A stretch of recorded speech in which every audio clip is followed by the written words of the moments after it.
Ken qualified for the jackpot again last night. Are you serious? I was there. Again? You got the bad knee? No,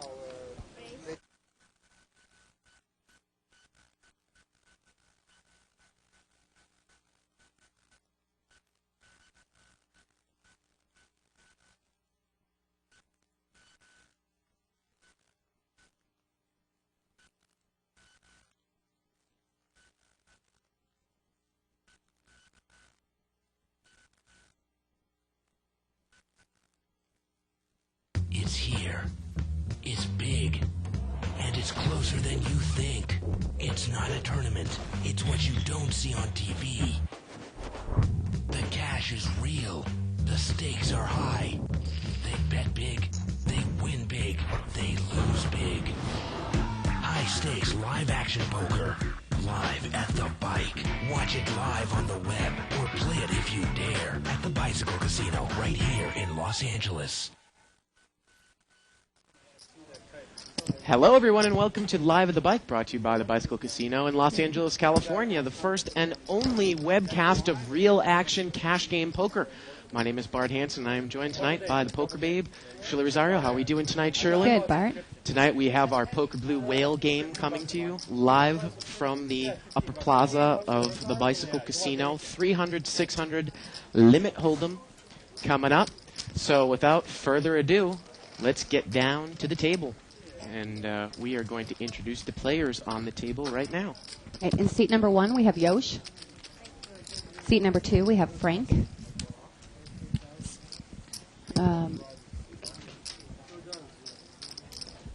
Seat 3 is Fred. Seat 4 and 5 are vacant. Right. Seat 6 is Loy. Loy there in seat 6. Seat 7 is Hassan. Ken is in seat 8, and Steve is in seat 9. Okay, and we have word that Tuan Lee is on his way, Hassan's as well as Kyle Fan. Hassan's in seat 8. Yeah, Hassan is in seat 8 there. Now, the white chips in this game are $100 chips. This is a 3-6 chip structured game. Of course, we were playing Limit Hold'em, and we saw some interesting play last week, Shirley, in this game, when it was 400, 800. 4 bets to you.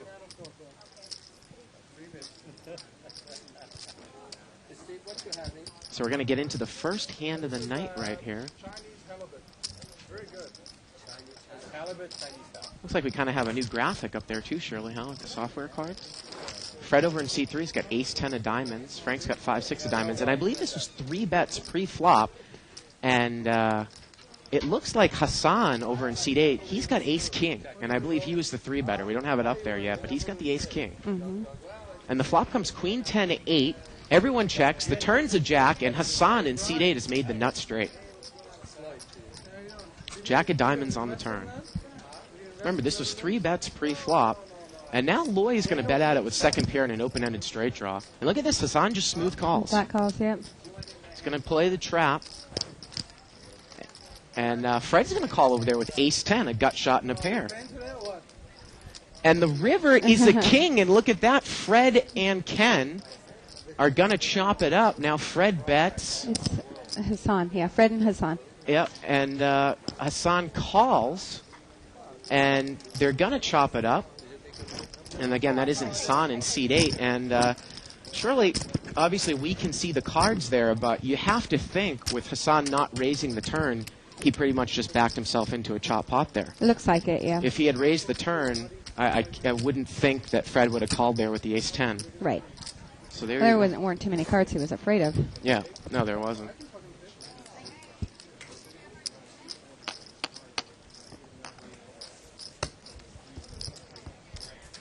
So right off the bat there, we see a little, what we talk about, a little slow playing there in Limit. I'm not a huge fan of slow playing in Limit Hold'em. It depends on the situation. I don't think it was too bad in that spot. I mean, it ended up that he only got half the pot, but considering that he was really, weren't too many cards that he was afraid of. Yep. Was a rainbow flop. getting word that the graphics are the same, Shirley. I just was living in a different world the last 7 months. Yeah. They've been moved inwards a little bit.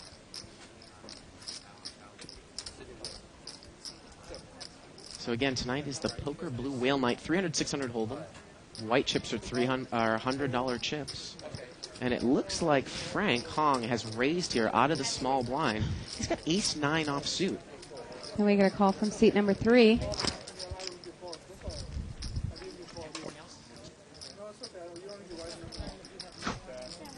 Queen Jack 9 on the flop.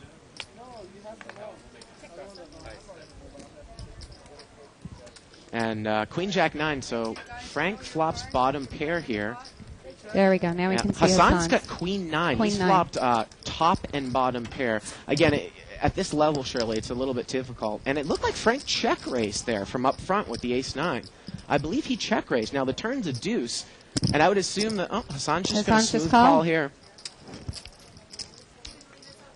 Turns a deuce of diamonds, and the river is a 3, and Hassan is good, and now Frank checks. So Frank has checked to Hassan, and you would think he's probably going to put a bet in here on the river, and he does. And he's going to put a bet in. And it looks like Frank has made the call, and Hassan's going to take it down there with the Queen 9. 2 pair. You know, I wonder if Hassan was a little scared of the diamonds there on the turn. Well, there's a possible diamond down, a possible straight. Yeah. Possible. I don't know if he was trying to trap to raise on the river. On the river, Mm-hmm. possibly. But he got checked to on the river, and he bet, and he took it down. How far is the side? So again, this is 3-6 chip structure. It's just like a 3-6 Hold'em game in essence, or 15-30 game, basically. $5 chips, but these are $100 chips. It's a 3-6 chip structure. Right. The chip structure is the same, with 2-3 in the blinds. Right.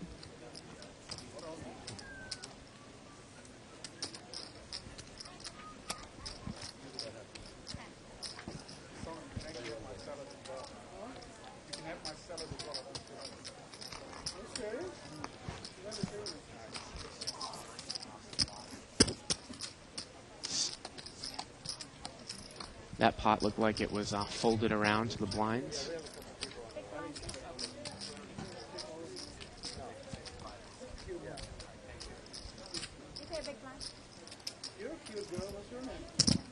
And Hassan is in the big blind over there in seat 8. Fred has the button there in seat 4. I guess he's moved over to seat 4.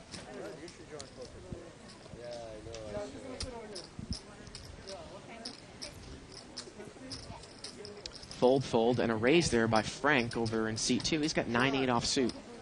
Again, we're playing pretty short. It's a 6-handed game. Mm-hmm.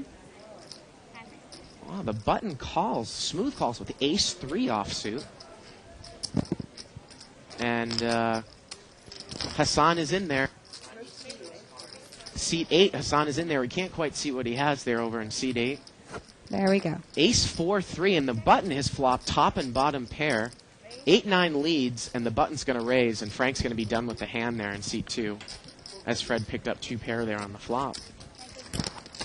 And now the player Fred, just like that, that's about a $2,500 pot right there. Yep.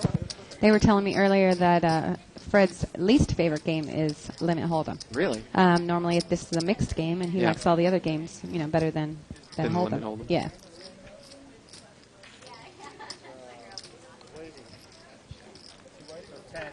Of course, if you want to follow a live feed on 2plus2, you can go to 2plus2.com, click on forums, click on World Poker Tour and other televised tournaments.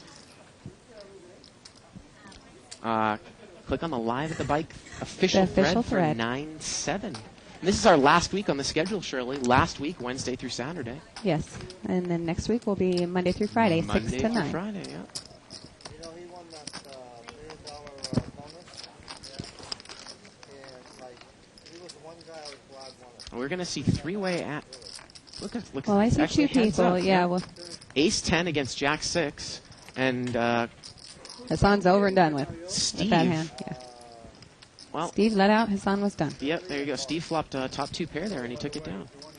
Again, you have to bear with us a little bit as we first get into these big high roller games. These guys aren't necessarily used to showing their cards Yeah. at this speed, and Donna has to get a stick out. yeah, and it's a little difficult smack their sometimes to hands. follow the play. But bear with us; they'll get back into the routine. Very good about this one guy. He got very good. I think he's playing it a little bit as much. Yeah, cocktail, so. Extremely fine. But the guy's very cold on the Frank is going to fold there. Yosh is in the big blind. Hassan has the button. Fred's going to call with an 8-10 of diamonds. And Loy is going to raise there with Queen 10. Queen 10 offsuit in seat number 6. Also, yeah, make sure that you remember they are only six, seven, Yeah, they're six or six-handed, seven-handed. right? So, again, the strategy The does hand values change go up a lot. Yeah. Look at this. Yosh calls in the small blind with 5-9 of spades, and Fred calls. He's limped in with 8-10 of diamonds. And here we go to the flop. Flop comes ace, queen, jack. Loy's got second pair with a gut shot. He's going to bet. He's the original raiser. He has the best hand. And Fred is going to call with a gut shot to the king. Back The turn row is a diamond 7. draw He's now. picked up a diamond draw. And now he's He's actually also- yeah. double gutted as well. A He could 9. catch a 9, a diamond, or a king would chop the pot. And the river is a jack. And it goes check, check, and Loy's going to take that one down with queens up. And Fred picked up a lot of outs there.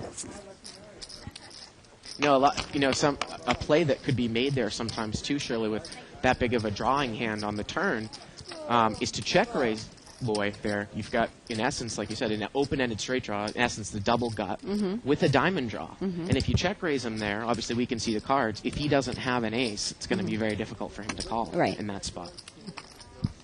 He's playing. Yeah, he's playing at the over there. Yeah. That's a very, very powerful, again, drawing hand. You only have one card to come there on the turn. That's right. So there was a fight there, right? He calls me out afterwards. Said, when you guys play Chinese. Yo, you should do the girls' hats, man. I checked with our marketing director. He's watching this right now.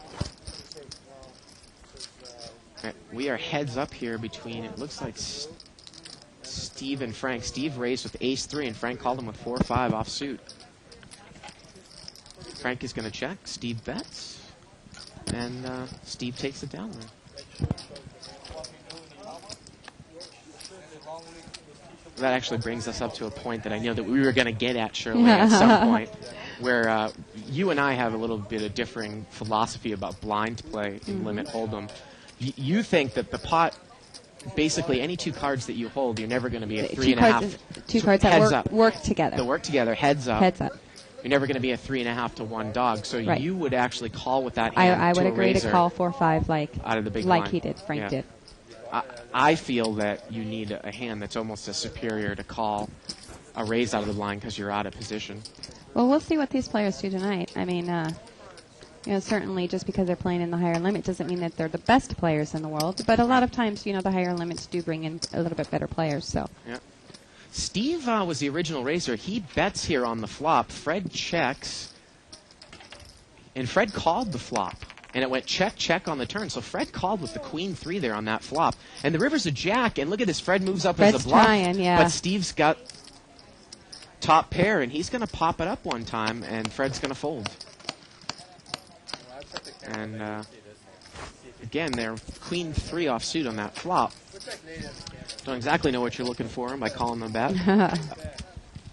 But again, that's not a hand that works together for me.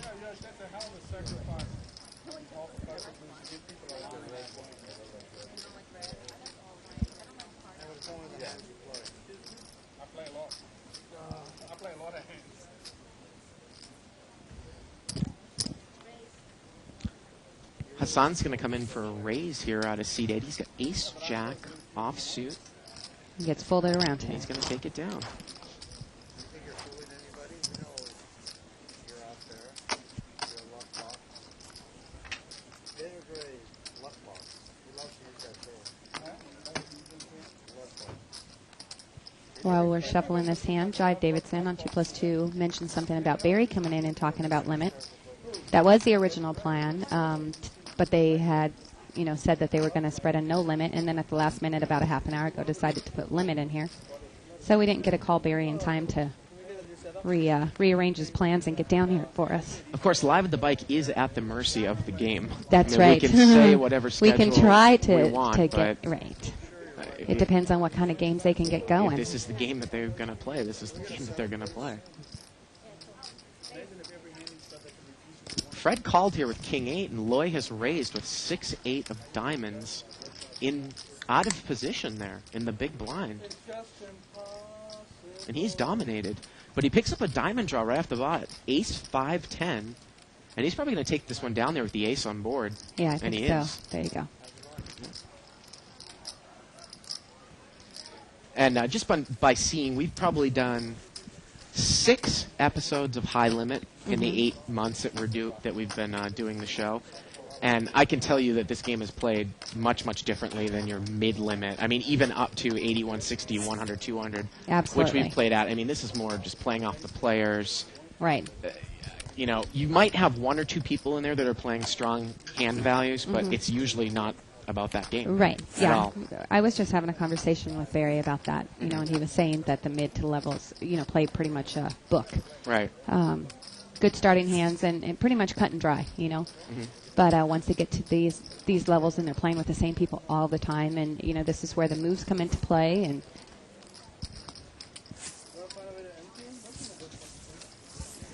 I think he. Don't quote me on this, but I'm pretty sure he said that people that play that textbook strategy would get eaten up in this kind of a game.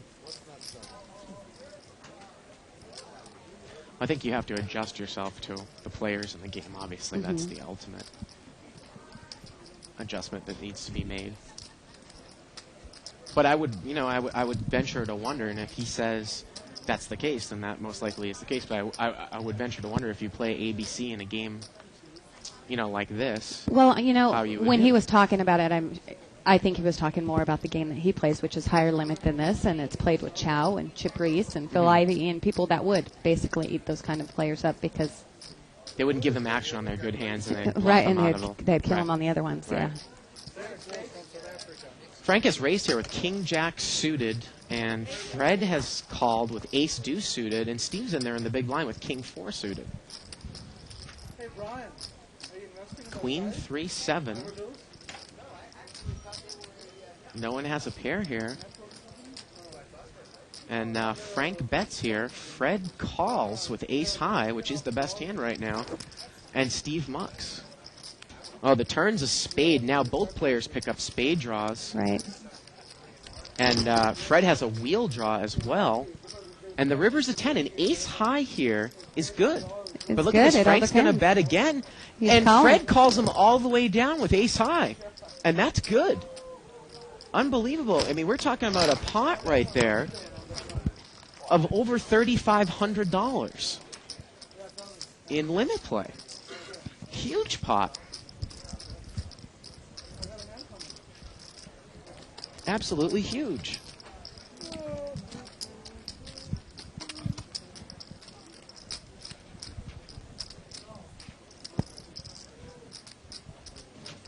Yeah, for sure.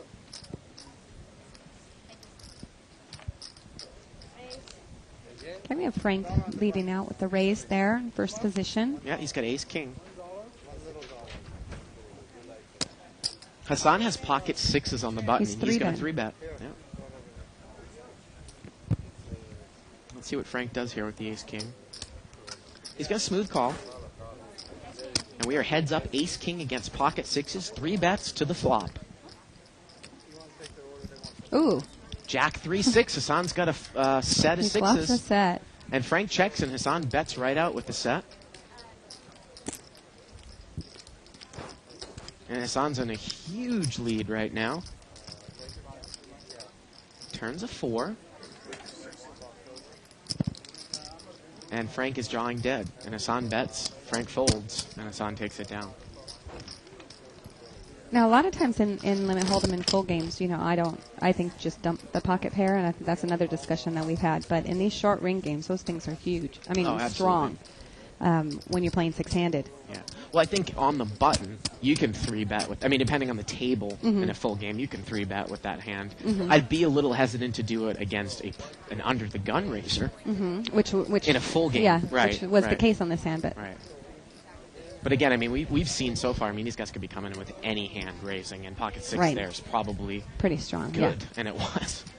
We have a couple of hands here. We have pocket 10s and king queen suited. Yeah, and pocket 10s raises, and Steve is going to re-raise with king queen suited on the button, and we've got 3 bets to the flop. Heads up, pocket 10s against king queen. Ace 7 8. 10s checks. Steve bets, and Loy's going to check raise here. See where Steve's at. And Steve mucks. Steve's done. Yeah.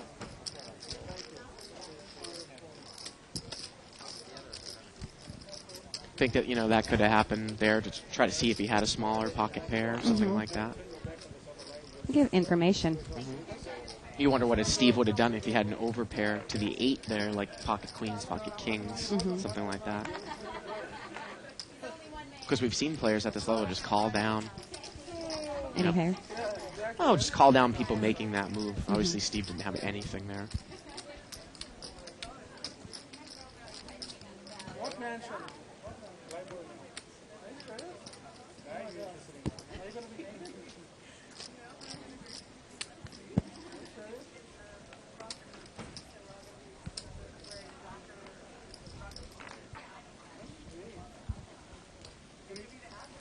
Fold. Steve's going to raise here. He's got ace-jack offsuit. And it looks like Frank has got pocket queens, and he's going to pop it up again here out of the small blind.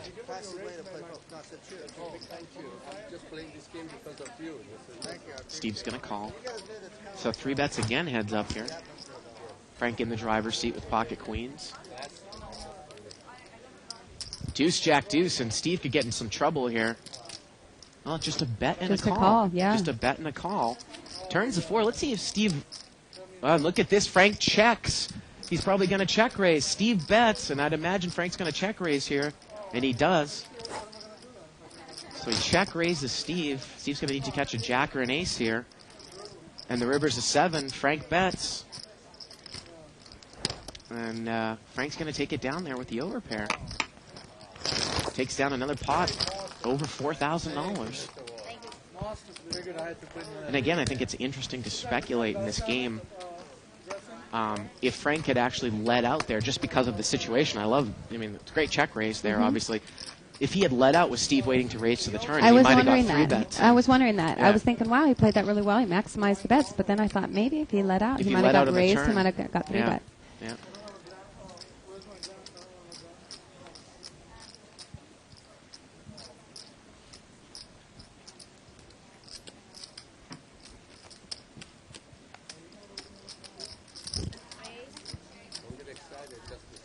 And Frank's going to come in for a raise here. Remember, he won a big pot last time. He's got ace-6 offsuit. Small blind's going to call with king-queen.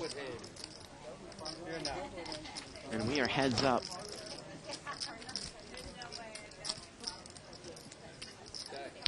Deuce, deuce, 4. Button bets. Call by Fred with overcards. And look at this. Bet and a call, I think yeah. Fred led out on the turn and Frank called. Yeah. And the river's a 3. And I think it just goes check, check. Again, it was kind of difficult to see what happened there on the turn. It might have been a I check think call. he was check calling, but he Okay. just got his chips in as equally At the fast same as time. Frank did. Yeah. Yeah.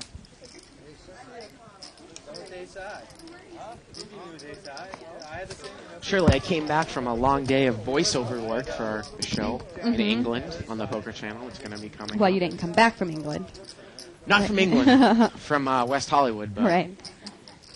might as well have been England at 4 o'clock in the afternoon in LA. Took you about that long to get home.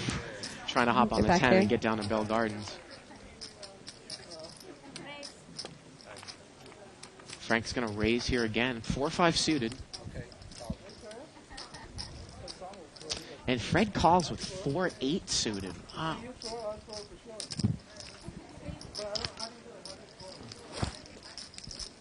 And we are heads up. 4-5 suited against 4-8 suited. Fred's in position. Queen 4-5. Frank's flop bottom 2 pair. And looks like Frank bet the button raised, and now he's 3-betted with the 4-5. Turn to 10. Frank's going to bet. Fred calls again with bottom pair. And the river's a 7, a 4th club. And Frank checks, Neither one, and yeah. Fred bets. And Frank's going to take it down there with bottom 2 pair, 4-5. Stop tilting, okay? I'm raising your hand. I'm steaming, I'm tilting, I'm playing bad. Hey, oh, look at that. That was sweet. Oh, man. I like that. See, now you're paying attention to how you want, but now you're both. Huh? Now you're paying attention to Again, we are here live at the bike, and this is the Whale Game, brought to you every Wednesday night by Poker Blue. And we'll be having that every single week, Shirley.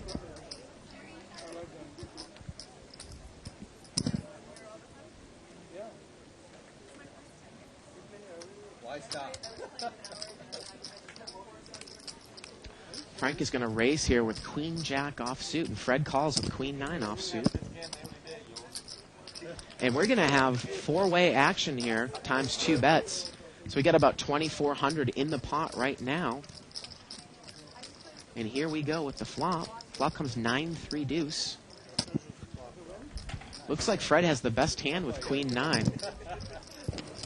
And seat 9 let out there. Fred smooth called, and Hassan is called as well. Steve let out there with the 3, and now he's picked up 2 pair on the turn. A bet and a call. He's got 6s and 3s now against Queen 9. And the river's a 6. He fills up on the river. He bets. Ooh. And look at this. Fred has waited to raise with the top pair. And Steve's going to pop him again with the full house. And Fred calls. And Steve's going to take down the biggest pot of the night so far, about $4,500 to $5,000, with 6s full of 3s.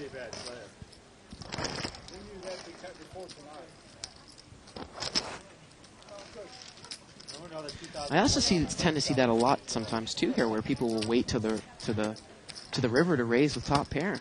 Sometimes in these higher limit games. In that case, it wasn't good. No.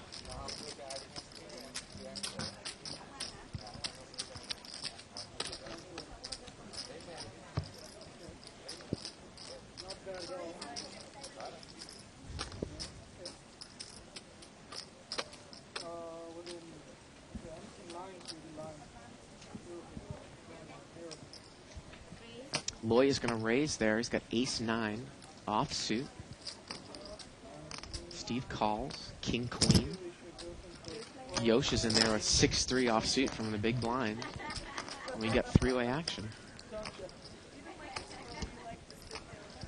4-3-3. Loy has bet here. Ace high. Yeah. Steve calls, and Yosh is going to check raise with 3-6. And Steve's going to call with a couple of overcards. Loy lays down the ace-9. Turns at 5. And Steve checks, and Yosh bets there with bottom pair, and he's going to take it down. So there was a case of him calling out of the blind with hands that worked together. That's right. And he won a pretty nice pot. I mean, he knew where he was. He, I think, is enough of a player to realize that his 3 was good. Don't you agree with that? Well, yeah. Still I mean, don't in play this it. game, in this game, it's like I said. I think it's less about pre-flop hand values. And I'm not saying that in every 300, 600 game, but the way that this game is playing, it's more about knowing your player and probably sheer aggression.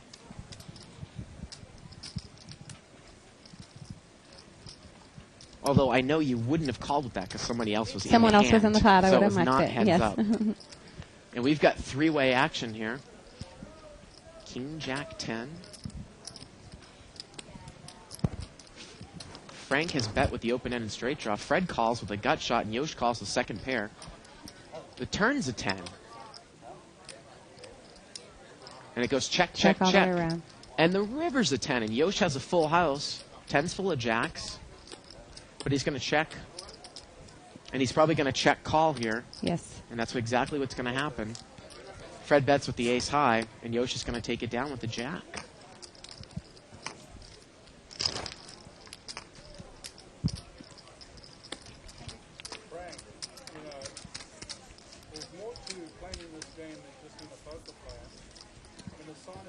how to entertain the ladies and keep them, you know, To answer Russ McGinley's question on 2+2, my entire wardrobe consists of these black T-shirts and gray T-shirts. How many is that? I probably at least 8 Banana Republic stretch shirts and 8 gray shirts, and sometimes I mix it up with a beige shirt, I'm a little more expensive. sometimes a collared shirt, sometimes.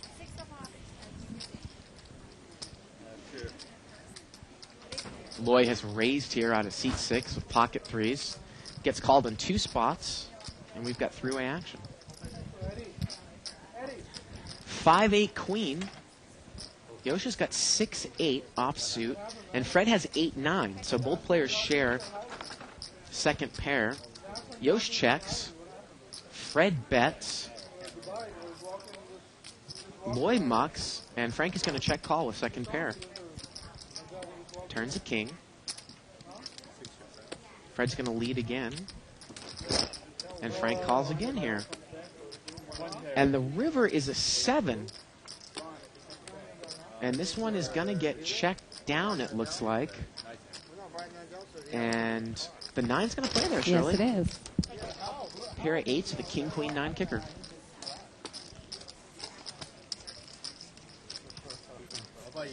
The only downside to today during the voiceover thing was I was actually in a soundproof room with David Tuckman for like 3 hours. I was kind of scared.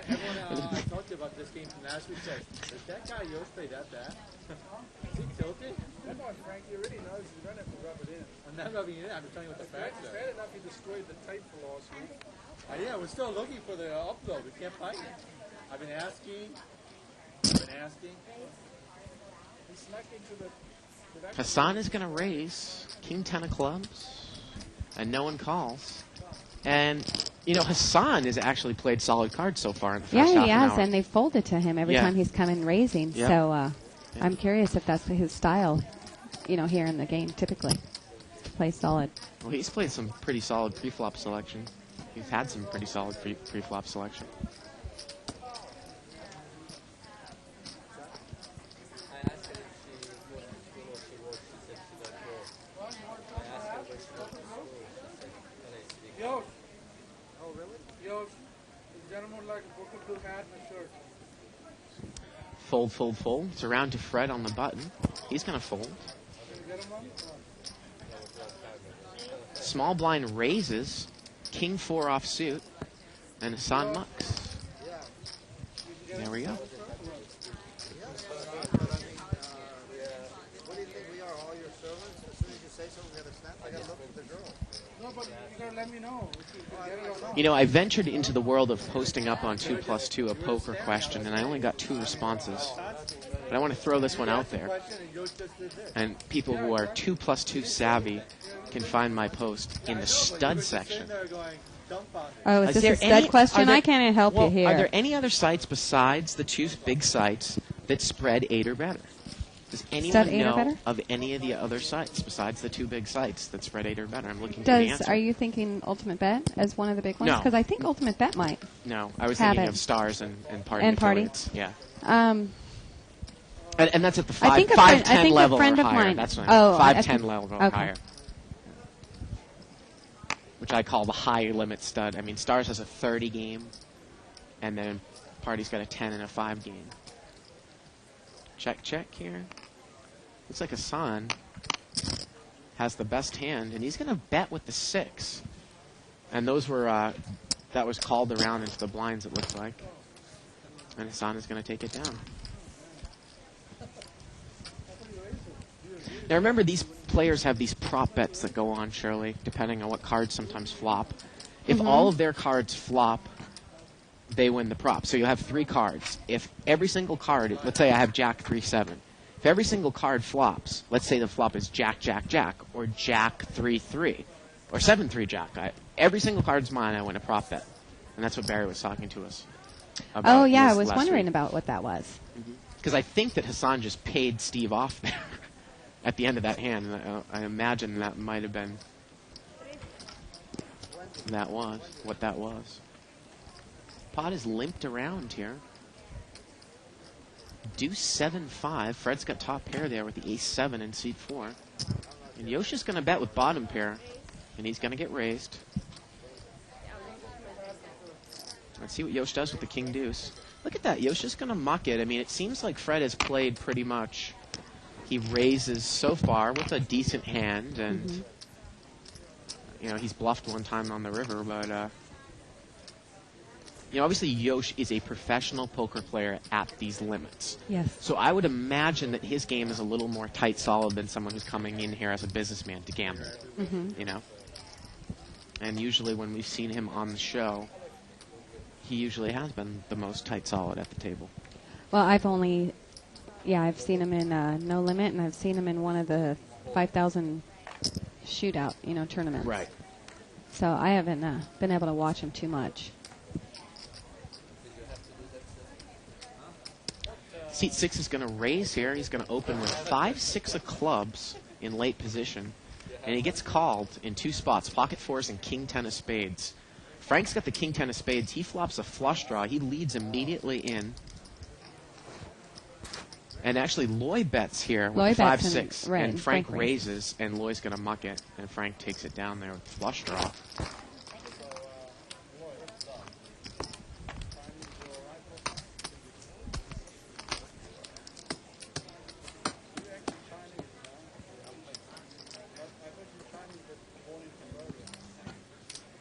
Well, again, Shirley, this is not your everyday poker game. This is actually, Yosh's mix game is one of the, and we're seeing a Hold'em portion of it. It's one of the largest games that go on a regular basis here.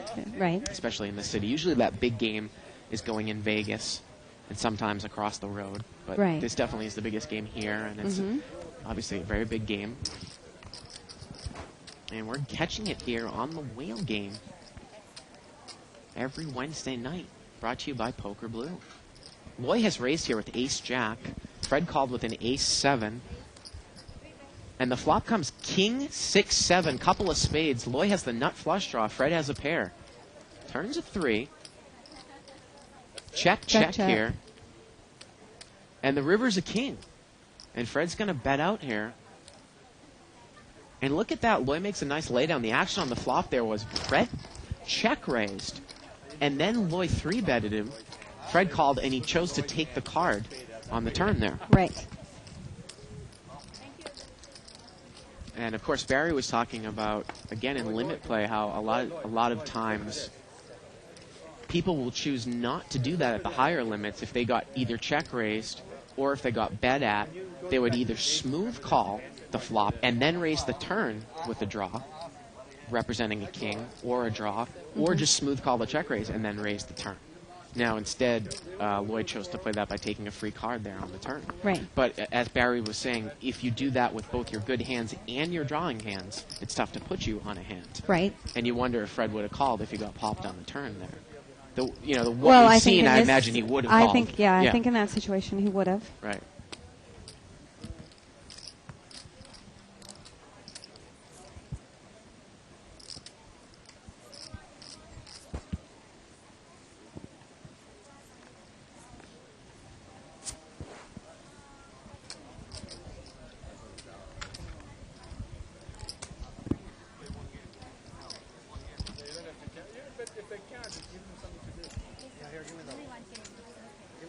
Frank is going to raise here from the button. Queen 3 of diamonds.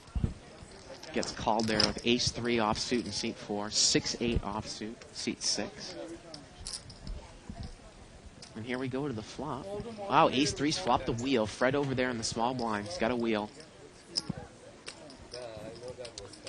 Look at this. Frank bets. Fred just smooth calls. And Lloyd check raises. He's got a double gut straight draw there. Right. Turns an 8. Now he's got top pair. And look at this. Fred's going to check. Setting the trap. Frank calls with the open-ended straight draw, and there's the check raise by the wheel in seat 4. Lloyd's going to call there with top pair double-gutted. And now Frank is thinking. He's got the open-ended straight draw. Oh. And he mucks. He called. Oh, he did call? Wow, he did call. Wow. And the river's a 9.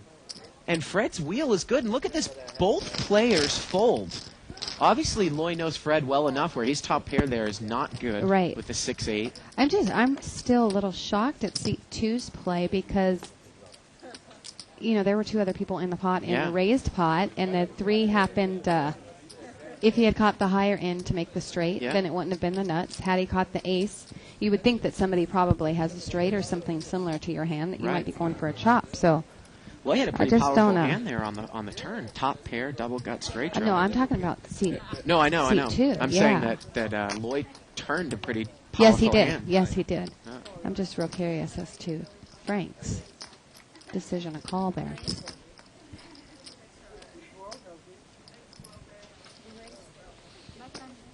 And Fred's playing his rush. He's raised here with ace-8 offsuit on the button, and he's going to get called in a couple spots. Queen 10 suited, Queen 10 suited. Queen 9 suited there from Hassan, excuse me. And here we go to the flop. Ace 6-8. Ace 6-9. And it looks like Hassan led there with the 9, and Fred just smooth called. Turns a 4.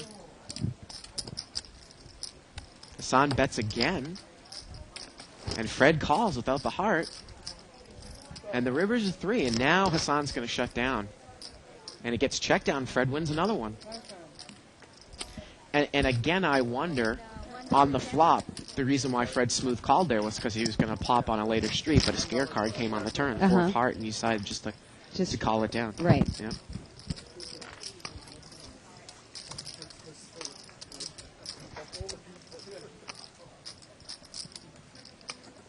This one you can. Frank every blue moon. Frank every blue moon you can do. Every poker blue moon, yeah. Yosh occasionally. Yosh is very bluffable. Not as bluffable as Lloyd. Lloyd plays too good to keep going with it. What'd you say, Hassan? You're the most bluffable player on the table right now.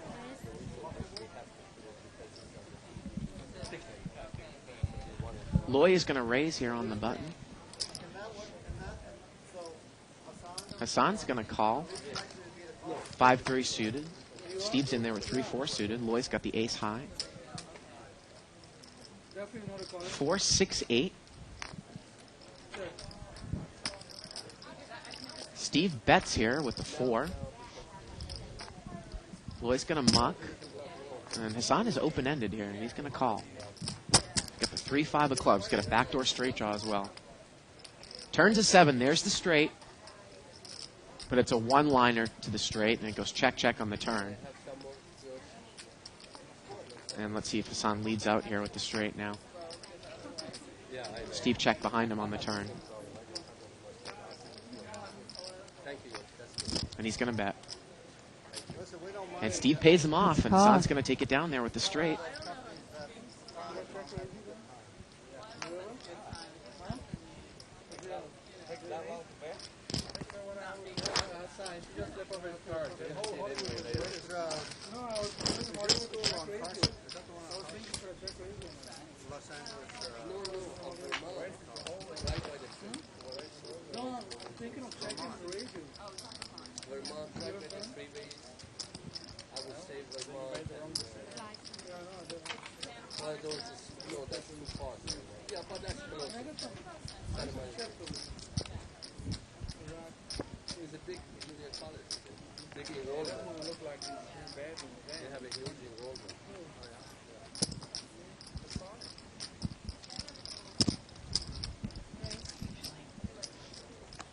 Hassan's going to raise here from seat 8. Looks like he's got Jack 7.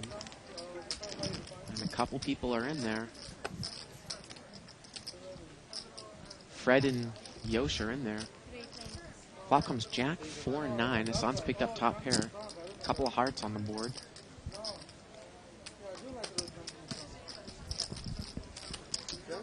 Hassan bets and both players call. Yosh has got a gut shot to the 10. Turns a king. Well, I was looking for your hand, Steve. I thought you were on the spot. Yeah, I know. It was, And Fred's picked up top pair, and he's going to bet it. And look how quickly Hassan mucks. And again, I think that it's seems like it's more of a thing where Fred bets, he usually has it. Uh-huh. And that's what these players are not paying him off. Well, yeah, right. I think that they can get better value Yeah. from betting their strong hands and having Fred call, because we've seen that Right. he's has a tendency to call a little more than he should.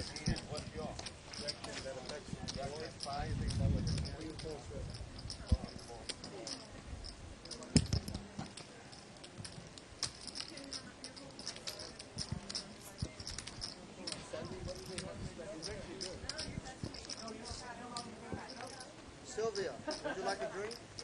Would you like a drink? You drink white wine? We have that, or you can order from. We have white wine, or you can order from Taco Bell.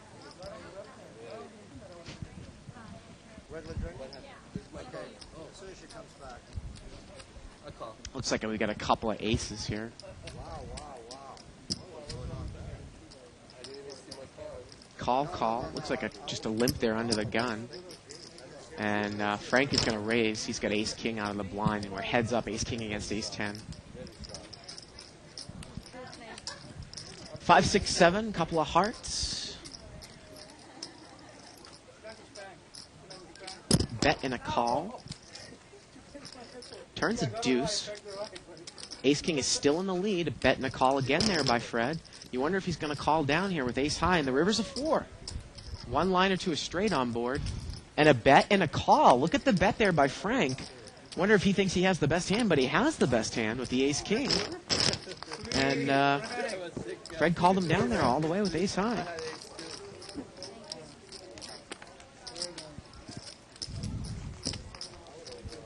Well, Fred, if you ever wondered how bad he plays, I should have raised it. It's funny, people tell me, well, why don't you play Omaha online? And I do.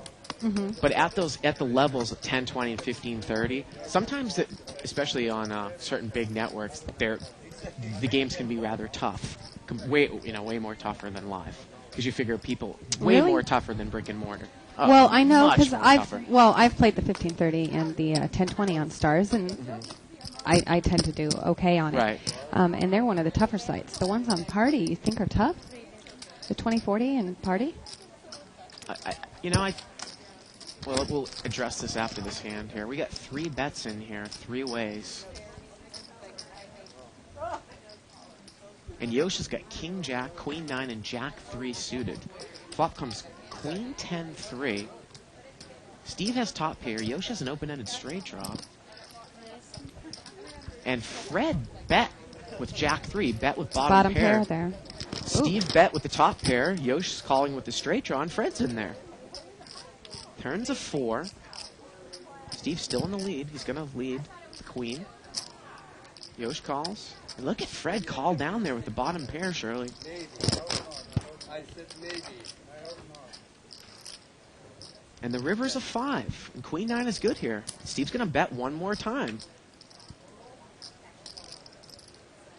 See if Fred can get away from it Oh, now. and He Fred gets now, away now from he it. folds. Yeah. What I was saying is I don't necessarily think that they're tough, but there are softer games that can be found. And the reason why I switched to mainly stud 8 or better on those games is that, I mean, if you can play stud 8 or better for any type of way that's marginally good, those games are just ridiculous. Yeah. I'm not really, a big fan of that game. Yeah. I think it goes really slow. But a girlfriend of mine, that's probably her best game, and she kills them. Yeah. Because, the players play so bad. It's similar to Omaha, the Yeah. fact that the reason why I have had so much success is because players just don't grasp the concept, Yeah. Well, actually, the funny thing is when I multi-table stud 8 or better, I tend to get in just as many hands as I would in Omaha. Mm-hmm. So, people think I would think that would be about but the only way you could, play Yeah. that game is to multi-table. I played one time online, and it was like fold. You play one hand out of 8, and it's You like, play- oh, geez. Fred picked up top pair. He bet you play less hands in that game than in any other form. And I Right. bet in Omaha, but in stud 8 or better, it is by far. And people ask me, well, how do you multi-table stud 8 or better? Is it difficult to keep track of the cards? But what you don't realize is that it's very uncommon that you're ever in a hand Two in games more at than once. one table. Right. So you can follow the cards. I mean, you're basically looking at the cards on 3rd Street, seeing what's live and then you just follow through with that. Right. And in the one case that you might pick up another playable hand, well, now you just click sit out on the other tables because it's an ante-game, so you don't lose anything. Right. So When you're playing multi-tables, you have your screen smaller to where you can see both at one time? Or I do see you have to 4 switch tables back? at a time. No, I Okay. have an 21 inch. Yeah.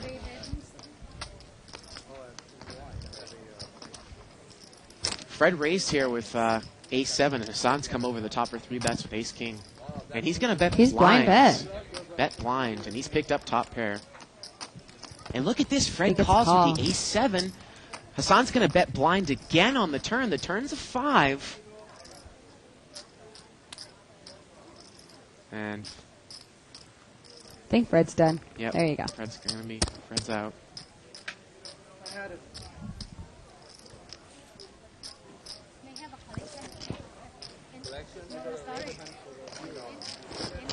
I mean, I don't. The thing is, Shirley, is that, and again, I really love the 2+2 site because there's a lot of discussion about poker, and I had hung around the 15-30 Hold'em tables and played a lot, and I was actually running bad in them, and it just seems to me, and again, people can correct me if I'm wrong, that it just seems like there's so many people out there that say, oh, you can multi-table 15-30 and win 2.5 big bets per 100 hands.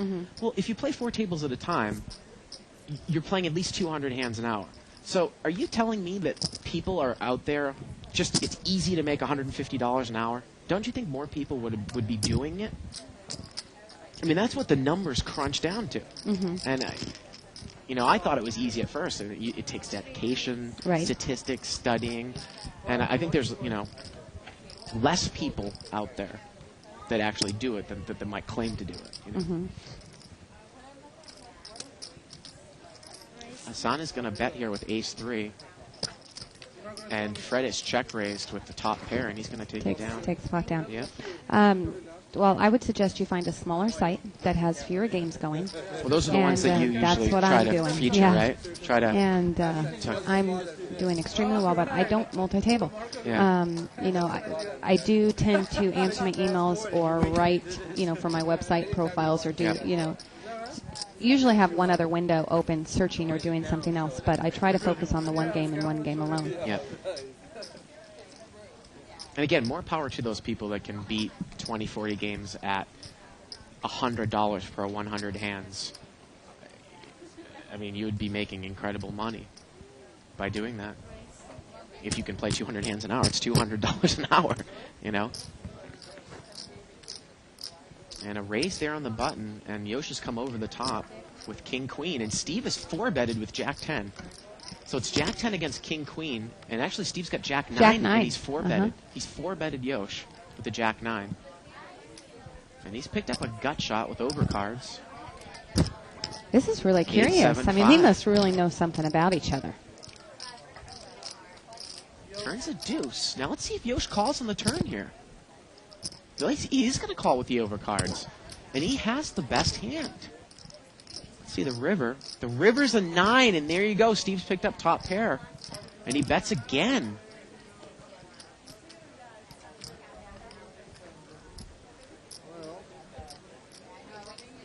And Yosh just has king high here.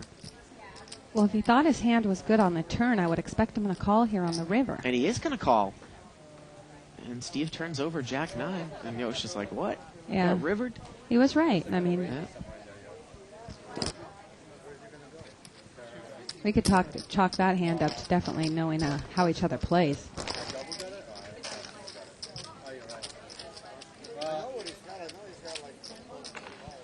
Don't worry. You saved him.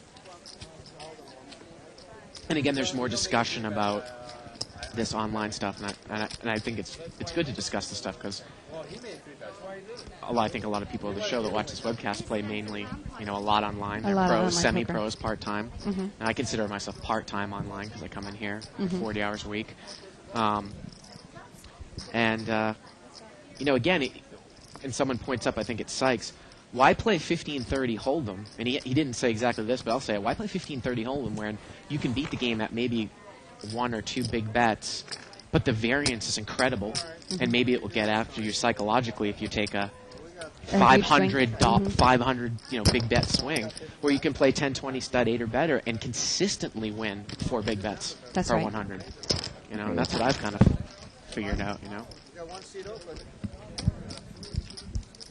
And we've got looks like it's 2 betted here to the flop. 3 people in. Ace 4 8.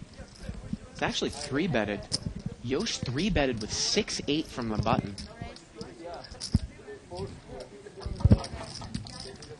Wow, look at this. Frank bet, Yosh raised, Frank re-raised, and Yosh capped it. And the turn's a diamond, and Frank's hands gets even better. And it goes check, check. Frank's got a diamond draw and a pair, and the river's a 5.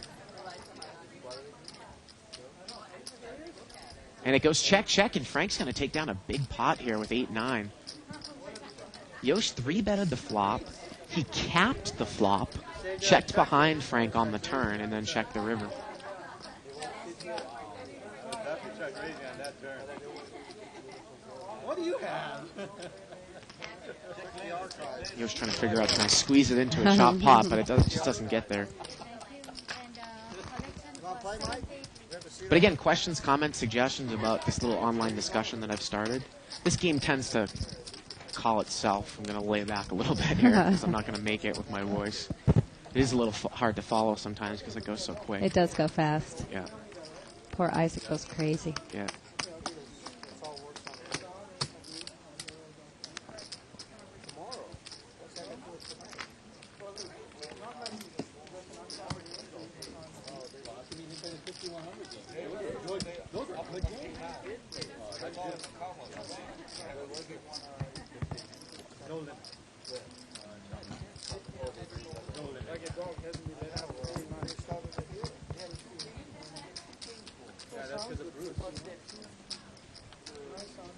And again, Baron Vanguard Toth, there's always the discussion about, well, why wouldn't you just always play Hold'em because there's so much dead money in there? But when you're a good high-low player, you don't realize that there's actually there can even be more dead money in there, as you know, as an Omaha thing. I mean, you might not necessarily get the newest players, but you might have players that have been playing for years They that still don't know how to grasp play. the concept Yeah. of the game. Right. And we've got 3 bets here again. It looked like Loy re-raised with ace 3, queen 10, deuce, and Yosh is going to bet with 4-5, and Fred calls, and Loy is out of there. Fred's going to call with the king 5 there on the flop. He has the best hand. The turn's a 6, and Yosh bets now. He's got a gut shot, and he's going to take it down. There's one for Yosh. Last week, was it last week that Barry was in here doing the no limit? It was, Yeah. right? Mhm. And we saw that Yosh, after losing a couple pots, had kind of Oh, he's steaming started. now. Yeah, Absolutely. Yeah, I He's think really he is steaming. probably steaming it. Absolutely.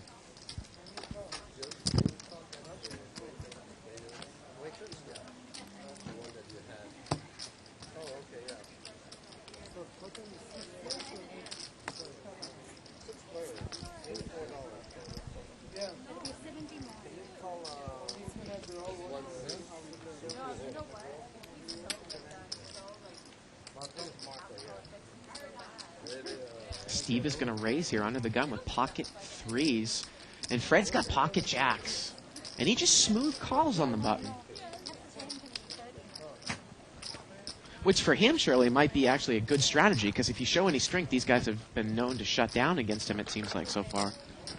Against Fred, yes, yeah, so they have. Fred just smooth calls there on the button. So we're heads up, jacks against 3s. Ooh, king, queen, 10. Steve's going to bet. Fred calls. I was relieved on the river. I wasn't relieved on the turn. Turns a 4. I thought you had a bad ace. Now Steve checks, and Fred's going to bet. And The river when you just Steve's finished. Steve is just trying to take a stab there on the flop. Not a good flop for pocket 3s.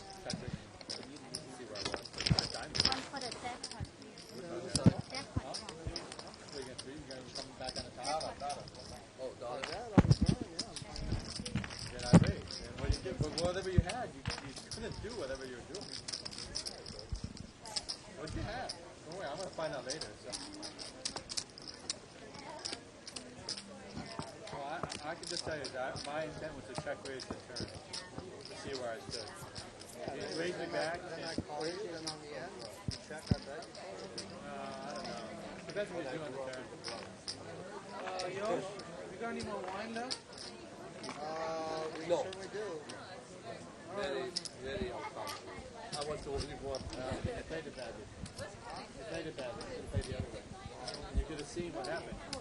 And then you said you would have won the pot. Okay, we have a limped pot here. 3 players in.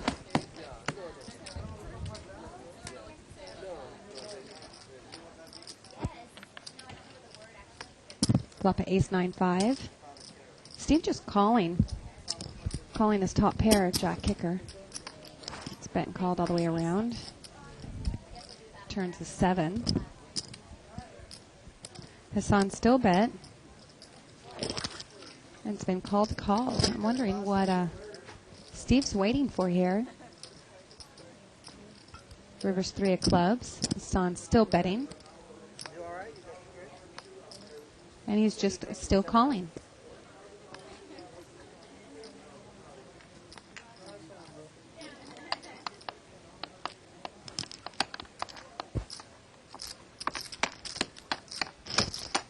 That was a little passive. Went crazy with Jack 9 and just called with ace Jack the whole way.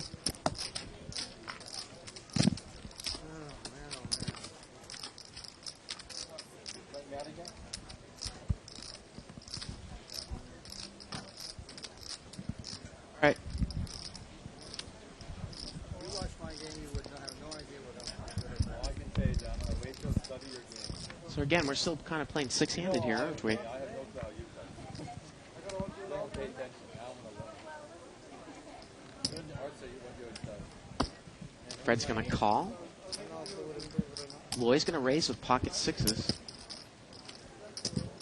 Steve's in there with deuce 5 of hearts, and Steve's got pocket 7s, and Yosh is in there with deuce 5 of hearts. Ace 4-7. Steve's flopped a set. He's checked it from up front.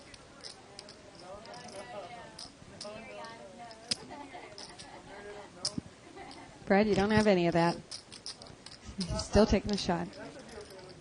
Oh, he called. Loy bets and just a smooth call by everyone. The turn's a jack. And look at this. Now Steve's going to lead right out.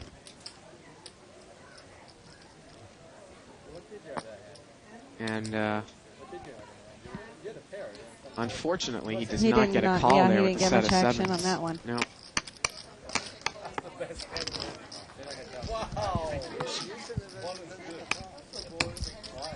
I actually like the play there. I like the play there by Steve on the turn. And again, it's my personal opinion, because it seems like if you have a guy that's been playing like Fred, he's more likely to call 1 bet on the turn than if you're hoping to get Loy and check raise him, as opposed to 2 bets. Now, if he leads, he might get a call by Yosh, he might get a call by Fred. Loy might raise with an ace on the turn, and now he might be able to 3-bet. So I think that's what he was thinking there on the turn. Hassan is raised here, 7-6 offsuit, and again, he doesn't get any action.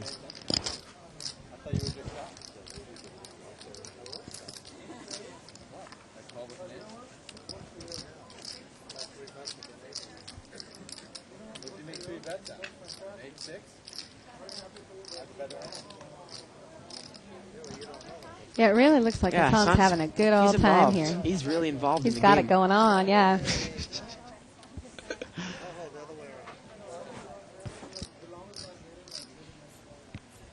And of course, we can all be like Super Mario Shirley, who beats the 20-40 Hold'em brick and mortar games at 40 big bets now.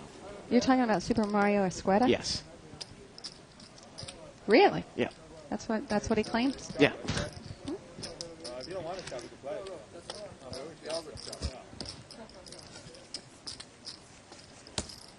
And this one's going to get folded around in the blinds.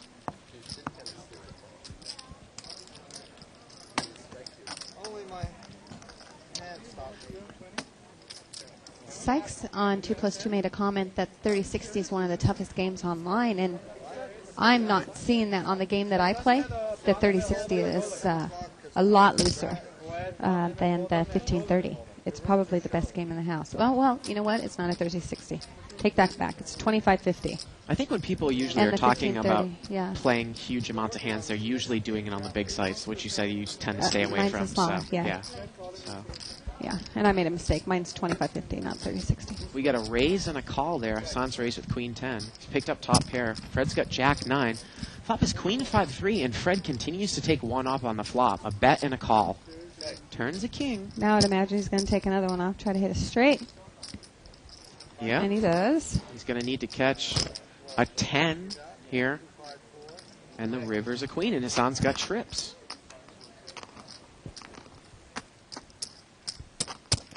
And Now back to talking Hassan's going to take talking the with trip the ladies. queens. Yeah, I think people are mainly talking about the big sites like a Party or a Poker Stars when they're talking about doing those huge amounts of hands and multi-tabling. Because I know the site you're talking about, there's probably only one of that game going. There's right? usually only one 25-50, one 50-100, Right. and one or two 15-30s. Yeah. If you go down to the 10-20 and 5-10, you get a few tables.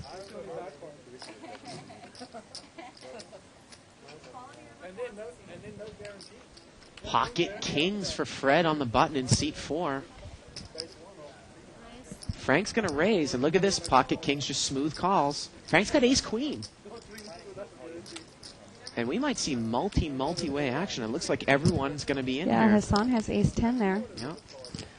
$3,600 pot going to the flop. Fred's in the lead here with pocket kings. 8, 7, 10. Loy's got top pair. Hassan And has a top straight pair. draw. A bet by Loy and a raise. Hassan with the ace 10. Pretty textbook so far. Drive out someone like Yosh there. He's got bottom pair and a gut shot. He's going to muck. Frank's going to muck with the ace queen. And he's just calling. And Fred's just going to call again with the kings.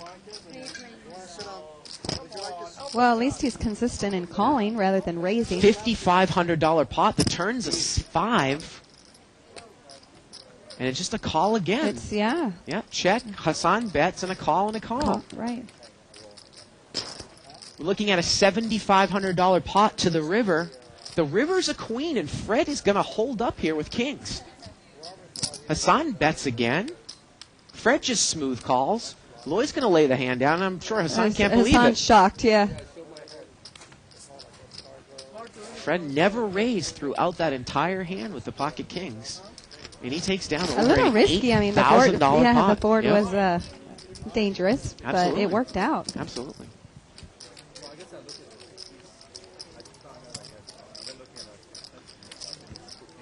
Well, I think that at any level, I think that a raise there with the ace-10 is pretty mandatory by Hassan. Yes. I don't care I what agree. level you're playing at. When someone bets into you and you've got ace-10 in second position there on the flop, you've got to try to draw those things out. Knock those weaker hands out.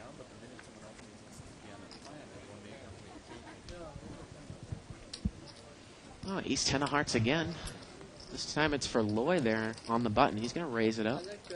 Ooh, pocket kings again. This time for Steve. And he 3-bets out of the big blind. Call on the button. And Hassan is squeezed in the middle with the jack-8 of diamonds. And we got a $2,700 pot going to the flop 3 ways. Ooh, set of kings. King 10-9. And Steve bets. Loy is going to raise. Hassan calls. Hassan and we calls got the 3 open-ended bets. straight draw. They all call. Yeah. So 3 bets again times 3. $5,500 pot to the turn. 27, 20, yeah. Turns a jack. Steve has to hate that Steve card. bets but again. Yeah, no one has a queen. Well, Loy's hand has gone way down in value now with the ace-10. He's probably going to muck. And Hassan, again, he's got a pair. And he's got a straight draw, but now he's got kind of the bottom end of the straight draw. If a queen comes, well, anyone if the with an queen ace. comes, Yeah. well, the 8's irrelevant if a queen comes. Yep. Because it'll be from 9 to king. And look at this. He's going to lay down the hand. And, again, that's a really bad card for a set of kings there on the turn. But Steve takes down the pot. Surely, every week that you play 4 hours or more on Poker Blue, you're eligible to play in the Big Fat Weekly Free Roll. To qualify, you can play any no-limit hold'em game or any 1-2 limit game or higher. Last Sunday, only 87 players competed, and 20 of those were all in the money. Again, this is a $3,000 free roll. As of today, only 21 players are eligible for this week's free roll, which means you get unbeatable odds to make some easy money this Sunday. I mean, hey, go to Poker Blue, play 4 hours of 1-2 limit, and you're in a $3,000 free roll. Right. Check it out. With few players. With few players.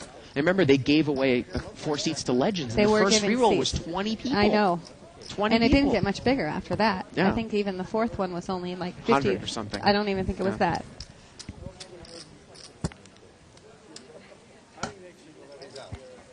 And starting next week, the Big Fat Free Roll prize pool quadruples. They'll be giving away a $12,000 WPT package every week. So look at Oh, that's that's a good incredible. deal. I'm on Poker Blue. Ooh, Yoshi's got pocket aces. And it looks like it's 3 or 4 bets here pre-flop, and Fred's in big trouble here. Aces against ace deuce. King 7-8 on the flop. Yoshi's going to bet. Fred calls with the ace high. And Fred would need to catch running twos here. The turn's a 10. That's it. Yoshi's going to bet again. Fred He's gonna calls call again. And the river is an 8. Yoshi's going to bet again. And Fred calls again with the ace high, and Yoshi takes it down with pocket aces.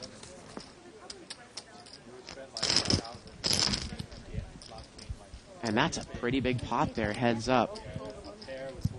So we are talking about, and I get this was just handed to me by the Poker Blue people. Everyone out there, play 4 hours of 1-2 limit hold'em or more. Right. And you're qualified for a $12,000 WPT package free roll on Sundays. Starting next week, yeah. There were 87 people in there last week. Only 21 have competed right now, or have qualified right now. For this week's, yeah. I'm in. Yeah. I'm in. I got to be honest with you. You can't really get a better deal online anywhere. I mean, that's not even close. Not even close. Wonder which WPT package it would be. You think it would be Foxwoods is coming up next, but it's Borgata's next, but it's only like a week away, so that would be no. Well, so obviously, probably it's a Foxwoods. $10,000 event, probably with expenses, right? Yeah, I'm just Yeah. trying to figure out which location. Probably Foxwoods. It looks like a raise there by Yosh. Ace Jack suited, and 3 people are in. So 4 times 600, $2,400 pot. 8, 3, 10. Fred's got top pair. He's going to check it. And Loy bets with the ace 8. Yosh is going to fold. And Fred check raises Loy. And Loy's going to call with the ace 8. So Fred check raising with top pair here. Turns a queen. He's got top 2 pair, and he's going to bet. And look at this Loy. He's going to raise, representing a flush, surely. But he doesn't know that Fred's got a great hand here. And the river's a jack. And a check call. And Fred's going to take this one down with queen 10. From what we've seen tonight, I wouldn't be bluffing this guy in seat 4. you're not I think gonna Loy's get him got to to lay pick his down. spots better. I mean, I don't know if he's going to lay down a single pair there in that spot. All right. Yeah. Or Top ace high. 2 pair. Ace deuce high. Yep.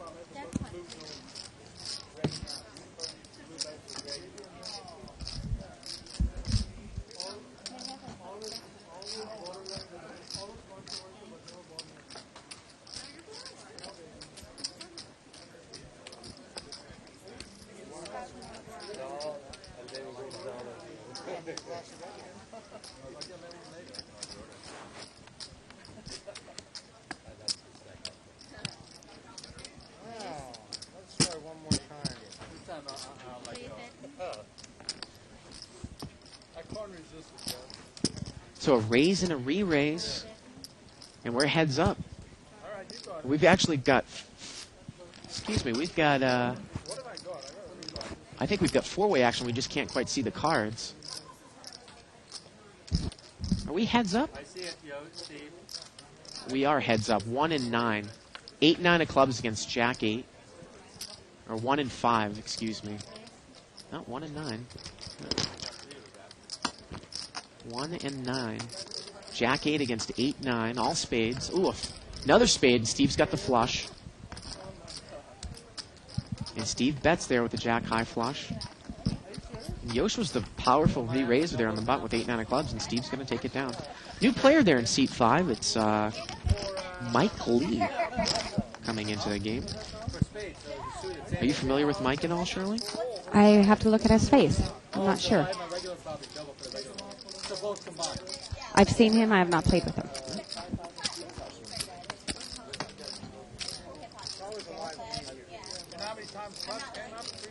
Yeah, I know, I saw it. Twice here, once over there. None. Close, you got 3 reds a bunch of times.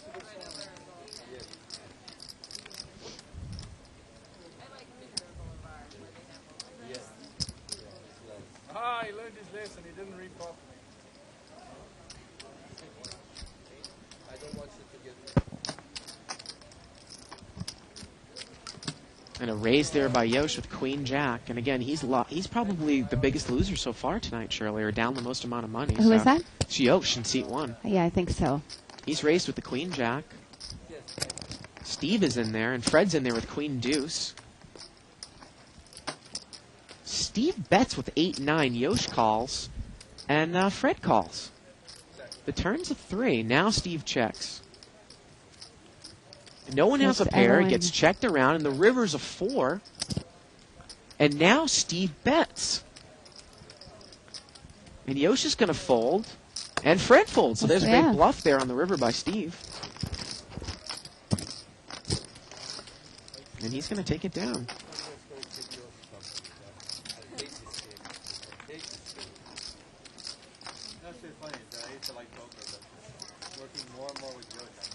Yeah, actually, I'm looking at Sykes on 2+2. One of the things that stopped me in the 1530 was that I had played 8,000 hands. Mm-hmm.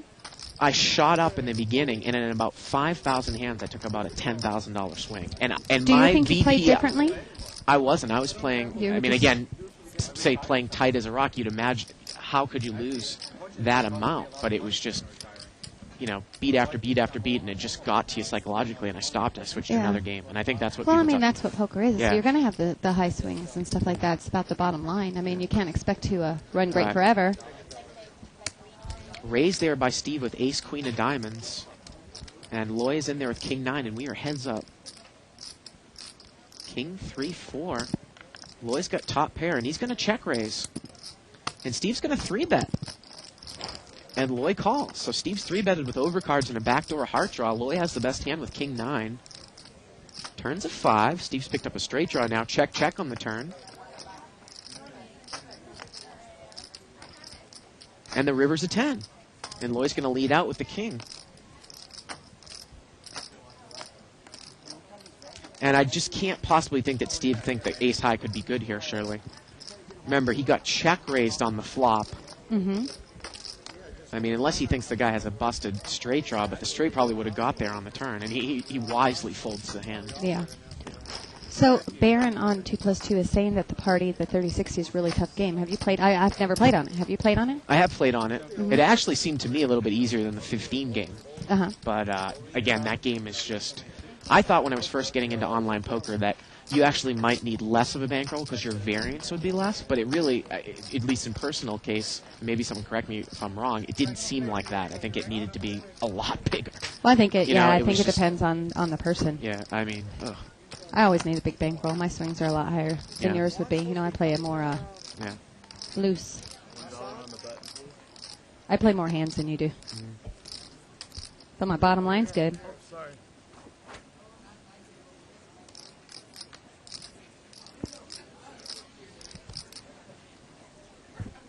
Again, we were playing 300, 600 Hold'em. Yeah, I thought he might have called.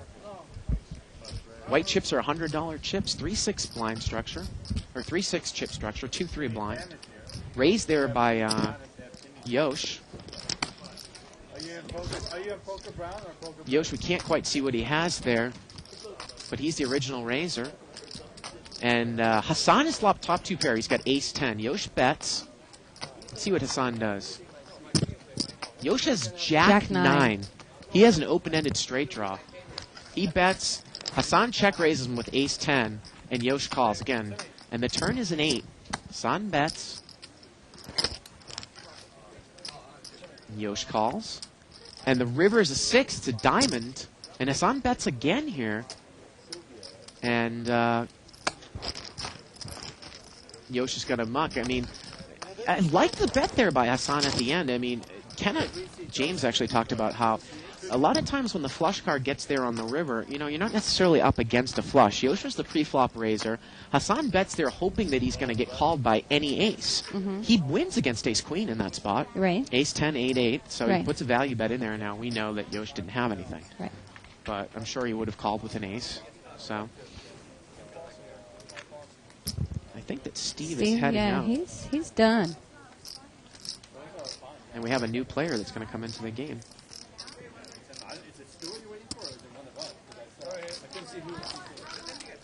It's pot. Oh, rare. It looks like it's going to get limped around 4 ways.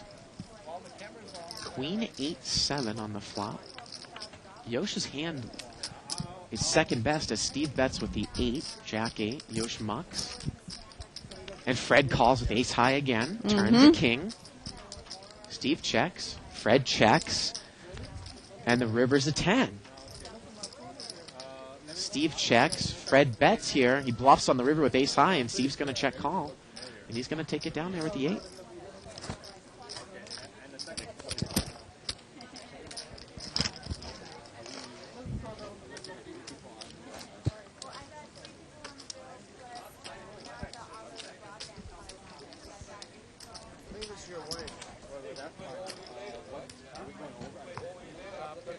Is that Tim Fan in the background? Can you see? Is he coming into the game? Oh, he's going to come into the game. So we got another superstar coming in the game. Tim Fan, I believe, in seat 9. He's coming in one of the seats. And I think that we saw him in our last limit game briefly. I believe. Was that? It couldn't have been last week then. No, last week week was the was no the- limit game. No, the last time we did the limit game, which was 2 weeks ago, I believe. When was the? When was? No, it was the week before, I think. Right, 2 weeks Because ago. last week was No limit. the World Poker Tour. Wasn't last week the World Poker Right. Tour? Where, and 5,100 no limit. Tim Fan was playing in the World Poker Tour on the final table with Kenna. Right. That was on Wednesday. Okay. 9-9 deuce. Loy has bet here with a couple of overcards. Ace-Jack, he has the best hand, and Fred calls again with King-Jack. Turns a Jack. He spikes a Jack on the turn. Fred's in trouble. And he's going to bet it. Ooh, and Loy calls. And Loy has got the Ace-Jack, and the river is a queen.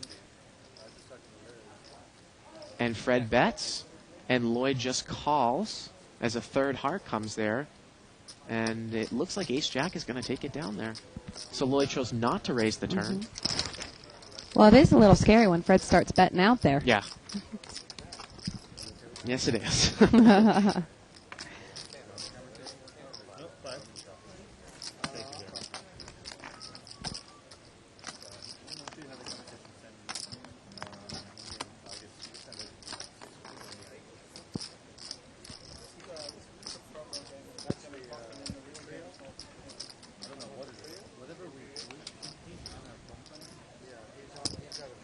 Fred limps in. He's got ace-10 offsuit. Hassan is going to raise.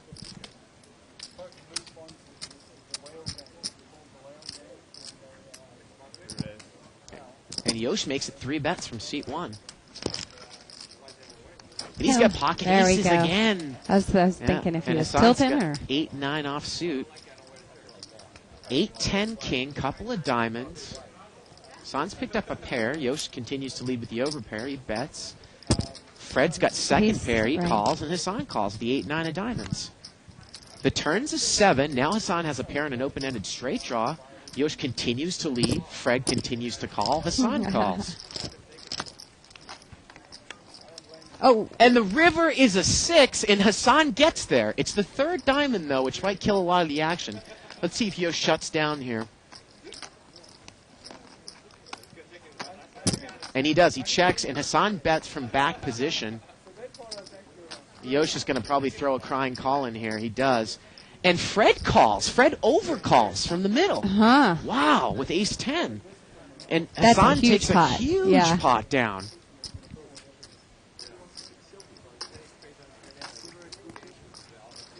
I mean, those are the types of bets that limit hold'em. I think that you just got to figure that ace 10 cannot be good. Not an overcall. No. You got to probably put at least. Yeah, I Yosh think on I a would king. have given up Yeah. before then, but And Hassan picks up probably maybe $8,000 pot. that was a big pot. Huge pot.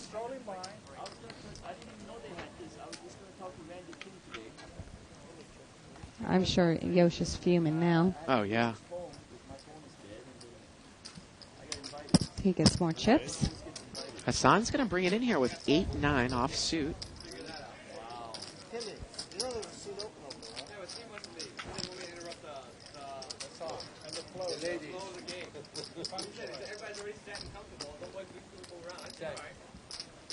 Queen Jack 6 on the flop. Hassan leads. Fred is called with a 9-3 offsuit. And I think he's going to let this one go. What do you know? Yep.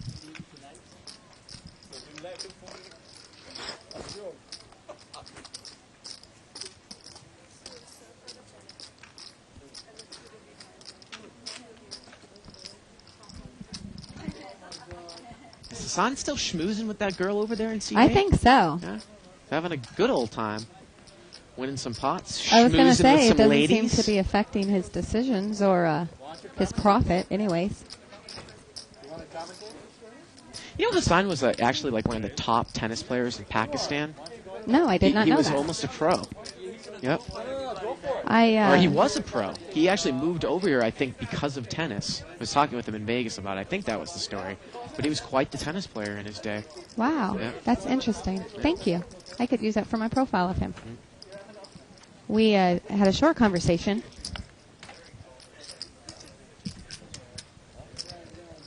Steve is he's got pocket nines. I believe he raised. Hey, not bad for an amateur game. And it looks like the turn was a queen, and the river is a jack now. And Fred rivers him. He rivers him on the end. He called with Jack 9 on the flop, picked up an open-ended straight draw on the turn he called, and then he backed into And Steve the best seemed a hand. little shocked at that. You know, Well, there was a little hey. move like, oh, Yeah. God. I mean, obviously, you're probably going to win long-term against someone like that, but short-term, it can really get It to you. gets- Right? Yeah, yeah. So anyways, I was talking about Hassan. That we had a short little conversation, you know, a few minutes that he was talking about his cat travels with him. Oh, really? Yeah, he said that it helps when you know in tournaments and stuff like that. That the cat helps soothe him or whatever when he sleeps. The cat cuddles with him, and he gets a good night's rest because of it.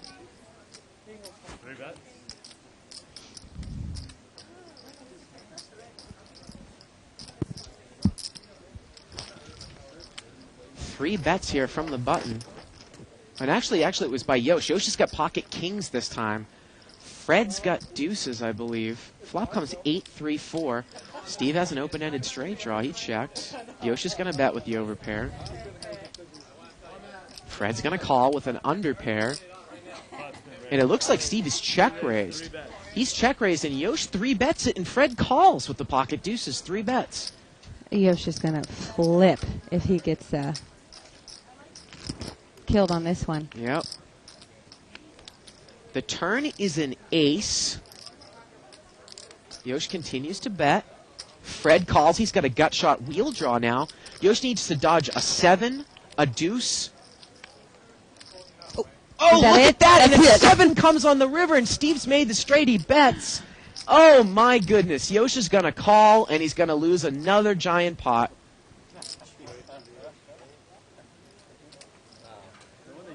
And he can't, and that's just a killer. Wow. Well, there goes the trials and tribulations of a limit hold'em game. There you go. My goodness. Look at the different reactions on their face. Steve over Yep. there smiling, Yosh over there just looking fumed. So I want to let all of you know out there that we do have a special guest coming in at 8 o'clock. Make sure you stick around. Sometimes this game gets a little boring, but we do have Barry Greenstein coming in at 8 o'clock. He's coming to, in now. He said that he's coming in. he wanted to do a limit game, and we didn't think that he was. It was going to be no because it was gonna limit. be no limit. It was supposed to be no limit. He called me yesterday and told me that the game was scheduled to be no limit. He wasn't going to come in.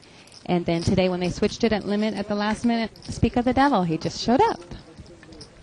He got here a lot quicker than we expected.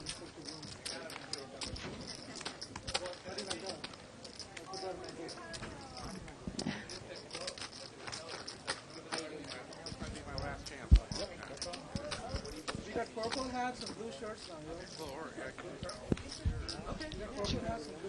Okay, we're going to have... Edgar, got purple? Oh.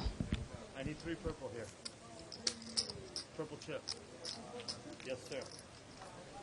Okay, so Bart stepped down. Barry stepped in, and he's going to do 1 hour of the show with me, and then I'll leave, and Bart will come in. Hi, Barry. It's a pleasure to have you come in. Thanks, Shirley. I just wanted to do one more show, just a limit show, because I'm going to be traveling a lot the next few months, and this may be my last opportunity. Right. You'll be heading off to, I would imagine, Borgata and then Foxwoods. Yeah, so all of many them. places. And oh yeah, and the speaking Rio's coming up. I even get to speak at my alma mater, University of Illinois, on November 3rd. So. Oh, that's nice. Yeah. I wanted to give the viewers a tutorial, a short tutorial on limit hold'em to start now. I hope I don't talk over some good hands, but I'll stop. You know, the way I think about limit hold'em is it's 7 small bets. The small bet's the same as the big blind. So if you're playing 3-6 hold'em, normally what happens is someone brings it in for a raise, double the big blind, which is $6 or 2 small bets. There's a bet on the turn, bet on the flop, a double-sized bet on the turn, and a double-sized bet on the river. That comes to 7 small bets. Okay. So if you're playing 3-6 hold'em, the small bet is $3. That's $21. You watch a 3-6 hold'em game, you really feel like you're watching $21 showdown. A bunch of people are just going in for their $21. The reason they don't put $21 in to start is because the protocol, the game says you've got to put it in $6, $3, $6, and $6. You got to do it that way, and that's what they do. And then once you get to the next level, 30, 60, or whatever, now people, let's look at these hands. 5, 8, 9, and with 2 clubs, someone's got bottom pair. A pair of 5s there, yeah. That's Steve. Yosh has had some really bad beats. He's had aces and kings. He's lost to straights on both of them. A pair of 5s, so good, yeah. 9s and 5s here. Was Fred had a gut shot and over cards and didn't connect.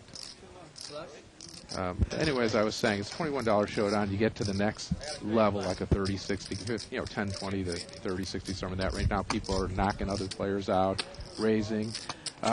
One thing going back to the 3-6 game, if you're going to play showdown, since they allow you to look at your cards first, you might as well come in with good cards, big cards, pairs, things like that. So when you play at that level, you'll have an edge on those players by playing better hands and throwing away your bad hands. Seems pretty obvious.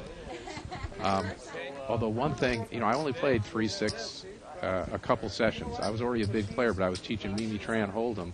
So I sat in the 3-6 Hold'em game with her. And the one thing I realized right away is they were taking $3 per hand for the rake at the casino we were playing at. And I started thinking I used to play 60-120. If they'd taken $60 out of each pot in my 60-120 game, I don't think any of us could have beat it. And so I said to her, the only problem with me teaching in this 3-6 game, let's look at a flop here, ace, queen, deuce. We see one player's cards. That's ace-king, and that is Tim Fan took okay. Anyway, Steve's spot. Okay. Anyways, I was saying, I told her, I'm afraid I can't beat the game. I just didn't think I could beat a game where they take one bet out each hand. And I said, you better quickly, I hope you're good enough that you can play in the 6-12, where at least it's not as bad. Percentage-wise, the rate's not as bad. And eventually, over time, she got to where she played in bigger games, which... what is she plays now? Well, she plays they don't even invite her. Well, no, she's a 4-8 player. Okay, yeah. 400, they don't invite 800? her. Yeah, she would be the best player in this game. And they don't invite her. They're playing limit hold'em. Mimi doesn't get the call. She had to move from San Jose to Los Angeles because she broke up the game there, and then she came here and they stopped playing limit hold'em with her. Here, as a matter of fact, she's on her way. I called her and told her there is a limit hold'em game going on. Oh, she's going to come and tear it up. Good. She's going to sneak it. Well, it doesn't mean she's going to win, But well, no, but like I said, she doesn't get the call when there's a limit hold'em game going on in the L.A. area. But anyway, So at the 30-60 level, you start raising with your good hands, knocking people out. You 3-bet more. And still, it still isn't that far from the showdown that we were talking about, the 3-6. Normally what happens is you get someone with two players with top pair or better, or someone with a draw. They go to war to some degree. And because it's limit hold'em, one ends up calling the other one down. Because the pot gets pretty big relative to the last bet. You end up getting 8 to 10 to 1 odds or something like that on the last bet. So you call and the two guys turn their hands over, the better hand wins. And when I started playing limit hold'em seriously, I was a no limit hold'em player before that, and it actually ruined me as a poker player to some degree, because I was really good at knowing when people were weak or strong and doing things as a result of that. And once I started playing limit hold'em, it didn't make that much sense. If I was 80% sure that someone had me beat, it still meant it was right for me to call on the river. Right. So over time, I lost some of my reading skills. And so it really hurt me as a player. But limit hold'em in the 80s and the 90s, that was the game. And still on the internet, it's mainly the game. No limit hold'em is has had a rebirth because of televised poker. But I don't feel I'm as good at reading people as I was 20 years ago. Now, one thing that goes on once you get to this 3 and 6 level, though, actually we have a bunch of good poker players here, but they're all mixed game players here. We don't have hold'em specialists in this game. And we were talking about that because the gentleman in seat 4 has a tendency to make a lot of calls. Who's the gentleman in seat 4? His name is Fred. Yeah, well, Fred. And supposedly what Yosh told me before the game showed that hold'em is his worst game. That, normally they play mixed games, and they wanted to throw in a deuce to 7 in here, to make, Fred want to stick around because he doesn't really care for hold'em as much as he does the other games. Well, actually, the only guy sitting at the table there, Tim Pham, limit hold'em's probably his best game, although he's a dangerous tournament player, as we found out. Yosh, hold'em's a good game for him, and he's a decent Raz and stud player. Fred, I played with Fred a few years ago when he was a extremely, very inexperienced player. Very nice guy, by the way. Yeah. A businessman, and he was a bit of a calling station in those days. A pretty passive player. Right. And one of the things that you look at once you get to the 3 and 600 level and beyond, I'm going to use the word chop, which you probably haven't heard before because it's discussed normally in the smaller games. Chop? The chop is usually the rake from a game. You talk about who's chopping the pots, going back to the 60s and 70s when that's how the rake was done in games. Well, when you talk about the chop in higher limit poker, what you're talking about is who's winning the hands when nobody has anything. Let's say you and I both have ace and a face card and nothing comes on the flop. Well, who wins that hand? That's actually a key to who ends up being a winner in the game. And so the way you win the chop, okay, Yosh obviously, since he's got an 8-6 called in the blinds, and Tim has the lead, and Yosh is taking off, normally you don't want to take off a card when there's also a flush draw up there with your gut shot, where you're going for the undercard gut shot. Right. So with 3 clubs up, Yosh had to give it up, even though he picked up an open-end straight draw. It ends up the straight was still live. But anyway, so we're going to look Tim had a real hand there, but there are going to be a number of hands where nobody's got a hand. So how do you win the chop? Well, one way is by being aggressive, by being the person who puts in the third bet, the re-raise. So then you bet on the flop, and hopefully the guy goes out. And then the turn is so critical in 3 and 600 up. Last time I did a limit broadcast, I talked about raising on the turn. And one of the reasons I said you raise with your draws on the turn as well as your good hands, so they both look the same. One of the effects of raising on the turn that goes unnoticed is if your opponent has the betting lead going into the flop. I don't see any hands up there. It's, it looks like player in seat 1, Yosh, has 2 pair. There we go. There's the hands. And then we have a gut shot straight draw for Frank. He's finished. Okay, and normally with a gut shot, people take off one card and give it up. But anyway, if you raise on the turn a lot, when someone else has the lead, let's say you have a speculative draw or a backdoor flush draw, you call on the flop. sometimes you paralyze them on the turn, where they give up the hand because they're afraid of getting check raised, and you take it away from them on the river. So that's the extra power of that raising on the turn. So what I look for, and I categorize all the players I play against in Limit Hold'em, I watch very carefully for who will continue betting they'll bet on the flop with nothing when they have the lead, and again on the turn with nothing. Those players are prime candidates for me to check raise them into oblivion. I start raising them with all my draws, and I make them fold on the turn because I know they're betting nothing a lot of times. And then eventually what happens, they stop betting altogether. They just give me free cards in some situations where I would have given up on the turn.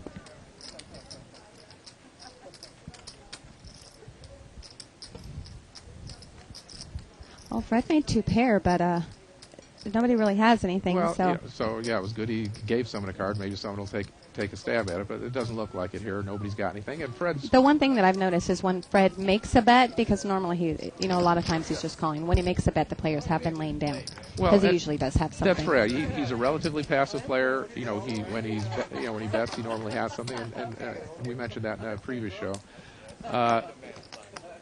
If but he is the type of player who's going to take cards off and call you down. I still fire at him a couple times because he likes to take cards off. Loy I see is in the game. Loy's a decent Hold'em player. Can be a tough player. Pretty solid player. I usually have to give Loy credit. He seems to be doing okay, and Hassan's doing well. Hassan's been playing a pretty solid starting hands from what I've seen. Well, he's on camera. Okay, because I'm not sure, how Hold'em's his not style his favorite is. game, frankly. Hassan is one of those players, especially in No Limit Hold'em, very dangerous player. He's got a little bit of crazy in him. It's just the right amount to make you not know where he is. And so a guy like that, I end up calling him down, and then he shows me the nuts. When he's playing solid like this, it's easy to go wrong. He has been, yeah. And here's Hassan, who has the best, I guess, has the best hand. He still has the best hand. And again, a lot of times, like I say, when I play Hassan, I don't give him credit because I've seen him do funny things, and then he'll surprise me very frequently. Tough guy to play against. Well, he's probably surprising everybody today because he has been playing just real. Right. Mike Wu's a guy I played with many years ago. Mike used to be a real action player. I'd even say crazy player. And his last name is Wu? Yeah, he toned it down over the last several years. I played with him about 10 years ago, and Mike had some good tournament showing lately. And again, he's another one of those guys like Hassan. You see a lot of guys like this, Ming La, Hassan, Mike Wu. They're dangerous players because they can get really out of line, and then they can also change and get it back where they've toned it down. And you have to be really sharp to be able to pick up what they're doing. And they're tough for anyone to play against. Right. I want to ask you one thing because me and Bart were commenting about it, and I kind of quoted you, but I said don't quote me on this. I wanted to make sure that I heard you right. Bart was again talking about just playing solid starting hands, and you said that you tend to see that more in the mid limit, 30, 60, and right. Right. And, and if they moved up into your game, it would be really tough for them to play that kind of game. Well, and Limit Hold'em is still a game, like I said, given the showdown analogy, it's still a game of starting with good cards more than most games. Omaha 8 or better, you see in my game people really playing a lot of garbage more than you would in lower limit games. But in Limit Hold'em, you still like to start with good hands. The 3 bets in my game will be much more liberal. For 300, 600 up, people are 3 betting in position all the time, trying to take the lead, like I said, to try to get the chop, to try to win when nothing hits. One thing that, another thing I wanted to mention that you hear talked about all the time is people changing up, mixing up their game, playing the same hand differently. That's really one of those things that's you see it in the books, but it's really oversold. It's the way you change your game is by adapting to what your opponents are doing, more than just for no reason saying I'm going to play this hand differently. Right. People think that they got to limp with aces one time, raise with it the next. If you're getting action on aces, keep raising. Keep getting that action. And you might say, well, I want to confuse my opponents. Well, the way you confuse your opponents in Hold'em and in all forms of poker is by playing weak hands and strong hands the same. Right. That will so confuse continue them. raising with So the you aces, play but also that's raise right. with 8-9. Yeah, you raise with 8-9 in the middle. You know, Right. the only hands you normally limp with in Limit Hold'em are your small pairs and your ace suiteds early on. Mm-hmm. But once you're the first one in middle position and beyond, you raise. And so people don't know if you have a strong hand or a suited connector or, you know, a king jack or anything like that. You know, it's hard for them to put you on a hand. That's plenty to confuse them. And the other way you're going to confuse players is a bunch of ugly hands. Well, Yeah, here, Fred's Mike's picked up the calling. He has diamond draw. he has a pair Well, of fives. Fred had the best hand, right? Yes, he has the best hand. And as I said with Fred, if he makes a pair, he's probably going to call you down. So he's not a good guy. Once he's called on the turn, he probably has a piece of the board, and he doesn't raise that aggressively. Right. So You bet there for value, but you don't expect that's to bet right. to You have don't him fold. you don't figure you're going to knock Fred out. Right. You know, that's just the player he is. You know, one of the things I was saying about the way you confuse opponents, you play each player differently. Because again, you see what their tendencies are, and so some players will see the way you play another player and say, oh, he's playing raising aggressively, raising with all his draws against that guy. But it'll be against that guy. They'll think you're going to do the same against them. But if they're a type of player who once they're in doesn't fold, now you can't just raise, on these speculative hands as much. You have to bet value, as you were saying. So all these different changes you make in your game will keep your opponents off balance. And so that's, you try to play the hands correctly against each player you play, and you don't just try to say, okay, for no apparent reason, I'm going to play this hand differently than I played it the last time. Right. And so a lot of players make that. Yeah, that makes sense. That mistake. If it was for poker, I think you guys all go broke.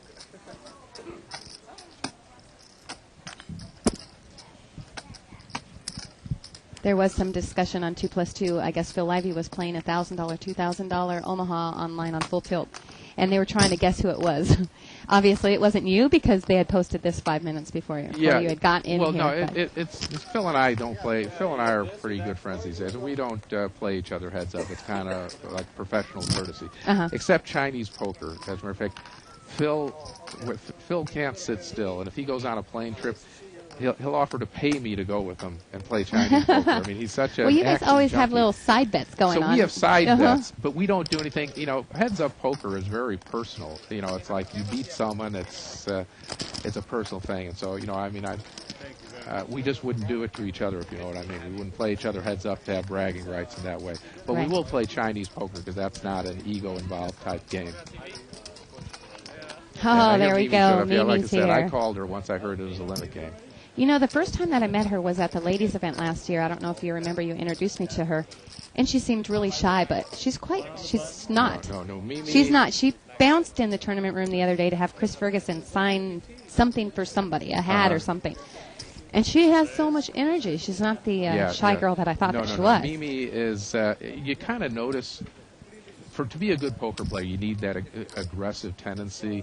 And you notice, like Jennifer and Mimi, they're ready to rip anyone's, throat out. And that's just the way they are. You see it more in women because it stands out when they're aggressive. But when Mimi sits down, people are going to want to get on her left. She's an aggressive player. And that is, I guess, why Loy moved to seat 7. Yeah, exactly. Loy and Mimi have played many times, and Loy doesn't want Mimi 3-betting behind him. Okay.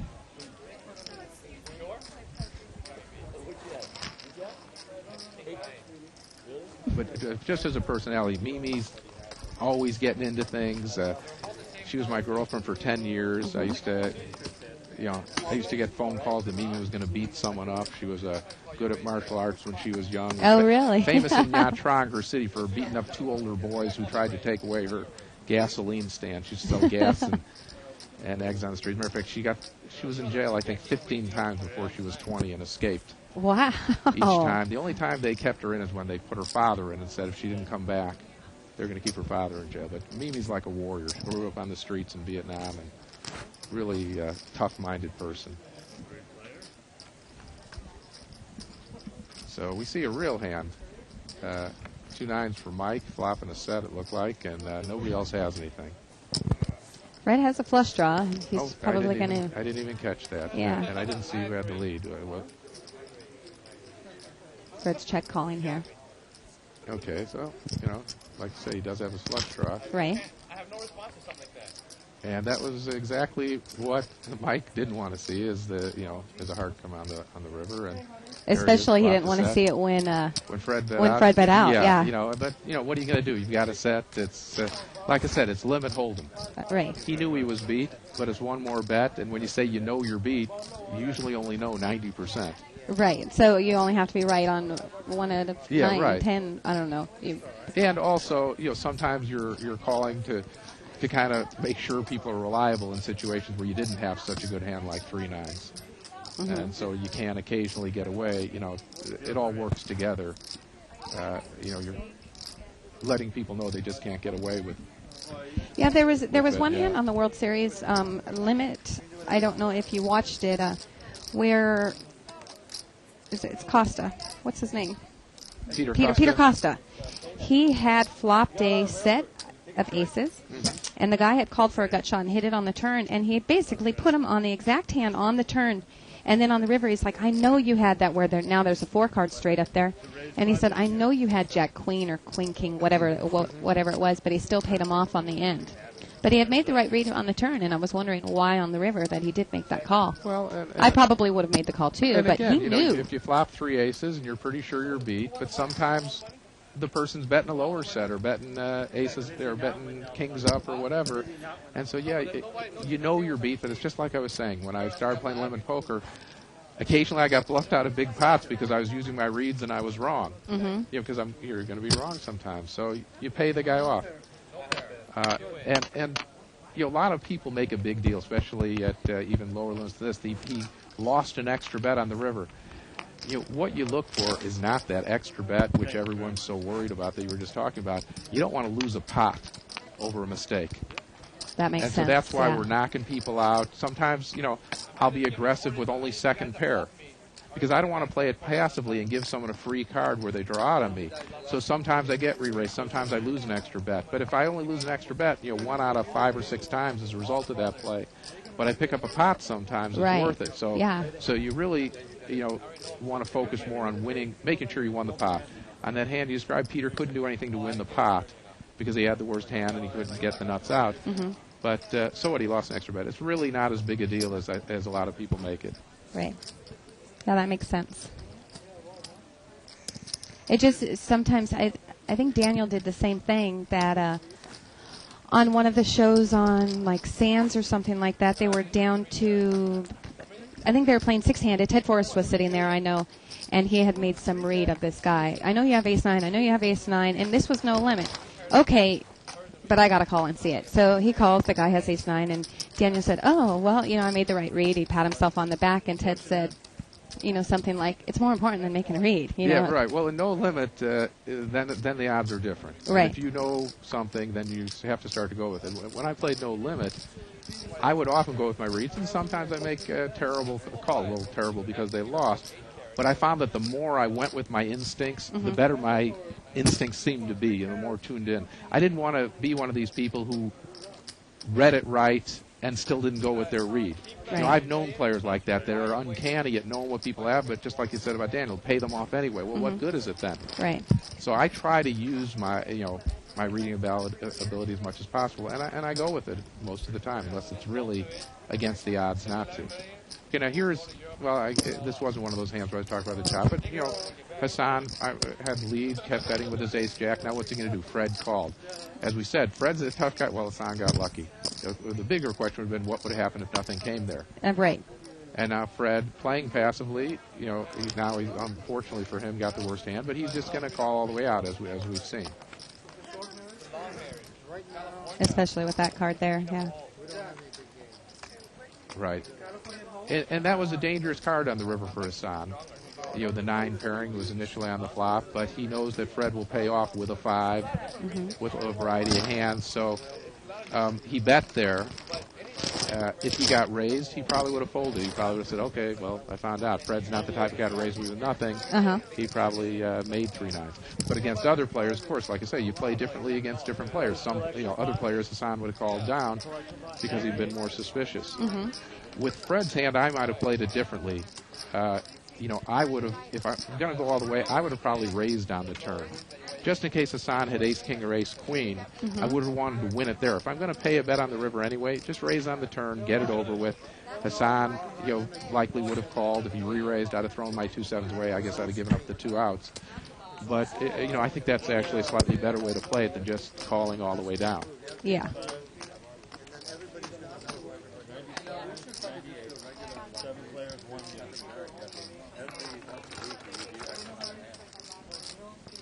So the girl in seat 5 is not going to be playing. She's sitting there.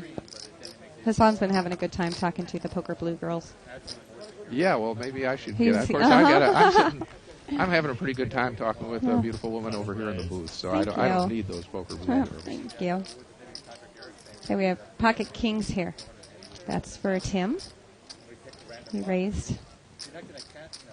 Give you if someone does get caught, they understand they may lose it. Oh, see, they're stalling on Mimi. They're He's- saying she doesn't. They don't have white chips on the cage. Okay, we have Tim in there.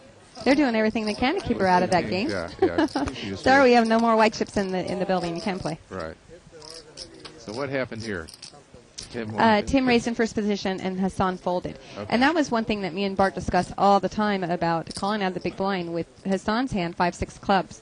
I probably would Well, have I called. thought it was offsuit. If it was 5-6 of clubs, I think he would have called. I would be surprised if he I folded. thought that's what it was. Yeah, but- so it's gone. But yeah, I would call with 5-6 of clubs for sure, and I would fold with 5-6 offsuit. Because he's in first position, or you would just fold 5-6 heads up no matter what? Just no matter what, that's below my cutoffs, my standards for calling the big blind, calling a raise in the big blind.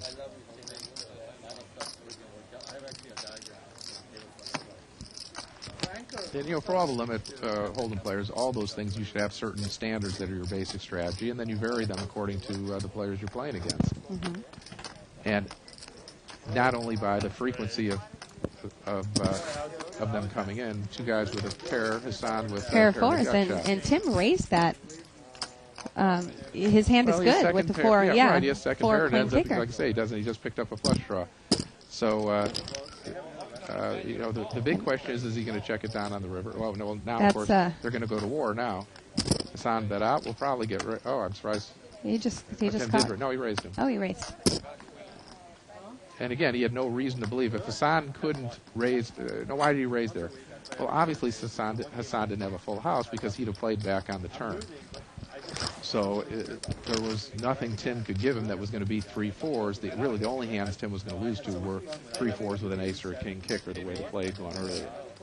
Right. So Because if Hassan had 2 pair or trips, if he had flopped a set, he would have played on the turn. So Right. that was pretty safe raise, and again, almost no way to even get re-raised if somehow he was beat. So 2 hands that he could have lost to is certainly a lot of value in raising there.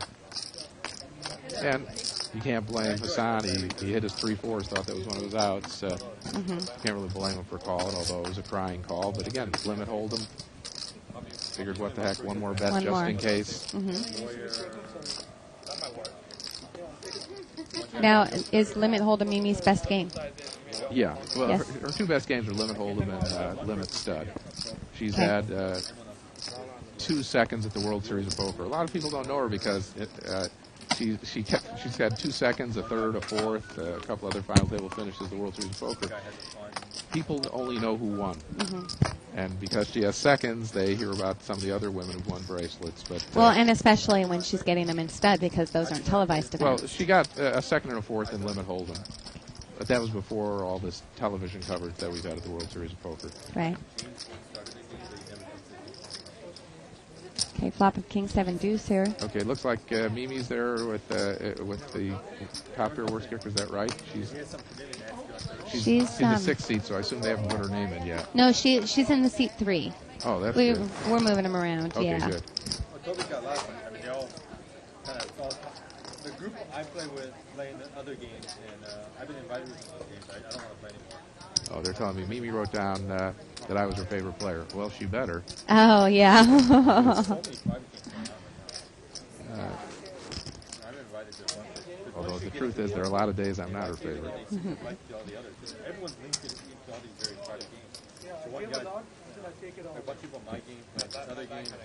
Okay, and two guys with. Now there's Fred calling even With pair of sevens with, there. Third pair. But did we see the hands right? Because they took off the King Jack, which makes no sense.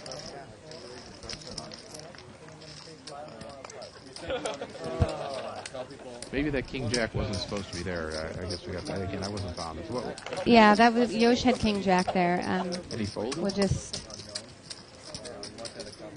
Okay. Well, Yeah, he folded. Okay. Well, maybe the the action was more aggressive than. Well, it was a pretty big pot. Yeah, it could have been raised there or been raised. Okay. Well, let me. I've got to be on top of this. Okay, the button in I guess seat 9. Mimi out in front. She comes in raising here. Unsurprisingly. Okay, we have Fred, who we know likes to call. I think we should. Read it. There we go. Some queens. That's for seat 6. Okay, Mike Wu, and it looks like I see an ace king on the screen. Yeah, that's seat 2. That's Frank. Right. Mimi came in with Queen 10 of diamonds. She raised with Queen 10 of diamonds. And then seat 4 called. Well, Fred called. Mimi's in bad shape, but Well, the ace will help her get away from the that's hand. right. So that's the end of it for her.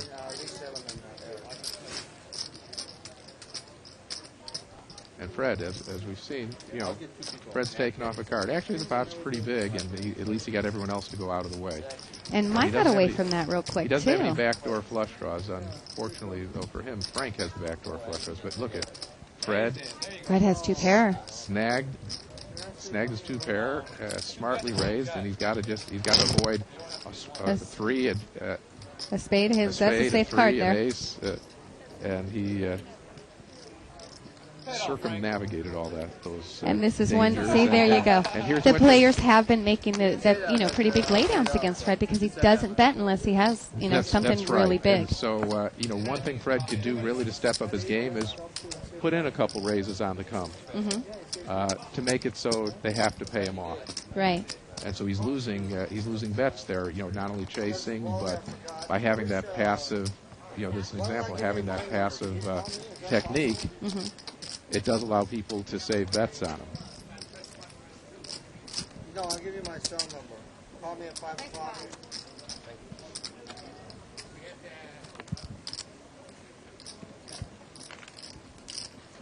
What happens? Yeah, another grinder. I think Tim raises here. Ace, king of spades. And Yosh calls with king 10.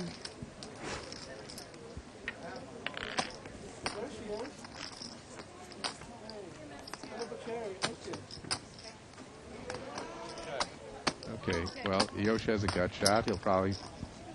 I guess he bet out, which kind of.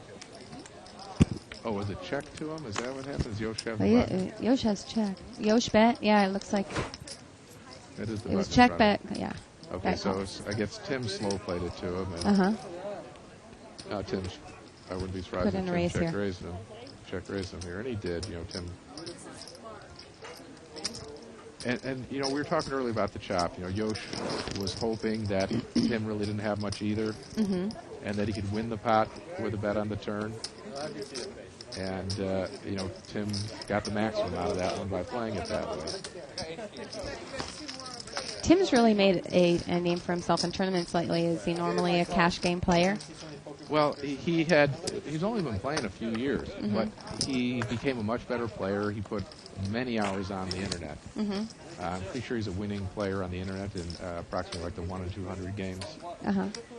And he's a dangerous player. He does play some bad hands, but he kind of knows the value of hands by now. So again, he's a guy that sometimes you feel you have to pay off sometimes, and he seems to be a pretty sharp kid. I heard he made some good reads at the World Series to get down there pretty far, and then flopped a set and got really unlucky and lost to runner to get knocked out.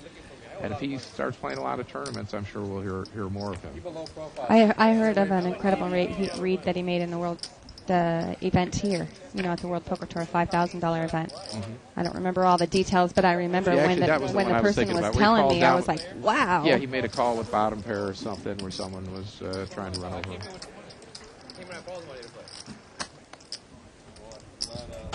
Flop a king, queen, 8, all clubs. And Fred has 2 pair. Now, again, I don't get that impressed that people are making these incredible calls if they're always calling. Some people are calling stations. But if the guy, we're seeing Tim show a lot of restraint, so we know that he can play solidly. So if the guy's able to, get away from hands also and make those calls, well, then he's a poker player. Well, what had happened was the person, I don't remember the whole details of the story, but I do know that my friend that told me the story had put in a bet on the flop. Tim had raised, my friend had re-raised, and he had called the re-raise knowing that his, ace high or something to that effect was good, the way that the pre-action had dictated. So it was pretty impressive. I wish I could remember, all the details, but it wasn't just a plain, flat call. Yeah. And Tim's become a poker player. He's put in his hours. You don't become a poker player overnight. But some people are becoming poker players a lot more rapidly because they get in so many hands on the internet. They can play hands through the night, and so they play, literally 100,000 poker hands. So they become good. I don't think you can get to be the top level just playing the internet because you're not going to be as good at the psychological things that are going on in a live game. Right. But you certainly can learn the value of hands, which is critical in Hold'em, and then go from there. There's 4 players in the pot here.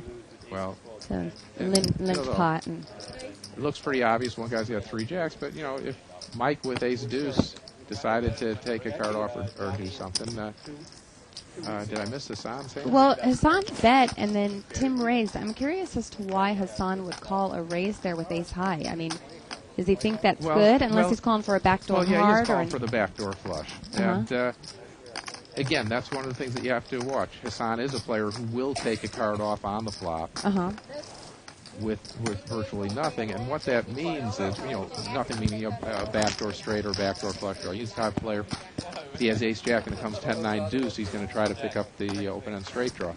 When I play against Hassan, even if I've got nothing but I have the betting lead, I have to bet against him on the turn.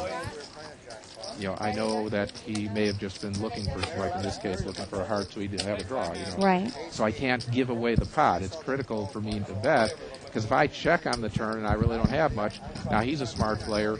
He now knows I'm weak and he'll probably come firing out in the river. And you might say, well, why don't you call him? Well, sometimes first of all, I don't have the best hand. I can't beat his ace high or whatever. And it's a guessing game then. Right. So I take away the guessing game to some degree against that type of player by betting again on the turn, and I get raised and lose an extra bet sometimes, but it's still worth it to me the extra times I win the pot. Right.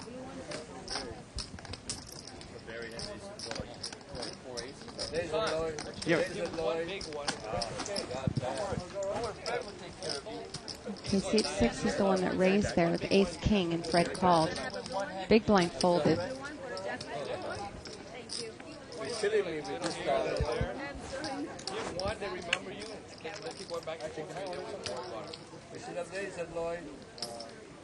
Flop a 4-3-3. Okay, now here... Mike's betting. This is kind of what you're talking about here. Misses everything, but...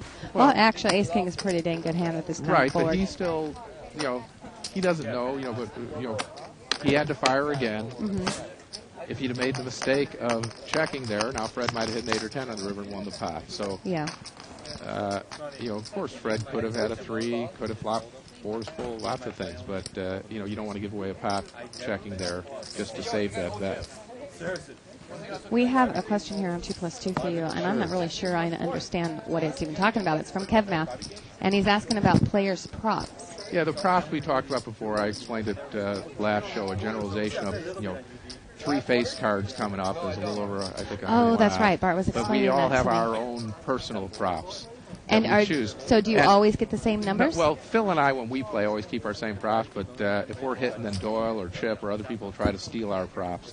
We have to fight over them. Uh-huh. So they do change from time to time. And a lot of players, if they haven't been doing well in the props, they'll switch off and come up with some new ones. Okay. I just joked with Lyle on the phone, Lyle Berman. He was sick for a while, and I told him, people were saying he was going to die. It wasn't true, but I was joking. Uh-huh. With him. I said, so we were playing some of his name props. His name prop is King 10-9. He has some other minor props. I said, while he was gone, his props were still being played, so I didn't want him to feel bad. Well, look at this.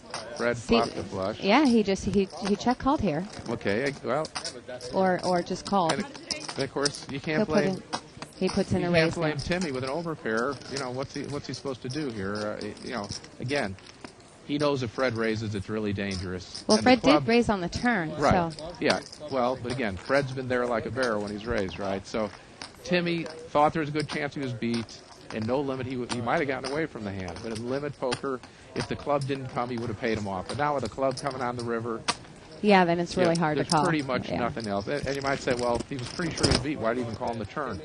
Well, he thought, one of the hands that could have beat him, something like 8s and 6s, and if a deuce or a 3 or a 10 had come, he'd have drawn out. That's true. Or maybe Fred just had 2 9s or ace-8 or something like that. So, he felt it was worth, calling him down, and I think most people with an overpair would have done the same thing. As I said, normally if you have top pair or better in limit hold'em and it's heads up, you just get to a point where one of the guys gives up meaning not necessarily fold, but just calls the other one down. Mm-hmm. There's another question there for you that somebody noticed that Mimi bought in short. I didn't see what she bought in for. Well, And I normally they were recommend that asking she them. does bet in short. People still have a hard time understanding, although it looks like she might have bought in full 10,000. She bought in for 10,000. Yeah, I would have bought in for less. I would have bought in for 3,000 if they allow me. And a lot of people say, why do you buy in short in a limit game?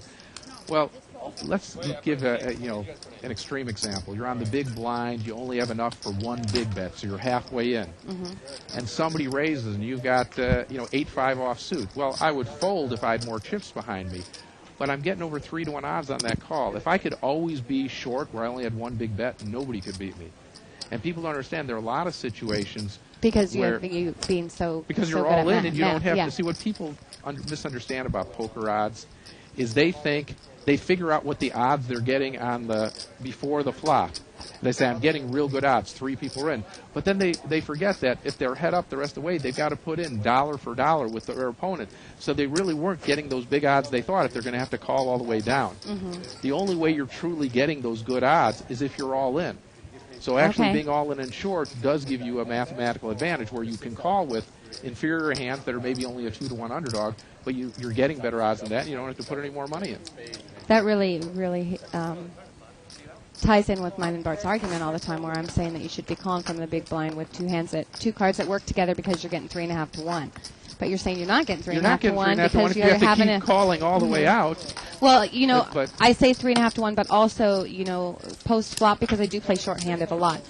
Post flop, I usually know where I stand, and I can make laydowns. And I'm not going to call with something like 10-6, but I will Well, but call sometimes you may know where you are, but then what happens is you know where you are, but you see again there's money in the pot. You're getting the right odds. Now you've gone to where Now you're you're a kinda 2-1 getting sucked in underdog. a little more, and then and- maybe you pick up another draw, but you're getting. See, if you're always behind, this happens most frequently in Raz. If you start with a bad card in Raz, and the other guy's 3 good ones, you keep thinking you're priced in on each street. Right. But really what's happened when you look in retrospect at the hand when it's over, Mm-hmm. it's what I would, in layman's terms, what's really going on is you've been throwing good money after bad for like 3 or 4 streets. Good point. You started out making that initial bad call that kind of roped you in the rest of the way, and that can That's happen in right. any form of poker. Yeah. It's a very good point.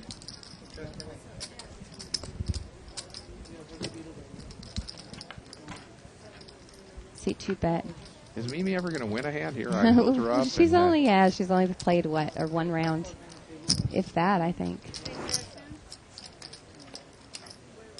3 players here. Okay. Frank's betting, Yoshi's calling. Yosh isn't having one of his better days. I'm telling Okay, you, his well- big hands have been getting cracked. Well, his day just got better. Yes, it did. He was there. Well, and how many outs did he have? Well, he had the gut shot as He well. had the as 5, the and 3, or the 4. Right. So he had enough outs. He felt he was priced in. Of course, if the 4 came and Frank had an 8, And he was then in he trouble. 6. So Uh-huh. the outs weren't clean, but the 5 was certainly the most welcome card in the deck for him. Yes. And again, Frank knew he was beat when he got raised, but he paid him off. Didn't want, just in case. How badly is bending?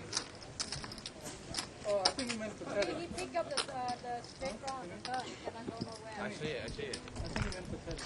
So we're supposed to have Tuan Lee come in, but I haven't seen him come and sit down And at Juan, the one of table. those guys I was talking about, winning those hands where no one has anything, that's his specialty. Really?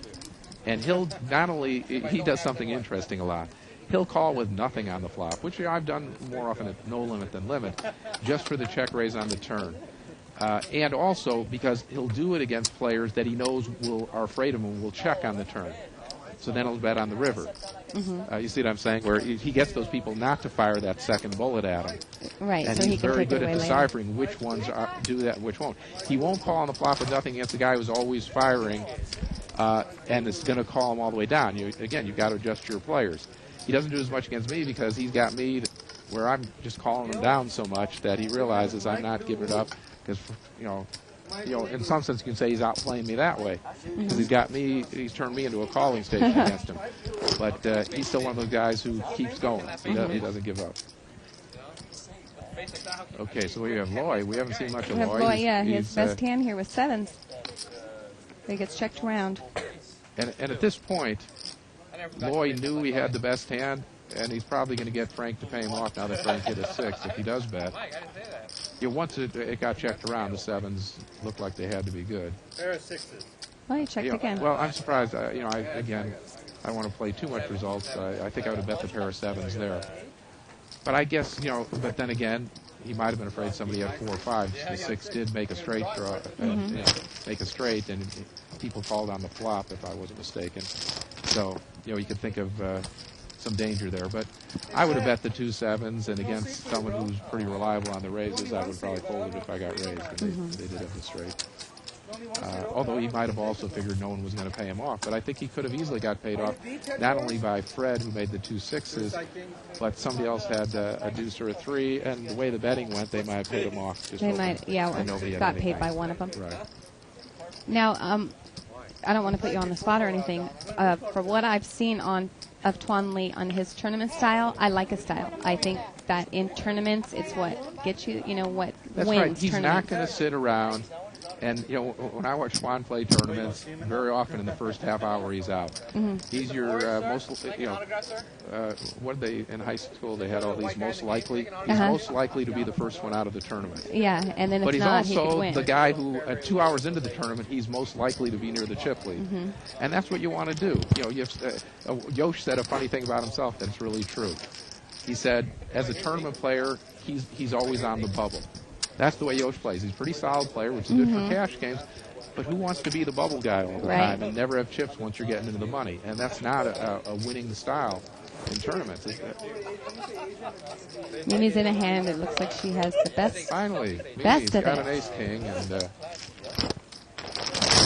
the poor girl, she can't even get Fred to pay her off. He has Well, nothing. he has nothing. He has That's nothing. right. I'm kidding.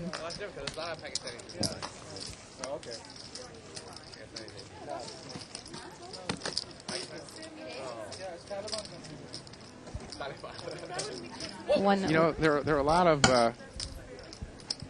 pretty girls, those poker blue girls. But I found out very quickly, if you're a poker player and you get pretty girls who can't play poker very well, you're going to end up putting them in the games. It's going to cost you a lot of money.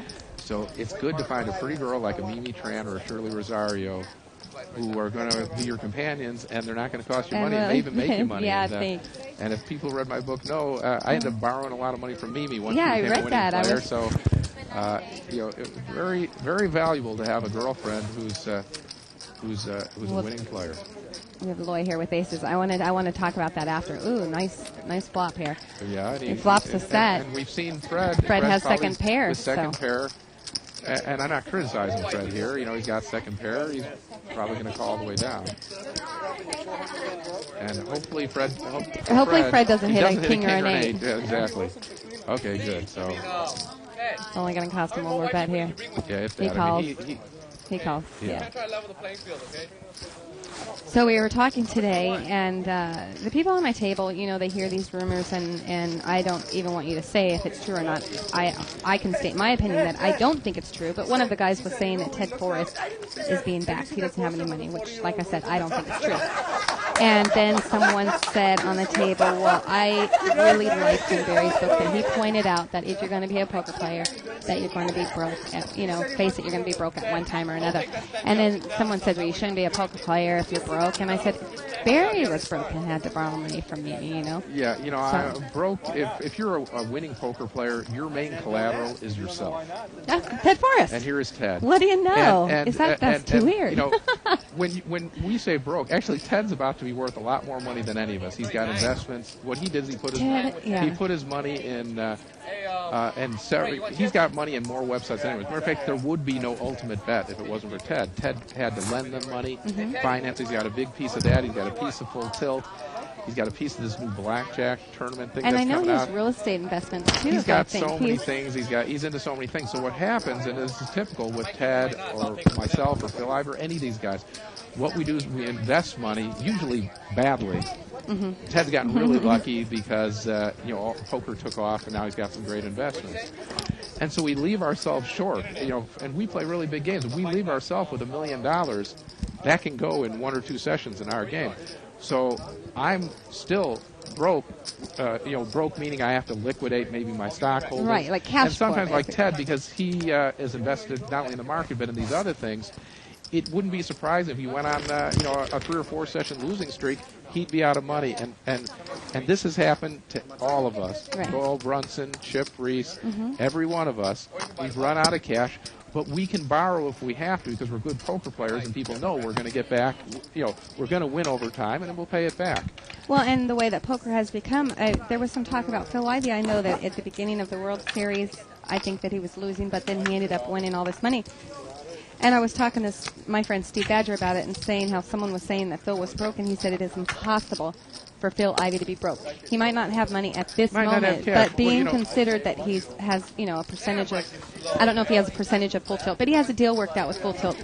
He always is going to have some kind of money being brought in. Well, all these people will have money, and they have borrowing. Phil and I have each lent each other $1 million from time to time, and that's the same with Chip and I and Doyle. Normally we pay back the next session, but usually what you try to do is get another winning player who's a friend of yours. You don't want to deal with losing players because those people you'll have to lend money to and they may never come up for air again. But as long as you're dealing with winning players, you know that what happens when we're broke.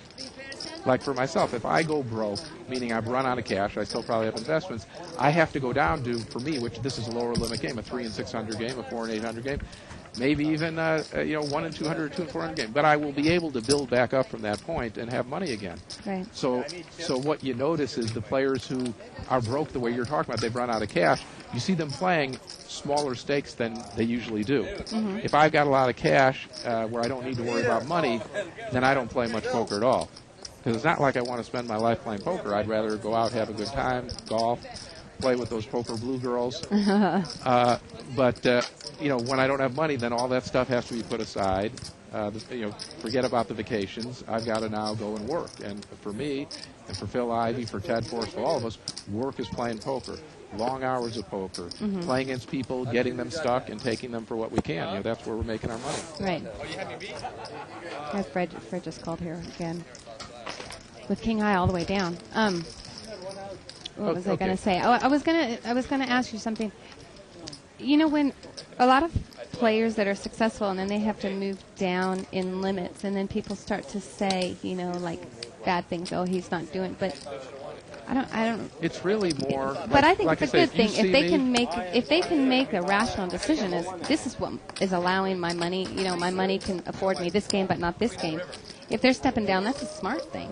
Right. If they Well, don't not have only the that, bank. it's not only stepping down, but playing more hours. And I've certainly had to do it in my career, and everyone else, just about everyone else has had to also at some point, because it's more. You want to play against weaker players. I mean, you don't win money at poker necessarily by being the best player in the world. You win money because you're better than the people you're playing against. Right. And so you go to where you can find them, where you can make decent money.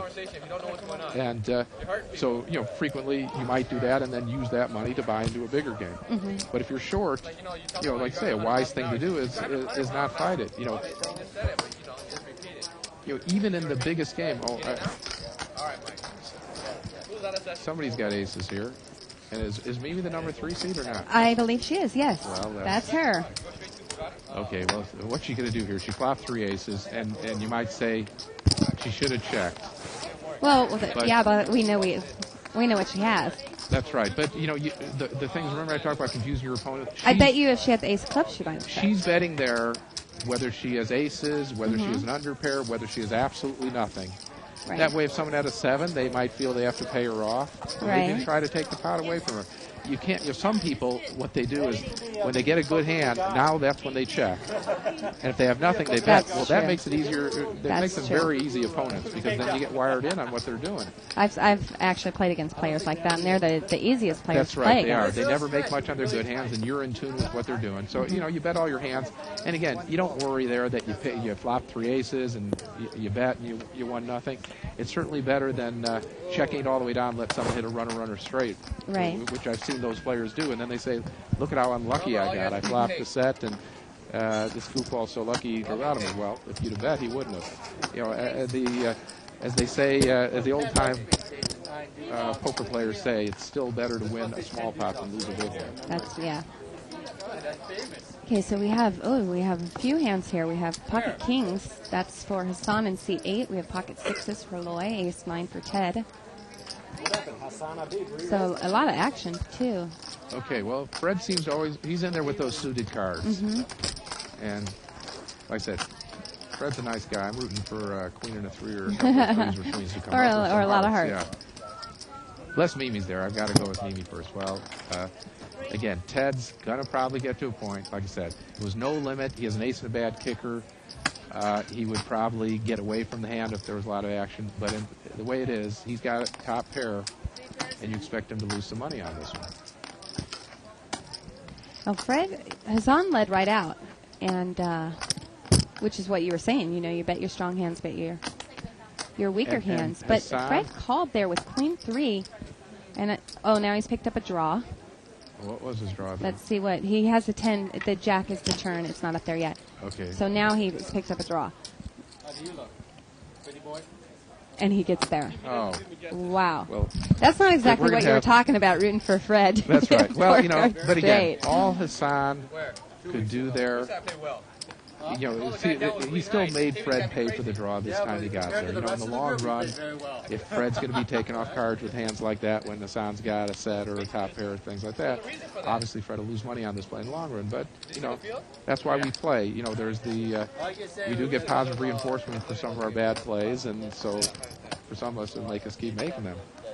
Hassan has hesitantly called. Yeah, he wasn't too thrilled about that call. If Hassan wasn't on camera, we would probably be hearing him say something right now. It's kind of funny because I was just going to say that at these limits, you don't hear the players berate each other as much as you do in the lower limits. You welcome the players that are drawing like that. They get lucky sometimes. That's your philosophy. Is that okay? If the guy's going to play like that, I'm going to beat him out of money in the long run. But not everyone has that kind of control. Are you saying that Hassan has a temper occasionally? Well, this would get to anyone. You flop a set and lose to a runner, jack 10. I mean, of course, it would steam me up inside too. But I take it like a man and just go on to the next hand. And right. I'd say nice hand, Fred, and that's about all I'd say. But of course, that's a pretty upsetting beat. And of course, there was an example. Hassan knew he was beat when Fred bet on the river, but just in case, maybe misread his hand. One bet, maybe Fred made 2 pair. That's what I was going to say. He might have made 2 pair. Or a set on the river, and he knew Hassan didn't have the straight. one thing somebody had a question about props. Props are 3 cards, like a prop might be Jack 6 deuce. But if 2 jacks and a 6 came up, you also get credit for it. So that's why you take 3 cards. You don't need all 3 to come up uniquely on the flop. So your props aren't Jack, Jack, 6. It just means that Jack, the flop has to consist of those cards. It could be 3 jacks, 3 sixes, 3 deuces, 2 jacks a 6, 2 sixes a jack, 2 sixes a deuce. You see what I'm saying? I got it. So that's why a prop consists of 3 cards. Okay. Yeah. So, what are you doing here? I came up for business yesterday. Oh, you did? Yeah. I'm actually staying through it tomorrow. Well, same business? Or? Okay. Yeah, we had a meeting with Mike Sexton. Oh, Mike Sexton. Oh, is that right? Party poker? Okay. Fantastic. How do you look? How do you sound? Excellent. All right, Teddy.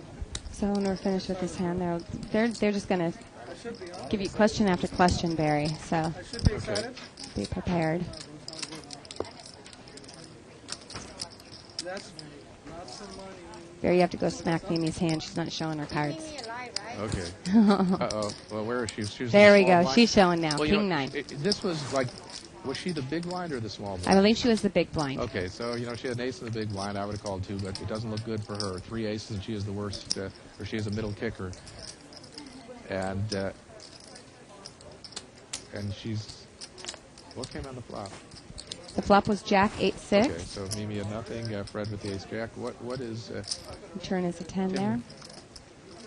Tim was just calling with. Yeah, it's Fred is betting and Tim call.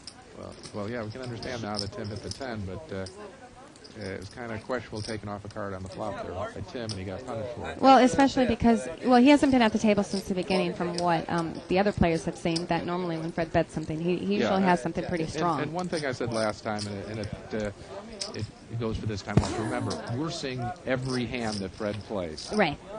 We don't know if they're getting, they've played enough with Fred that I think they have that perception, but it's so much easier for us to construct a profile of the players. Because we're seeing all hands, whether they've been showed down or not. That's right. So we know Fred's been there when he's bet. So, we shouldn't be too critical of someone making a mistake on a player when they don't have the same information that we do. Right. Okay, so this was your question here. He was asking, Carrick567 was asking, are there people who lose who sit at? There's obviously going to be losers, right? Go ahead and read that question. Businessmen lose, people who come up. I mean, you have people who have money, you get stuck in a 40-80, and then they take their shot to get out in a bigger game, and they lose. And of course, there are people who've lost a lot of money. Normally, it takes a lot of money to play 3 and 600 for a year and be a losing player. Mm-hmm. Normally, what happens is these people get to where they're winning players or marginally losing players, or they have to either quit playing poker or go back down to a lower limit. Mm-hmm. But, I have played with players who played many years at high limits and fed the game. Sometimes one or two live players can feed a game for years. Well, which is exactly the same situation that you guys are in, because it's you, Doyle, Chip, Phil Ivey, some of the strongest players in the world. And you weren't just sitting there playing against each other. You're waiting for that one person to come in the game. We have some players who do that, and we have a lot of players who play in the smaller games, smaller meaning 4 and 800 and up. They take a shot in our game. Maybe they win for a little while, but some of them end up to be winning players and stay with it. About the only guy who's done this, someone like a Phil Ivey. Mm-hmm. Most of them, they eventually lose the money they have and have to go back down. Mm-hmm. Yeah, he was just his whole point was that he's having a hard time grasping how much profit is to be made at these. Well, the people who are fish in our games are winning players at smaller games. Mm-hmm. And so fish is still a relative term. Right. So they might be great players. They're just not at the level that you guys are at yet. And frankly, some of the players that you guys think are good tournament players would be real live ones in our game. Right. And some of them have taken their tournament money, lost it, and now they don't do that anymore. Oh, I know. Yeah. They're not. Their excuse to themselves is, well, side games are different than tournaments and stuff like that. For the most part, that's not true. If you're a good poker player at the top level of the side games, you can play in tournaments. You might say, why don't I see those people win all the tournaments? Well, they're not playing them. Mm-hmm. You know, most people play, the people you see playing every tournament, the $1,000, $500 buy-in tournaments, those aren't people who have lots of money. Those are people who that's their life, that's their livelihood. They're getting staked, a lot of them, and so they play every event. We have Here's David. And David, He has a lot of chips there. He bought Yeah. in for a rack of, the Browns are 500, is that right? Yeah, 500. and David so. is a really good limit hold'em player. Mhm. And he's another guy who would never get called for the game, just like Mimi. You're right, Because right. he's too good a player. When they played head up at the $25,000 bicycle or limit hold'em tournament, they had one big limit hold'em tournament, the Bellagio. Mhm. So Mimi had to face David in the first round. They played for 4 hours. She knocked him out. Then she had Jennifer. And the whole room, all the LA players were betting on Mimi, and all the Vegas players bet on Jennifer. And what happened is it was an unbelievable battle for like the longest match of the tournament. And it finally got to where the limits were so high that they were basically playing a showdown. Mhm. And fortunately for Mimi, she won that showdown. So that was Mhm. like a war. There was more bet on that match than any match I've ever seen. Wow. David has been a player for a long time, and he's still, is relatively young. I remember when I was cocktailing at Commerce, which was 10 years ago, seeing him and him playing in the bigger games back then, and I was thinking, wow, he's just a kid playing in these games. Well, he started playing in these casinos at 18 years old Mhm. in the LA area. His mom and dad both play poker, smaller limits, and he's become a top player. That's all I can say. And he's initially was just a limit hold'em and limit lowball player, which were the predominant games in the LA area. Mhm. And now he's branched out. He played. He got to play some Raz because one of the live players played a lot of Raz for a number of years. I won't name names, but so David played with him, and now David even plays with us in the Larry Flint game, the stud game. Mhm. And initially, you talk about people being staked or whatever. Initially, I took a piece of David in the stud game. Now David's playing on his own. He wasn't a seasoned enough player. Had David sending Barry a message that he he'll- misses him. Yeah, and I will So definitely. I guess he must be a good friend of yours, too. Yeah, David and I jab each other a lot. We Okay. played poker. Again, David, especially when he's younger, was to just survive, had an aggressive personality, kind of like Mimi and a lot of players. David was always fighting for his piece of turf. Mm-hmm. Wouldn't give an inch to anyone. He's not that way with me. And now David's matured. He's got a family. He got 3 kids. Mm-hmm. And he's not like that now. But he's still, if someone's gonna be a jerk with him, David will be right in their face. But David now picks the spots. He's not going to just go off on someone who doesn't deserve it. So, but as a result, I always am pulling David's chain just to try to get the old David to come out. We have Hassan and Fred in this pot. Okay, maybe. Hassan's Fred. got a gut shot. Yeah, Fred has the best hand at the moment Now, with a I'm pair of aces. surprised Hassan didn't take a card off, especially wasn't Hassan the one who flopped 3 kings and Fred chased him down? Yes, yes. That might have been the turnabout hand right there, too. Although Fred didn't have as big a hand, but I would have taken a card off there.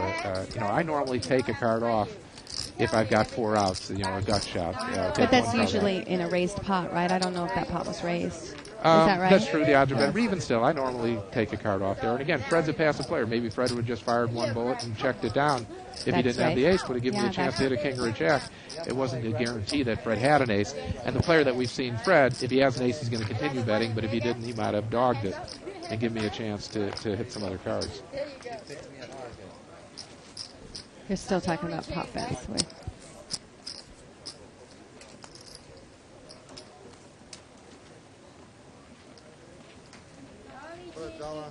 Why does it seem so different than the ones like on TV stuff on the tournament? I don't know. Oh, because they just have a little camera here for that. Yours design. The two-way action here, Ace 3 versus King 10. Was Fred with a flush draw? Fred Yosh bet there. nothing? Yosh These done. guys aren't taking. I wouldn't have taken the card off with ace high either, although it was the best hand.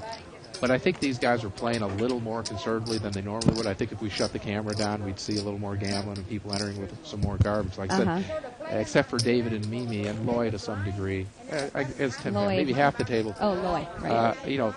Our guys, or people who play hold them all the time.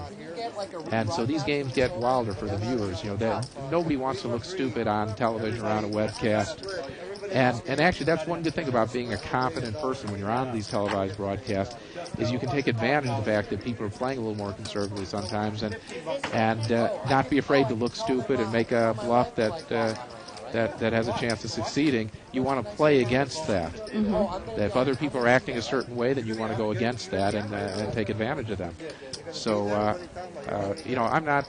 I don't want to look stupid either, but I'm a confident enough person that if I do something that's stupid and doesn't work, it's not going to ruin me psychologically. I'll go on and recover from it immediately. Yeah, well, I was talking about that not as far as poker, but sometimes when I get here in the commentary booth, my mouth moves a little faster than my brain does.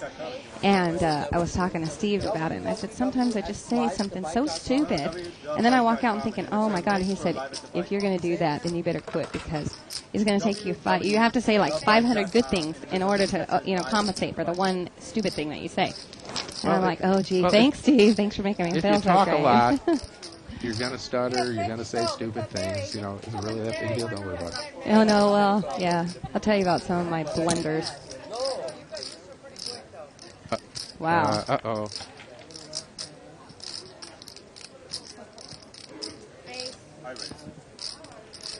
David raises. Frank just called him. Frank was afraid David had a flush. But you notice the way David played that. It might look strange because he doesn't have the best hand. But he didn't want to just call.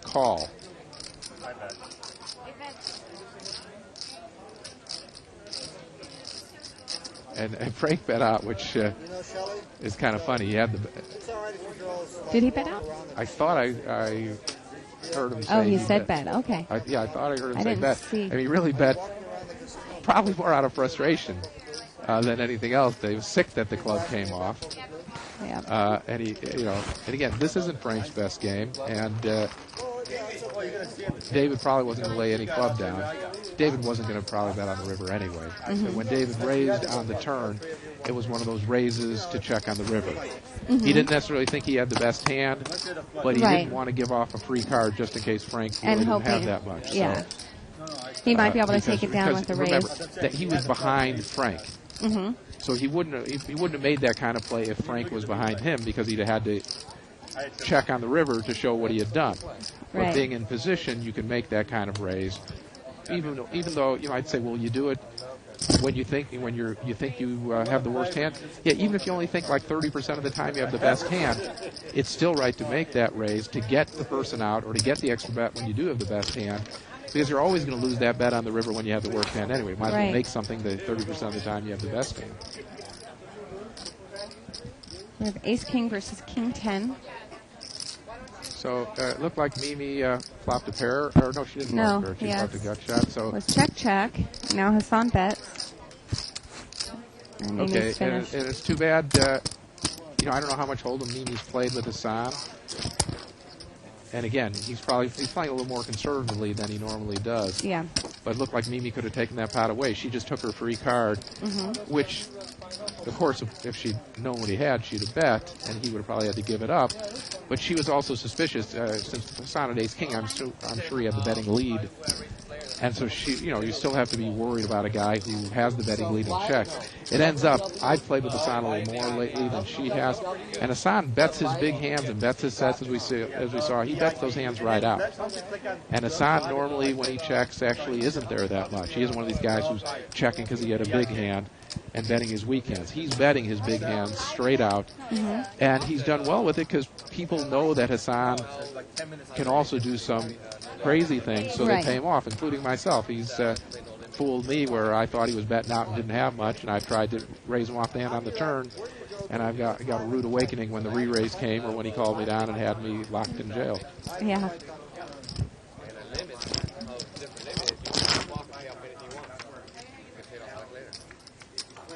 Four-way action. Okay. Flop of King, King 6. Okay, so this is a hand, again, nothing came. The person with the lead, if they continue betting. Now, normally, Frank bet, normally in a four-player pot. I don't. Well, here's Tim. It looks like his play's going to work like a charm. Look at this deuce 4 offsuit. He's making a play. Yeah, it was Fred that actually came out betting there, which is really surprising. No, I thought Fred called. No, Fred bet out. Oh, he did? Tim Okay. raised, And Fred ended up laying down. What can you say? That's poker. Tim read it right and took advantage of them. Normally in a 4-player pot, even if I have the lead and I have nothing, I'm not going to lead out. But I make an exception when 2 of one card and 1 of another comes out like there, because now there's less chance that someone hit a pair. But of course, there's also, you have to worry, depending on who you're playing, because now there's a chance they're going to be calling you down just with a small pair, like a pair of 5s or 7s or something like that, because they're also realizing that if 2 of one came out and 1 of another, there's less chance that you hit your cards. But you see what I'm saying? I might still bet with the lead there, which, I thought, maybe I saw it. Well, somebody bet with the ace high. It was Fred in C4. And actually was right, but Tim just outplayed him. And that's going to happen. And, You guys are all on candid camera. we have pocket 9s here for Tim Fan. He comes in raising. Fred calls there with small blinds. And this is what ace you always 6. like. You make a nice bluff, and then you wake up with a real hand. And you say, okay, this time maybe they're going to call me down. But we've got a couple we have real ace hands king here, too. Got an ace king, and the So, ace king's yeah, we missed obviously that a at big first. favorite. Ace king of hearts, Jack 10 of hearts flopped. And Timmy's not, here he's probably going to get played off the best hand here. If there's any action at all. This is huge for that ace king and a queen king ace how's it heart. going? We have Fred with with bottom pairs taking off a card. Oh, man. Fred has the best hand now. He thought a 6 was a safe card, but little did he know we have bottom pair Fred working his magic, and I think we're going to Tim. It was checked. Oh, it's checked around. Yeah. Well, again, Fred's pretty fast. Fred leads out here. He's going to fire, and the ace king Lloyd. He had a lot of outs, but he didn't catch. Yeah, I would have there. played Lloyd's hand very aggressively and maybe won the pot on. Hope to knock Fred out on the flop. Maybe that's impossible, and got Tim out on the turn if I was heads up with him. And We got a 6. Heads up. and so again, easy for us to say what is Tim doing. He couldn't beat anything. He couldn't beat a jack, a 10, or a 6. But there was enough money in the pot that. No, you got a 6. Yeah, as he said, he knew he had a 6. He said that before he threw his money in. So That's right. again, we're seeing the same thing. And there's even some value in calling with the worst hand there, because you make it so sometimes you don't have as much like Tim did to call there, and someone may just give up the pot and let you win it. So you a lot of times do want to give people the impression that you're going to call them, that they can't get away with anything, and sometimes it can win you a pot down the road. So now I'm just finally seeing the table as they're all sitting down there in their seats. When David had come in, we saw the same thing that happened earlier when we thought Mimi was taking 5. Ted takes position on David because Ted was in seat 5. Do you remember that when he first sat down? David came into the game. Ted moved over. Ted's one of those guys who will fight for position. He won't let me sit behind him, and he doesn't want David to sit behind him. Right. Because David's an aggressive 3-better. David will always try to get the lead, as I was saying earlier, win the chop. He'll try to win those pots where nobody hits anything. And he's probably the best at the table, and one of the best in the world, frankly, at doing that in limit hold'em. You said David? David Oppenheim, and so Ted just didn't want to give him the opportunity to play him like that. I really enjoy Ted's game, from what I've seen. Well, again, Ted, one thing that we're seeing, and people have seen Ted do some funky things in Hold'em. Hold'em's not really Ted's game. Ted played almost all the East Coast players. Their best games are the stud games. And Ted's a great stud player. I learned a lot. I'm now a good stud player, but I learned a lot watching Ted. Ted was the best player when I was playing with him in the Larry game initially. And masterful, especially short-handed stud 8 or better player. And a great Raz player. Those stud games, he and John Hennigan, who played on the East Coast, that's their bread and butter. So you will see them sometimes in a Hold'em game not be to the level of a David Oppenheim or someone else. A lot of people say, I just like Ted as a player, whatever. He's a smart poker player, there's no doubt about that. But still, he's not as in tune with Hold'em as he is with the stud games. You'll get $1 million back. Well, I don't know if you wrote it in your book, if you wrote it at all. I think you did. Said something about when you're playing the mixed games that it's playing more against the players' weaker games than it is playing your stronger games. Is that right? Well, for sure, you want to you want to put in games that other people are uncomfortable with, and you as a professional are supposed to try to get as close to equal at all the games as you can. You know, if you're weak at a certain game, it's probably worth it just to move down when you have nothing to do to play in a small game. When I started playing stud in the Larry Flint game, I wasn't a stud player. I went to the other clubs and I played in the, for me, 40-80 or 81-60 game to practice. It was boring for me, but I'm a professional. Sometimes as a professional, you have to do your homework. You have to do some boring things to get better. Nowadays, what people are able to do is just go on the internet and play those games. I want to see this here. Here we got Mimi in the pot with 5s, which is not much, but she still has the lead. I mean, she took the lead on the betting there. She's still with the lead. Yeah, and again, she's just betting against Ted. And Ted's amazing that he's still. Oh, he has a 7. Oh, he has a 7. I missed that. Yeah. Initially, I didn't see it either. Well, she got there. And here, Ted. And again, he's not one of the players who's going to check now that she got there. But Ted's gone this far. He knows that was a sick card in case she did have. She might have had some sort of straight pair and a straight draw. Now she's got 2 pair. So he knows that he's probably beat, and it looks like he's giving it up. Well, maybe not. This is and again, bad call. it's like and again, don't get down on yourself at limit hold'em or any form of limit poker if you make a bad call on the river. If you can come up with a way you could have won, then it's usually right to call. Sometimes the way the play went, there's just no hand you can beat. Someone was raising, you were hoping they were on a draw. Any possible draw comes up, and they bet. You say, okay, even if they were bluffing and raising on the come, I can't beat the flush or straight draw because those cards came up. But normally what you do at that point, you're getting such good enough odds, is you try to piece together: is there a scenario where there's a hand I can beat? And some players, you just say, well, this guy's so goofy, he just bets all the way no matter what, I got to pay him off. And you beat that player by starting out with better cards than he does. And again, going back to where I started at the beginning, it's still fundamentally a game of showdown where you want to start with better hands than your opponents.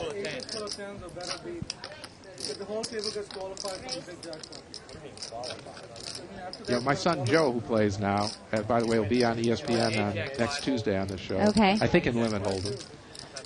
He wasn't on the one where Mark won, right? Because I think Mark's on next week, too. Okay, well, Mark's I know safe. Joe's on. But he watched me play. I played on the internet so he could watch me play limit hold'em. And he said, well, you don't do anything fancy. Like he was trying to take pots away from people with nothing and no draw. I said, yeah, limit hold'em. You hope to make big top pair, and if you do, you bet and raise, and if you don't, you fold. Maybe with a draw or with a low pair, you take a card off and then you give it up. That's pretty much all there is to the game. We've discussed some of the other nuances, but that's where it starts out. It's not limit poker isn't that tricky a game fundamentally. One of the things I had to adjust to when I started playing limit hold'em, I was used to a no limit, always betting all my hands the same way, my good and bad hands, raising them for the same amount, betting on the flop whether I had something or not, never wanting anyone to know the strength of my hand. That's the way I thought as a no limit hold'em, where I was always trying to decipher whether my opponents were weak or strong. And then I learned in limit hold'em there was really nothing wrong with exposing with a raise on the flop that I had top pair. Because there's really not much people could do with it. It's not like they could now raise the size of the pot and make me have to guess. The most they could do is raise one more bet, and then I'd call them down if I had top pair. Right. There's not much they could do with the information that I had a good hand. So, some people try to get too tricky. It's you don't have to get too tricky to beat limit hold'em, certainly up to the 81-60 level. We have a lot of ace hands here. We have ace-7 versus ace-4. Yeah, they play more bad aces than I do. Even, again, in no limit, I don't play these hands at all. I'll tend to play them in the short-handed limit games because I play a lot of them online. Oh, Ted hits the 4 right there. He makes trips. He now has the best hand. Always had the best hand on the flop. Right. In a full game, I don't play him at all. You know, I'll commit on the button, maybe one to the right of the button with some of these and raise. Mm-hmm. But I certainly don't call a raise with that. Maybe in the big blind I'll call hoping, because the ace does have some value. Yes. In no limit, I don't even like, some people think they have to play an ace in the blinds. I don't even like playing those at all in no limit because, again, this is what you say about those bad aces in no limit is you'll either win the small pot or lose a big one or have to be played off it. Right. Yeah. When we talked at about least that. in limit, if you hit an ace, well, if another guy's an ace, has an ace, you will often, you'll call him all the way down. It'll cost you a few bets, It'll but cost not you a your few whole bets. set. Sometimes you have the best hand, and he was just betting something else. Mm-hmm. But an ace does have enough value that in the blinds or something, you can get away with playing. Yeah.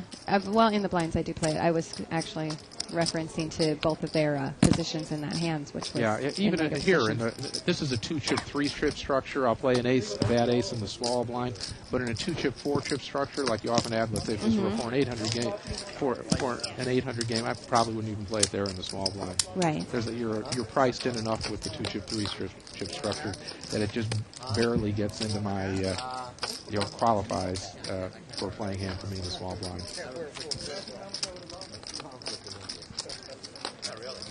So you're noticing there, Mimi Tran. Her steam. Yeah, I told it like it is. I love Mimi. I love her for my life. But her steam control rating, that's her. She's a great poker player. Yeah. But her weakness is she'll steam if she gets stuck. And that's why, and it's not surprising, a lot of players like that who are really good players do well in tournaments. She's a natural for tournaments because steaming just doesn't come into play. You just go broke if you play badly or you would lose a hand and you can't really throw off. Of course, sometimes Mimi gets knocked out of the tournament and is unhappy and steams it off in the side game, which I generally tell her to take a nap or something if she gets knocked out of a tournament, which probably is good advice for most players because those tournaments can be tournaments can take a lot out of you. And it's very easy to go off big time in the side game after you get knocked out of a tournament. One of the guys they used to start that game is going to come here next week. So he's not going back there. So how is Hassan? It must have been checked on the flag. Or Hassan somehow had the lead. It goes check here. I think Hassan led. David called. Okay. That's what I'm thinking. I can't imagine that. Okay, and there, David's pretty sure he's got the best hand, but that was what we call inducing a bluff. He checked, confident he had the best hand, but also confident. I see and what Hassan happened. called there, yeah. Hassan, he knew Hassan didn't have an ace when it got checked on the turn. I didn't realize Hassan hit a 7 on the turn. Mm-hmm. And again, what happened there, David check raised. David's much more comfortable playing limit hold'em than Hassan. And now Hassan wishes... David wants the transcript. Now Hassan wishes that he had checked, of course, and really he just looked him up to see what he had done wrong. He would really felt sick if somehow David played him off with the check raise. What Hassan was thinking is, I checked the turn. David didn't think I had anything. The ace paired on the river. Maybe David's check raising, thinking I have nothing, and I'm just bluffing. So, So again, it's easy looking at the whole card to be really critical of Hassan there. What are you doing calling? Mm-hmm. But there was a scenario that he could have had the best hand. And David's a tough opponent and is capable of check raising with nothing there. Right. Does that look like kings? That is kings for seat 2, Frank. But what I really think, in retrospect again, and Hassan is thinking this too, what was he going to beat by betting the pair of 7s? What was he going to get called with? Not very much. So it might have been better, even if Hassan thought he had the best hand, just to have taken the pot there. Sometimes you do get in a situation where you have what I call a zero play, where you don't want to make a bet that can only get called if you're beat. Right. And that does come up frequently in poker. Although at the higher limits of poker, people, there's a much finer line in value betting and value calling. And so sometimes you get paid off, with remarkably thin values. So, again, it's easy to say now that he shouldn't have bet, but I'm sure he's saying it to himself also. I thought maybe slow play it, but I'm glad I didn't slow play it. But something like that. Makes 2 pairs. That's like Queens and Jacks. Okay, Ted's raising there with the 7th deuce. Oh, Ted. Right. Well, Ted's monkeying around. I think he did this one time. The first time we had this game, he won a huge pot with it. Well, Ted doesn't play as solid of values. Much of it being, like I say, because he's a stud player, and Ted wins at poker based on his poker skills, his instincts, not on his hand values. Well, he's great at reading players. He is great. He's He's one of the best. And, he used to drive us all crazy in the stud game with playing some garbage and then knowing where we were and raising and, it's like, getting us to pay him off when he was there and fold when he wasn't there. He's a master at that. But he's better at it at stud than he is at hold'em. And here, of course, Ted's still trying. Yeah, he's going. And again, Hassan's going to call, of course. Hassan just milked him all the way. And he proudly turns that up too. Yeah, well, he wants to get some advertising out of it anyway. Be precise. Do this. If you're going to lose, you might as well get some comic relief or advertising. Yeah, that's pretty funny. Here's another question there from Kev Matthews asking about who you consider to be the better cash games, but I think you touched about that on your site, don't you? Oh, well, maybe not. Yeah, well, exactly. Again, talk is cheap, and I've gotten tired of people, not this person, but people are always saying, it really doesn't mean, sometimes someone will say I'm a good player, someone else will say I'm not. In poker, it really doesn't matter. It's not like, like I say, we don't all play, I play badly just like anyone else from time to time. When I'm playing well, I'm better than most players. And, obviously the names that I usually give are Doyle, Chip, and Phil Ivey, and Chow, and, like I said, Ted's, if you look at my chapter on the best player in the world, Ted's picture's also up there, and so is Jennifer Harman's, who's got the best record, obviously, in cash games of any woman. So, but there are a lot of good players, and but there's more to poker than just playing the cards. There's how you manage yourself. You see people who are very skilled players, but if they go off when they're losing, or they drink or do drugs and they lose it, what does it matter if when they're playing their A game, they're great, but then they go off and lose all their money or bet sports and put themselves in holes and things like that? Being a professional poker player is a lot more than playing the cards.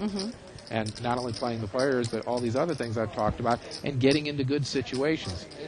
People don't realize Ted, although I said he's a great stud player, he is really good at playing in good spots, too. Ted will quit a game if it isn't up to his standards. He's not ego involved where he's trying to prove he's the best player in the world. He's playing to win money, and that's what all of us need to do if we're going to be winning poker players. Well, I have me and Steve always, talk about what makes a great player, and basically a player that can keep himself in the game is one of the most, the key things to being a great poker player, because if you have the skill yet you don't have the money management and all that stuff to keep yourself in a game, to keep yourself winning, then you're not really a great poker player. Yeah, and if you play poker in a casino, on a daily basis, there are sometimes some just incredibly juicy games where some guy, high-guile player, came in and decided to play a hold'em. We have some businessmen even drop into our big game, and you want to make sure you've got a bankroll and you got money and you're in action for those times. So when people ask who's losing, you better make sure that you're there for the really sweet situations, whether you play 10-20 or whether you play 4 and 8,000. Right. There are going to be juicy situations, and poker's so big now, there are more, probably more juicy situations than there used to be at all levels of poker. So, you got to be there when the games are good. And Ted's going to be there. Fred here has the deuce. Sure. Super deuce. You call it the super deuce? I'm only kidding, because it's only a pair of deuces, and he's going to win the pot with it. Well, he got rolled. I don't know how he got to the turn. Maybe it was checked. No, it wasn't checked. He called. He tried to pick up his backdoor flush. Okay, well, again, Fred, not a recommended play, but you're a nice guy, so I'm glad you won. But it worked for you. So I don't remember if it was Bart or David that I was in here with last week, but I think it might have been David. He said, "Are you using me to settle all your scores?" No. I didn't even answer the question. He just brought up a name. He just said, "So what would you say about Stu Unger?" I said, "You know what? That one, I don't even know if I could answer that. Here, this guy was just a masterful card player in his prime. But then he bet on sports, and he did all these things, and he couldn't keep himself in the game, and can you consider somebody like that? I mean, I can't answer that. I don't know. If you, And so I guess what you say about Stewie, he was a talent. A lot of people consider him the greatest gin player of all time.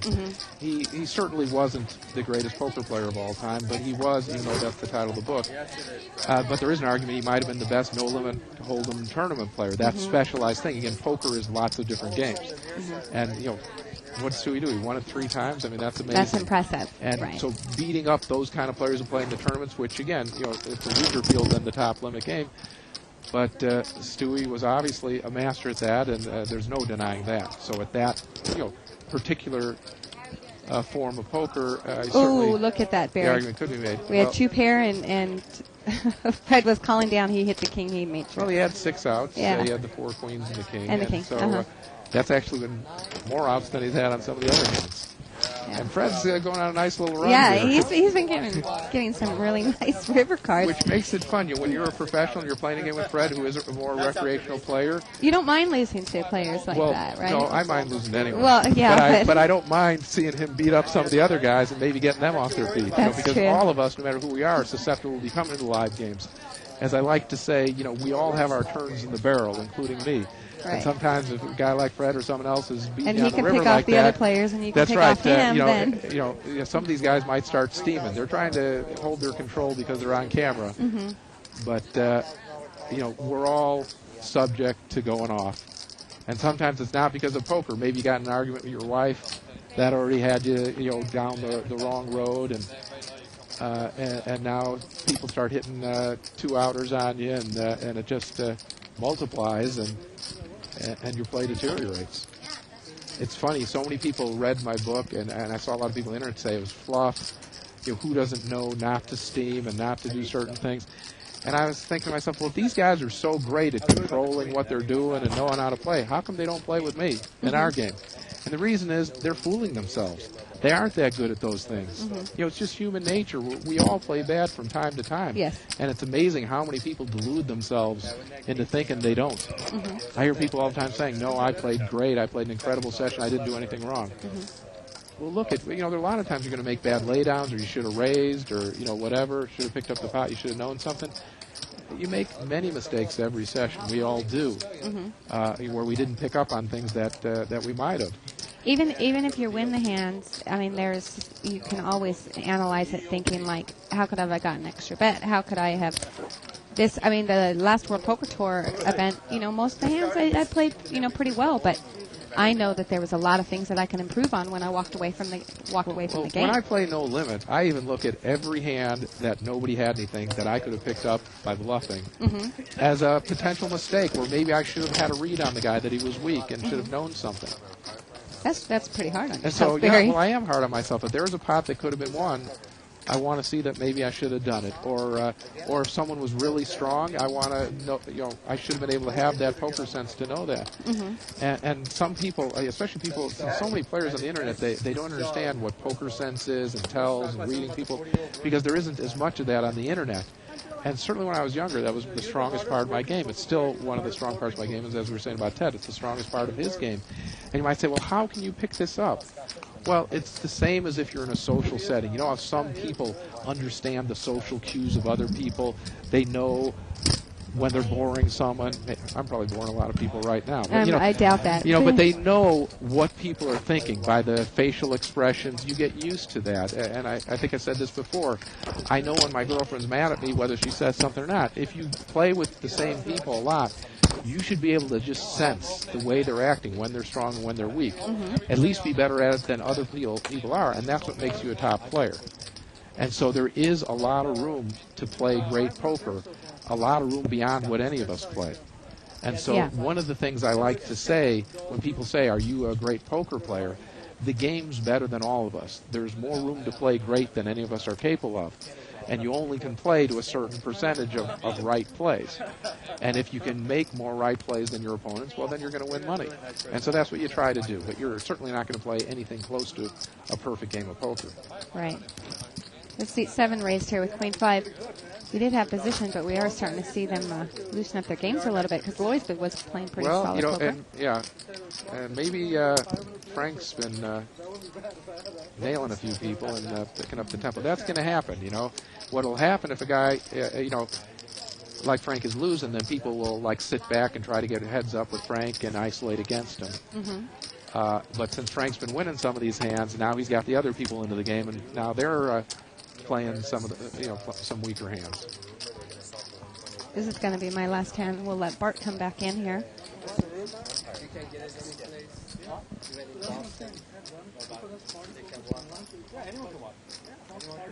But as always, it was a pleasure. Yeah, it's fun doing this with you, Shirley.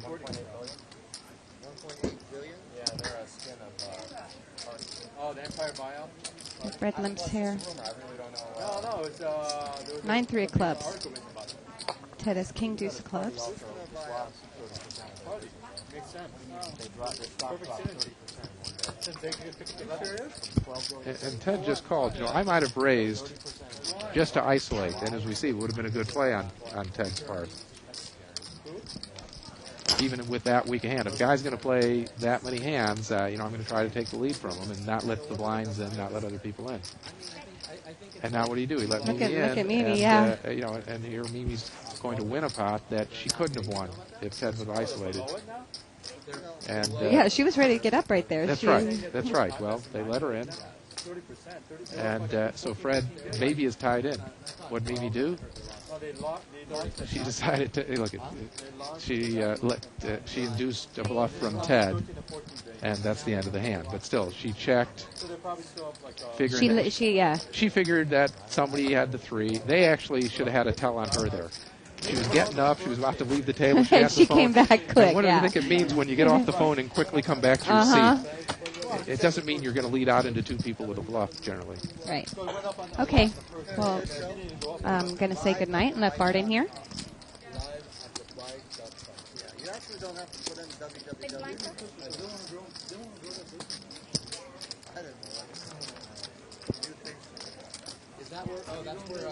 It's good to have you here, Bart. I Thanks, Barry. definitely appreciate the job you and David have been doing. I watched some of the shows, since I'd done it last time, and you guys bring a lot of enthusiasm and are entertaining. I'm more technical and analytical, so I'm sure I'm boring some of the people. Well, like Shirley said, I doubt that. I highly doubt that. Well, fortunately, we've got a more technical poker audience. A lot of the 2+2 crowd watches that. But, for a general audience, they want to be entertained, and you guys definitely do that. Look at Hassan with pocket aces here. I think I'd play that hand. Yeah. So, it looks like he 3-betted it. And I believe Ted Forrest is the original raiser with the pocket 6s, and now Hassan flops top set, ace 9-7. Right. It doesn't look like there's much room for anyone else to call. And we've seen Hassan, we've seen him betting his good hands, not giving any free cards. Ted is taking off a card here. One thing, people talk about getting tricky. Hassan gets tricky by betting out and betting aggressively with his good hands. Because he is playing off an image. He used to actually be a weak player several years ago. Now he's become a good poker player. And he gets some guys like Ted, they're like me, who remember that he used to not be that strong a player. And so he takes advantage of us. And we're thinking that he's doing some donkey thing, betting out, and he doesn't have much. Like, I know I got very lucky against him in the Bellagio a few weeks ago where he flopped top set, bet out. I had nothing, tried to take the pot away from him on the turn, but picked up a gut shot and hit it on the river. Oh. And he outplayed me because he fooled me, and I learned from that experience, and I'm seeing it again here. Don't take Hassan's bet out so lightly. He's especially at Hold'em, he's there. See, and that's another thing. I see him at Omaha, 8 or better, and some of the other games that he's more comfortable with, where he's trickier in their games. And what often happens, and it's something that I should have calculated in, Hassan's not as comfortable in Hold'em. This actually isn't his game. And what you often see, if a guy's not comfortable, he sometimes plays it more solid. He doesn't want to get tricky. He just wants to bet value. He doesn't bluff as much. And that's actually what's going on with Hassan here. Since it's not his favorite game, he's just betting when he's got something. He's getting away when he doesn't. He 3-betted Ted pre-flop here, and he has the best hand with ace-jack. Well, an ace-jack is, for this game, in position, that's... against a solid player, I'd recommend even folding with it. But, we've seen Ted come in with deuce 7 of clubs. Ted plays too many hands, in my opinion, in Hold'em. And so what do you do if someone's playing a lot of hands? You don't do, which some people hear this adage of playing tight against loose players. That's the wrong strategy. If somebody's coming in with a lot of hands, punish them by raising with these ace-jacks. Now there's some value in an ace-jack because it rates to be a much better hand than the loose player has. But if it's a real solid player raising in, then you have to give it up. And now Ted has pocket kings in the big blind, but Hassan's opens with pocket 7s in early position. And seat 9 there, Tim Fan, he's got ace-king. He's going to 3-bet it. Okay, well, it's all set up for Ted to win a nice pot. Yep. Fred's coming in, of course, with the 6-8 offsuit over there in C4. 3 bets cold. And let's see what Ted does here. I believe he's capped it. Okay. Did he cap it? He may have just smooth called there in the big blind. Again, Ted, I would have capped it, but Ted likes to play a little trickier and not give away the strength of his hand. And he probably also wanted to see if an ace would come up. Well, we're going to have some play here. Yeah, 3, 4, 5. There are 2 spades. Oh, I thought Tim had ace-king spades. He did. Tim does have what he thinks is 2 overcards and a gut shot. But it ends up he has neither. He has 1 overcard, no gut shot, because the deuce would have made a higher straight for someone. Fred actually has pocket 6s, not 6-8, so he's got a straight draw. Hassan has a straight draw now, and let's see. And it's certainly understandable that they're both in. Yeah. And so the hands that we'd expect to go are there. And Ted doesn't want to see a low card here. He knows it could be trouble for him. And he got a very friendly-looking card, an offsuit face card. High blank, right? Yeah, high blank. Yeah. Can't have it, but not too high, not an ace. Yeah. Which it ends up at this point would have won for him also, but he... Yeah. And he was all in there, actually, and he's going to take down the main pot, and Hassan takes a little on the side there. Okay, Yep. okay, that's what happened. Yeah. Now, Barry. Maybe Ted didn't re-raise because he was all in. That's what happened, apparently. It could have yeah, there you go. That makes sense. So Ted wasn't being tricky. I just didn't know what was going on. Barry, of course, this night is sponsored by Poker Blue, and they are doing a promotion where if you play 4 hours on their site, you get to enter a free roll for a $12,000 WPT seat, and we think it's Foxwoods. They had 50 people in the free roll last week. All you do is play 4 hours of 1-2 limit hold'em or more, and you get entered into this free roll. Well, one thing that's kind of nice with all these new websites coming on, every new website has to come up with a promotion to get people on the site. So, if you're a clever internet player, you should be looking for some of these overlays that you're going to get with a new site. Like some of the sites would match your initial buy-ins, all this kind of stuff. They got to do something to attract customers, and there's value there. Oh yeah, and what a great deal if you can get into a $12,000 WPT seat free roll against 40 other people. For sure. David raised here from the butt with 9-10 of hearts, and Loy called there with the ace high, and it went check, bet, call, and Loy's still ahead with ace deuce. Turns a jack. Well, here David, look at what he did. He did Lloyd still call? Yeah, Lloyd still calls. David looking at the cards, made what we think is a good bet because he, it's what I was talking about winning the chop. David was going to bet at the pot twice.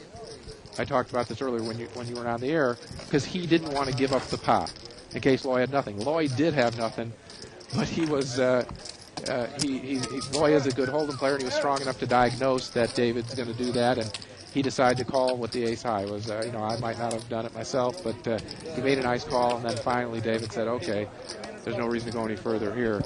The only hand David could beat was a straight draw, and maybe it'll go check, and his 10 high would have played, but he just gave up that down the road. Now, I just interviewed Mimi Tran out there before I came into the booth, and I was asking her who you respected the most or who you thought was your favorite limit hold'em player at this table, and she said that she would really not want to play David Oppenheim short-handed or heads-up under three-handed. And I was like, well, that's really interesting because you played Negreanu heads-up. David's a much stronger player than Negreanu, and even though David beat Mimi, I still think Mimi's a better player than Daniel. It just didn't happen to go that way. I'm sure Daniel disagrees. But the nice thing is they did play head-up one time. That was, as I said earlier, at the Bellagio tournament, and it was a tough match where Mimi beat David that day. But David's one of the toughest limit hold'em players in the world. Well, Ted Forrest has flopped a set of threes, and he gets check raised by Tim Fan with queens, and he's right. And way out ahead. Ted's hoping that Ted would rather have Tim have ace queen, where Tim would be tied in. Now the only reason Tim is tied in is because he picked up a straight draw, so he's going for his 6 outs. And fortunately for Ted, he didn't get there. I expect Ted to bet and Tim to give it up. Except for one thing, remember, Tim has seen Ted do some pretty funky things. And Ted is all in for 5 chips more, and Tim, he doesn't look like, well, let's see, he's not going to call the extra 5 chips. Ted played it like he had an ace. Tim didn't realize he had a set. And, so he gave him credit there. Especially because playing short chips, why was Ted betting so aggressively? Well, he was trying to make sure he got all his money, and he probably, he might not have done it with a weaker hand. But again, if Tim would have called him there, it wouldn't have been a tragedy. Now, of course, David frequents those high limit games as well. Not until recently, not in the stud game, because David was mostly a specialist. And his specialty was limit hold'em and limit low ball, those 2 games.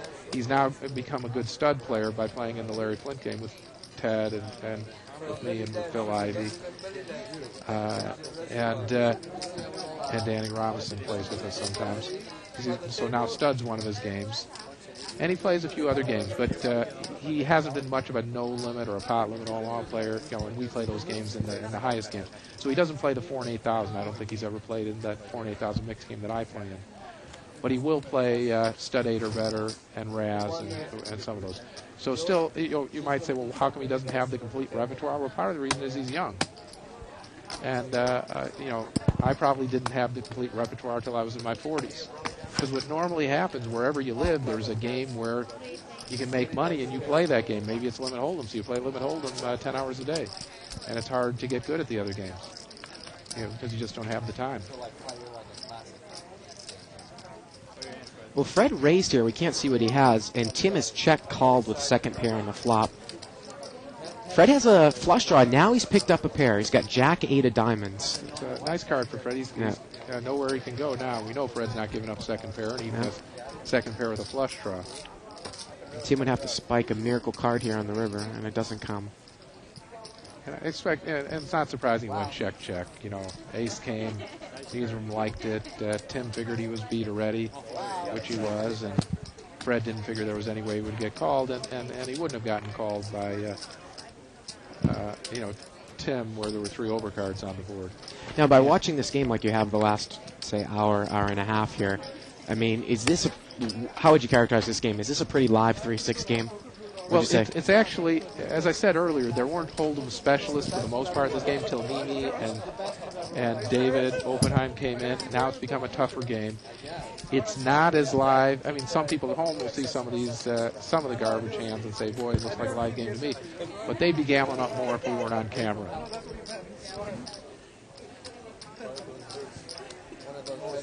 And unless Yosh had made a comeback when I stepped out of the booth, he was taking the brunt of a lot of beats in the first I don't hour. even know. I haven't seen Yosh in a hand, so I assume he had to get up. And one thing, and probably now sat back down now that they show him, Yosh is a pretty solid hold'em player and a good hold'em player. But the one thing that I alluded to before that hurts his game is having a job, being the host, top section host. Right. He doesn't stay in the flow of the game, doesn't know how people's play is going that particular day. Sometimes he feels like he has to gamble up because he's only got a round or two before he has something he has to attend to. Very, very difficult.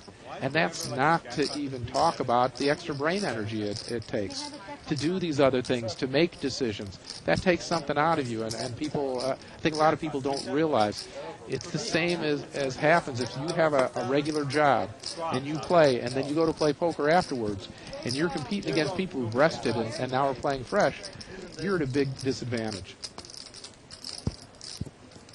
Well, of course, obviously Yosh is he is the host of this game, and you see him walking away talking to himself. What I'm sure you have his number, the call whenever you want to play here, and he has your number and all the other bike regulars, and he's constantly up and down and up and down. Yeah, so some people may see Yosh's play be spotty, and you got to give him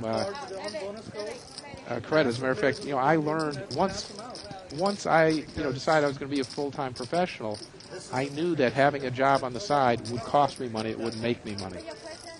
because I wouldn't be playing as effectively. That would be very nice. Double-sized bet in there, so times 3. We've got a $1,800 pot. 6-3-4. Okay, so Fred's got a straight draw, which we expect him. Frank made a small pair and raise. David bet because he had the lead, and I assume he gave it up when the raise came. Actually, I think he's taken one off. He's called. Okay, well, I'm surprised. And now Frank continues to bet, and Fred calls with the open-ended straight draw. Now David. Okay, well, I was surprised. Well, actually, I guess maybe it's not that big a deal. A lot of times you bet, you get raised with nothing. You do take a card off. My immediate reaction was because Fred called, 2 players in there would make me less inclined to take a card off because now I'm afraid that I'll hit a card. Let's say, for instance, Fred had King 4. Now the King's no good. But David didn't, I think he didn't give Fred much credibility for the call there because we have seen Fred, calling a lot of hands. So David decided it's worth playing. Another thing that David will do is on the turn of the river, David plays better than these other players. So one thing I haven't brought up is you can make more questionable calls.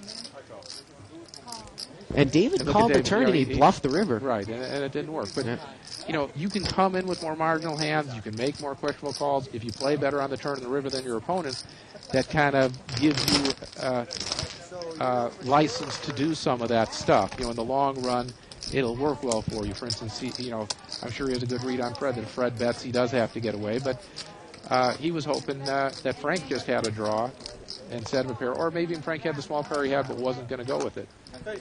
Frank had to make a pretty tough call there. If a lot of times what happens, let's say David had Frank beat, had top pair on the flop or something like that, and then David bets on the river and Frank calls. It might be easy for you to say, what's he calling? He couldn't beat anything. Well, now you see, he called there and did beat something. He beat David, taking off cards and making a play at the pot. And that was one of those situations where someone might have tried to save a bet, but this time it won a pot. Yeah, when you were going to your whole thing of folding, I knew it was king high. I don't bother. And Fred's going to raise here with a suited ace. Looks like ace-3 of clubs. He's going to bring it in there from early position. And Tim Fion's going to call with 8-9 of spades over there in seat 9.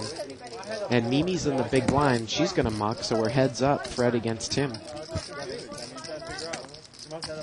Okay, well, their hands are very different suits, middle cards versus top and bottom. And so we're expecting the flop will sort things out. But no, it didn't. They each flopped a pair. And we know from watching the past hands, when Fred's got a pair, he's normally gonna see it down. This is a pretty dangerous board. I expect Fred not to call him on the river. There's enough danger there now. Another overcard comes on the river. I don't think Fred was going to call, and that's why Tim didn't bet because Tim didn't think he could get paid off. He thought the only way he was going to get called is if he was beat.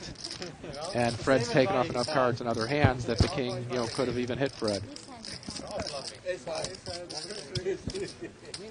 Now this is going to, usually in limit hold'em, if you have a player that tends to be calling with a lot of inferior hands, like we kind of seen Fred done tonight, that's usually going to be where the majority of the money is going to be made. Now is that? Now I know that's the case in the mid limits. How about the high limits? Well, obviously, Fred hasn't experienced some of these players, and he's taken off a lot of cards. You're right. You're going to make money in that situation. But there are all sorts of ways. And really, the most money won and lost in poker is still won by steaming. Either you winning it off other people's steaming or losing it because you yourself are off your game. And so that is really where the money is. You can look at a game. Sometimes, like, I'll have someone look at a game and they'll say, no, that's a bad game. Just looking at the players. Well, sometimes it's the best game you've ever played, and sometimes it's the worst. You don't know how those people are playing. We don't all play the same every day. Well, Fred bets in everyone's eye there. He flopped top pair. Well, Fred's been pretty reliable when he bets. He's not a guy that he may chase down, but he's not a guy I want to chase down. And with some of these players, some of the plays they're making, I know I've watched you and Dave, and I enjoy watching you guys when you're doing this announcing. I think you guys do a great job. And sometimes I've heard you guys say, what was that guy doing? I can't believe it. A rhetorical question that you ask.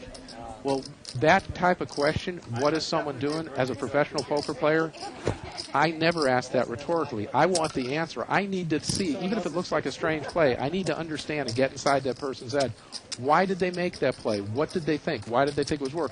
So when I play against them, I can play against them effectively. So I never really say, why was he chasing me down? What a moron. I say, okay, this guy does that. That's what he thinks is the right way to play. He thinks if he makes a pair, it's right to call the way. He thinks it's right to take off a card to pick up a straight or a flush draw. I need to understand how he thinks. It's almost like I have to be a psychologist. That's part of being a poker player.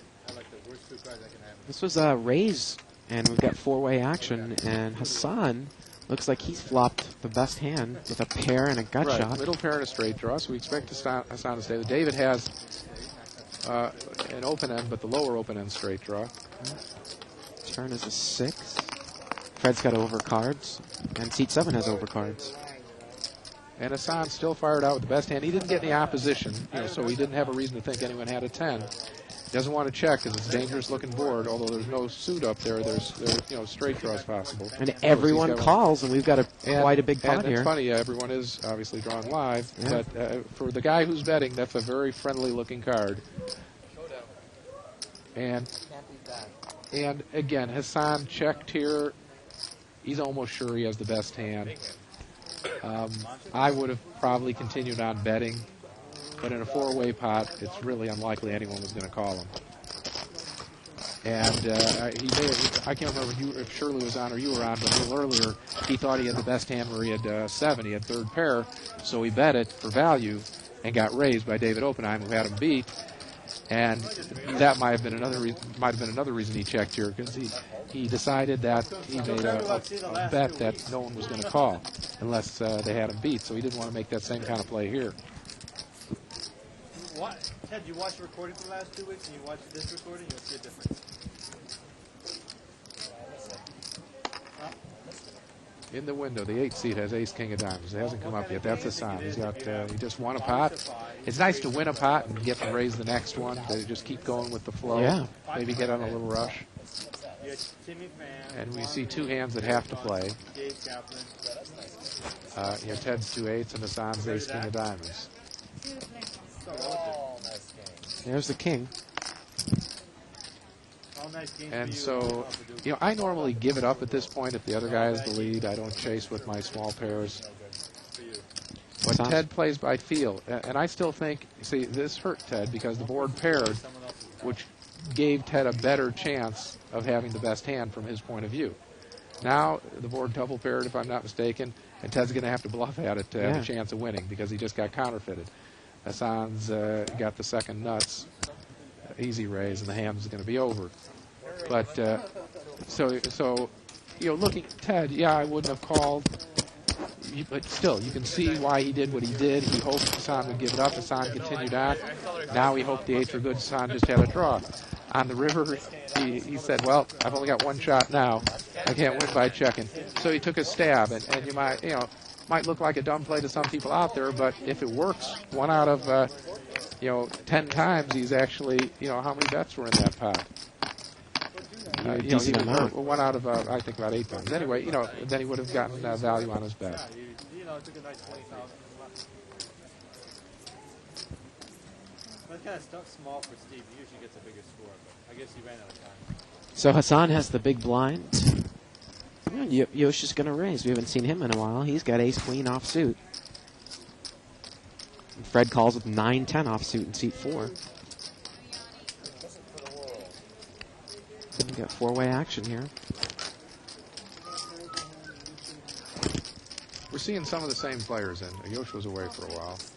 Oh, he's got the ace-jack offsuit there. Ted's got top pair.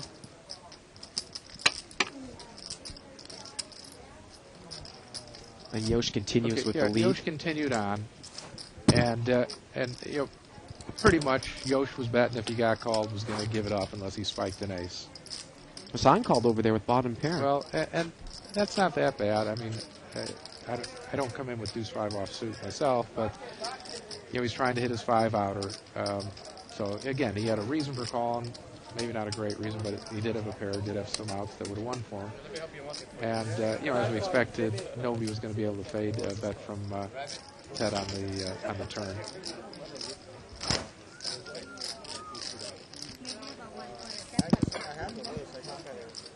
And Mimi, we really haven't. Oh, I haven't. Since I've been in here for about half an hour, I've seen her play about one hand there, pocket sixes out of the blind. Does she normally play this? Well, your typical limit hold'em player plays solid cards, especially in early position, and tries to, have maybe raise a little more liberally late. But you don't expect a limit hold'em player to be playing a lot of garbage because you can't take pots away. And probably playing even tighter because she knows I'm here and she's on camera. And you're seeing all her cards, right? And I'm seeing her whole card, but she doesn't want to get a lecture. Well, she didn't look too pleased with that holding. Right, but that's that's how you win at limit hold'em. You try to come in. This is a full limit hold'em game. You want to start out with high cards, with pairs normally sevens or better. And we see a pot that's linked around 4 ways. 5 ways, wow. So $1,500 to the flop. 9-3 deuce, couple of clubs. And Hassan bet there with the 3, and Tim raised him with looks like a gut shot there, Barry. Raised with the draw. Right, yeah, he was 4 for straight. I mean, an ace actually wins from also. The question is Tim going to then check on the turn? Well, he doesn't have to check on the turn now. Got the 4. Wait. Isn't this a 5? There's an ace 5. And yeah, a 5, Ted's got a wheel. I'm sorry, I didn't realize Tim had the 5-6. 2 guys had the straight draw. Well, Ted's, I was calling the hands wrong. Ted got punished for coming in there this time. It's going to be the maximum punishment. Yeah, and he's going to raise. It's dangerous to be calling 2 bets drawn for gut shots, especially when it's not going to make you the nuts. And Tim has re-raised, and Ted has called. So that's 3 bets there on the turn, $1,800 from each player. We're looking at least $5,000 in there.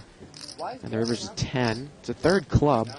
Which is thankful for Ted, actually. Look, he's still raised, still thinks he's the best hand. I thought he might get out for 1 bet on the river, but he just didn't think that Tim had the flush draw.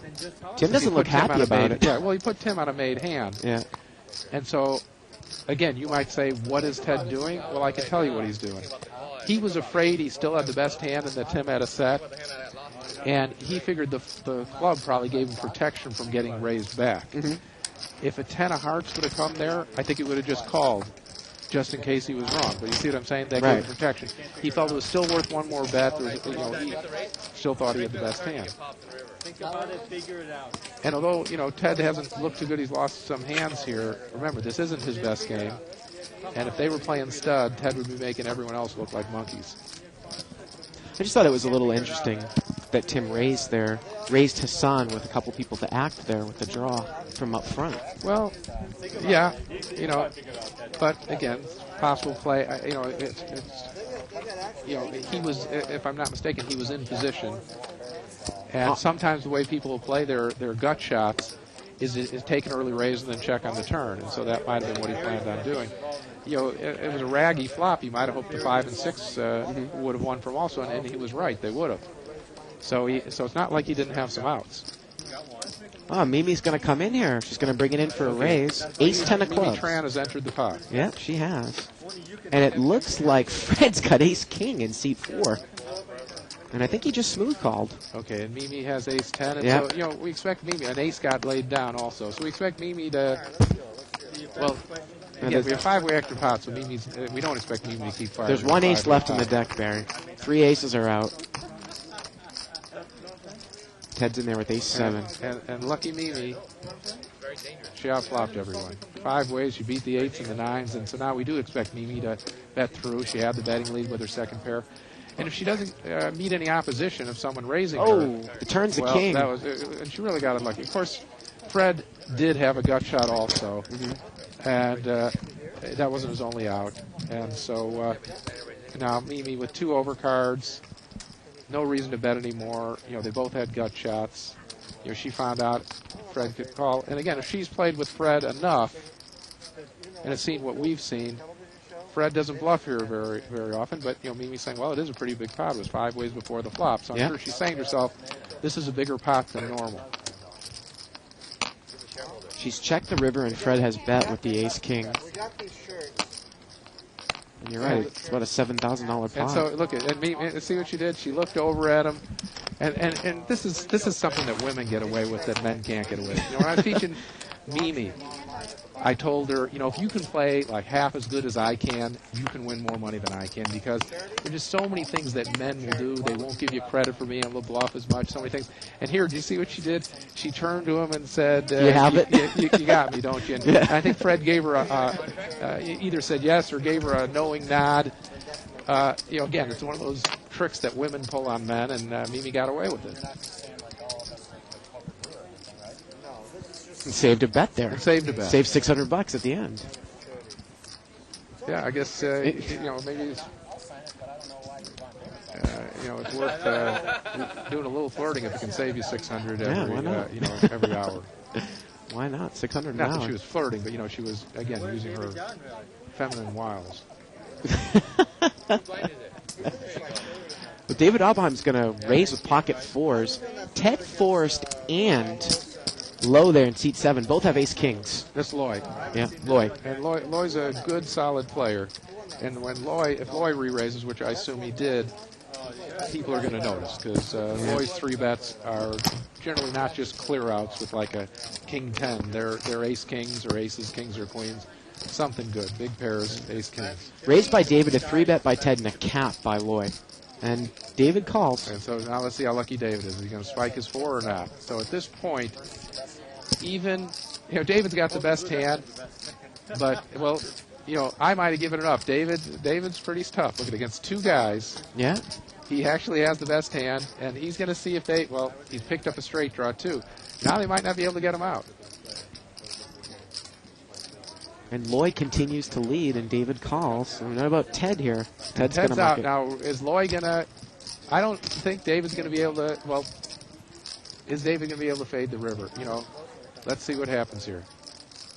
I think Loy's going to give it up. Yep, Lloyd gives it up, and David's going to take it down there with a pair of fours. Down. So, he stood in there, picked up the gut shot, and held his ground.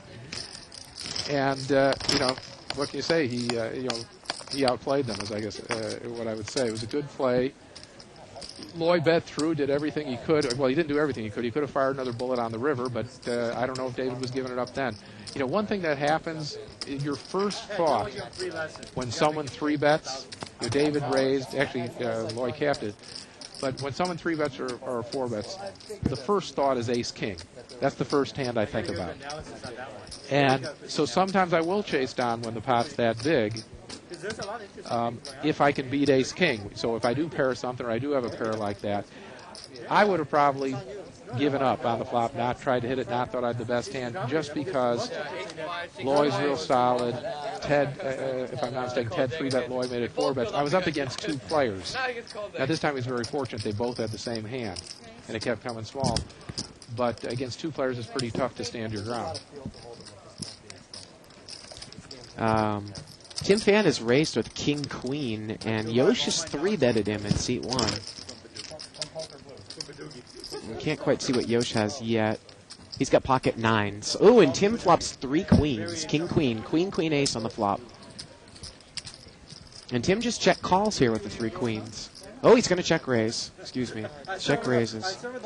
And Yosh gives it up there. Okay, and you might say, why did he check raise? Well, he was hoping Yosh had an ace. Yosh is the type of player who isn't going to... That was Yosh with the 2 9s, right? Right. Yosh is the type of player who is going to give it up if he doesn't have a queen or the ace on the turn. So Tim could have called there. But when you bet on the flop and it comes 2 of one card and 1 of another, very often the guy is trapping with 3 of a kind and has a big piece of that flop. And a player like Yosh will check on the turn. Tim was aware of that. And so even if he was looking at Yosh's cards, he might have raised there, because all that would have happened by calling was he'd given Yosh a chance to hit a 9. Right. He may not have made any more money there just calling. Just giving him a couple of free now cards. Against another card, because I said Yosh's the type of player who would have checked on the turn. Now some players who continue betting the whole way now it makes more sense to just call there and get that extra bet and raise them on the turn. Ooh, Frank is raised on the button with King Jack, and Mimi's 3-betted out of the small blind. What does she have? She's got King Jack. Frank raised with King 10, and Mimi 3-betted with King Jack. Okay, and now, again, this is a play that you see an experienced hold'em player making. She decided that King Jack was good enough. But what happened? Fred spiked a pair and she he made a raised. nice raise, tried to isolate where she had the best hand. She really did everything she could this hand. But Fred called 2 more bets with Jack 8 offsuit. Right. And so if Mimi saw that hand, she'd say, I played it like I was looking at their hold cards. I raised the King 10 with the King Jack to knock the big blind out, and he still called me. In the long run, that play is going to work, but Fred couldn't even hit his Jack in one. He was dead to the 8, and he hit it. And it was funny to see that on the turn an ace appeared. Now, maybe against some players, you try to make a move, you try to bet that ace, but with Fred, if he has a pair, he's going to call pretty much what we've seen. He's going to call anyways. So she gave it up. Yeah. And it was a wise move on her part, but she lost the pot, but I certainly have nothing negative to say about her there. Now Hassan comes in with King Jack offsuit. And Yoshi's got ace queen suited, and he's going to pop it up to 3 bets.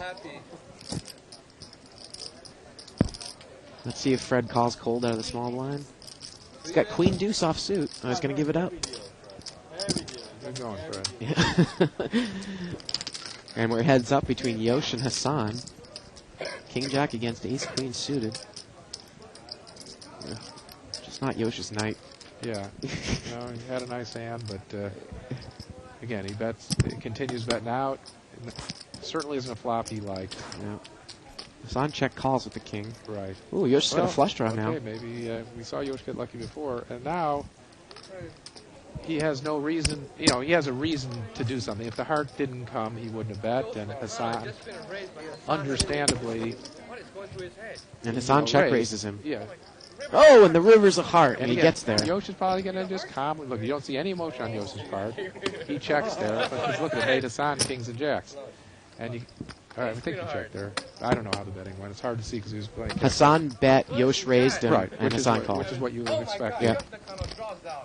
And again, like you said, Hassan actually caught kings up there on the river, so. So, yeah, you can't fault any of them. If Hassan would have raised on the flop, which, I think against Yosh, who usually checks on the turn if he doesn't have anything and doesn't continue leading, that's what remember what Tim did, he raised right away. I think Hassan should, again, I don't want to play results too much, but it might have been the better play against a player like Yosh. And, there's a good chance Yosh would have given it up on the flop. But instead he catches running hearts and takes down a nice little pot although there. I guess you can make a case that Hassan got in a good position. He only called, Yosh picked up the flush draw bet and got raised. At that point, Hassan was a big favorite. Yosh only had at most 12 outs, the 3 kings and the 3 aces and 9 hearts. So, Yosh was a big underdog going to the river, so we don't want to just play results and say Hassan screwed up because he got beat, because he got a lot of money in there as an overwhelming favorite. Got a lot of money into the pot. Looks like Fred has played the rare limp on the button here. He's got 6-7 of hearts, and he flops the flush draw. Yeah, I see players do that. That's not my style. Like I said, I don't mix it up by limping sometimes on the button, raising sometimes on the button like some people like to do. I mix it up by raising with everything. Raising with lots of variety of hands where people just don't know what I have. And he makes the flush here in the turn. But it did get him some money because he made his hand, and David would never have been in the hand if Fred had raised initially. Yep. Changing it up a little bit there. Fred's actually been having a pretty good run of cards. He's been hitting his draws pretty frequently. Now, so do you see some of the things? Now, when you play in a mixed game, and when the limit hold'em portion of that game, goes, do you see some of the same mistakes that the weaker players make at the high limits that you might see at a lower limit that we might all be familiar with, like coming in with some inferior hand values in early position? For sure. One thing that happens with the mixed games that's nice is the players probably play each individual game weaker than if you were just playing that one game for a number of reasons. One is as anyone who's played a lot of poker knows, you get in tune with a game as you play several hours with what people are doing. And you don't get in your stride if you're mixing up the games every 8 hands. So we do see weakness because, again, some people, have a favorite game and, maybe hold them not their favorite game. So you will see a lot of those mistakes. But generally what we see is what we've seen from Hassan so far, and that is if we're not playing his favorite game, he'll play it a little tighter than he would some of the games he's more comfortable with. And at the high limits, that can be disastrous. If you can't bluff in a game, and this is what you see, if someone's playing a game that they're not comfortable with, they don't bluff as much. They bluff in the game that they feel at ease at. So it makes it much easier to play against them. You can get away from your hands, you don't have to pay them off, and they aren't confusing you. Now, So, go ahead. Now, Tim raised. He got called by Frank in seat 2, got called by Fred. Ted Forrest 3-bet it with pocket 9s out of the blind, and Tim has capped it. So we've got 4 bets times 4 here, 16 bets in the pot. If I'm not mistaken, where's the button? The button is in seat 5. Okay, so what? So Tim is in a fairly early position. Tim's in position. So, again, he's in position. He might have just called, but here he is, he drew out. He might have just let it be 3 bets. So capping with ace-king's okay. Isn't a bad play from any position, but better, obviously, if you're behind the other players. Now, Ted bet, Tim raised, and both people called. Well, we Fred see that and Frank Frank. has a straight draw. Yeah. And, so Frank's not going anywhere to the river. And Fred's still in there with second pair. So always makes the game better if Fred hits a jack or a 5, or especially a 5. Now, look at this. I think Ted has called with pocket 9s here on the turn as well. And we know Ted's drawing dead. Yeah. And the river's a 7, and ace-king leads out again, and Fred calls. And now, if you're Ted, can you overcall with the 9s? I mean, Fred is called in between. And he's going to muck it. I'll give you half rebate, Fred. No. Hit me. I was kidding. Thank you. So that's a big pot, Barry. That's one of our biggest pots of the night. Yeah, and again, another danger with that much action before the flop. It's not that you necessarily put someone on a queen 10. But if they do and you've got 2 9s, you're in trouble. So, I don't like calling with under pairs, with two overcards anyway. I'm sure sometimes I give up the pot where I have the best hand. Maybe Tim had an ace-queen, or maybe Tim even had a pair of 8s and was just capping him in position. So I give up some of those. But I don't like being tied in like that, and especially if there's a chance that I'm drawing totally dead, which was the case there. 2 outs down the drain. In other words, I don't want to be playing my small pairs where if I make a set, it also can make someone else a straight. Right. Which exactly what would have happened if you hit the set. And another thing that sometimes comes up, I don't call with these small pairs a lot. Let's say you have 2 black 6s and 2 diamonds flop, and you want to take a card off. Normally I don't take a card off, but especially if the 6 of diamonds, in that case would make someone a flush. If the 6 of diamonds comes up and I get beat, I feel like I got what I deserve. Yosh raced with ace-10 here, and Fred called over there of the Doyle Brunson, deuce-10 of diamonds, and everyone checked on the flop. Turns a 7, it gives Hassan top pair. Loy's got a flush draw. Flush draw on, looks like... he's got a flush draw, but it's not much of a flush draw. Yeah. But he does have a gut shot with it. Yeah. If it's good, there's no reason in a 4-handed pot that somebody can't already have a flush. Right, and he gave it up, and Hassan he gave took it it up down. just for that reason. Again, Lloyd didn't want to be in there drawing dead. It ends up his flush was good, his flush draw was good, and his straight draw was good. And we saw in the rabbit cam that the 10 of spades came there on the river. Well, all I can say about that is so what. Right. No, absolutely. Chasing with a 9 high spade draw. Unless they let me see that rabbit cam ahead of time, it doesn't mean that much to me. So you're not one of these people that are go rabbit hunting in the deck? No, I don't rabbit hunt at all. That's just, why do you want to torture yourself? Right. I try to make the right play, and I, it certainly doesn't mean anything to me if I could have called with 2 deuces and a deuce was coming on the river to make me think I should have done something differently. Ooh, Mimi Tran has entered. She's opened. Ace-jack offsuit. And that's her minimum cutoff in early position. Right. Yosh is called with an ace-4 suited, so Mimi's got him dominated. unless some spades come. Well, and again, nice flop for Mimi. She's certainly hoping. She figures if Yosh had an ace-king or ace-queen, he might have three-bet her. Certainly an ace-king he would have. And, you know, unless he strikes two pair, you know, he's just going to be calling Mimi down the whole way. You know, and she's not going to get tricky and check and do something. You know, she pretty much knows she's got him tied on right now.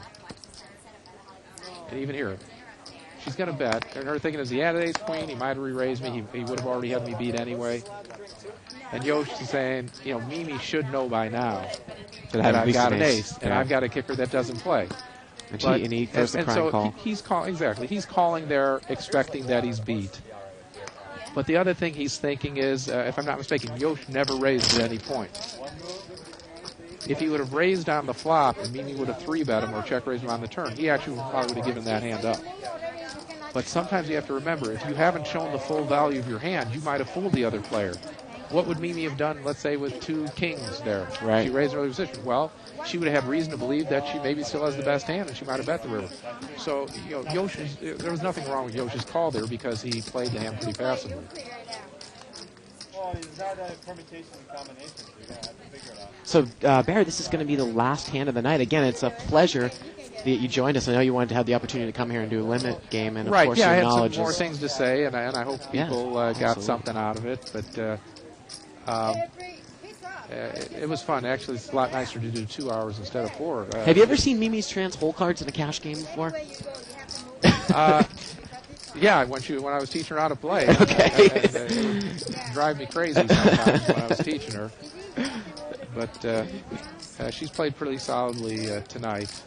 Now, David brought this one in with king-queen, it looks like. And the flop comes ace-10-king. Finally, Ted really hasn't been having any luck, and he's been in there.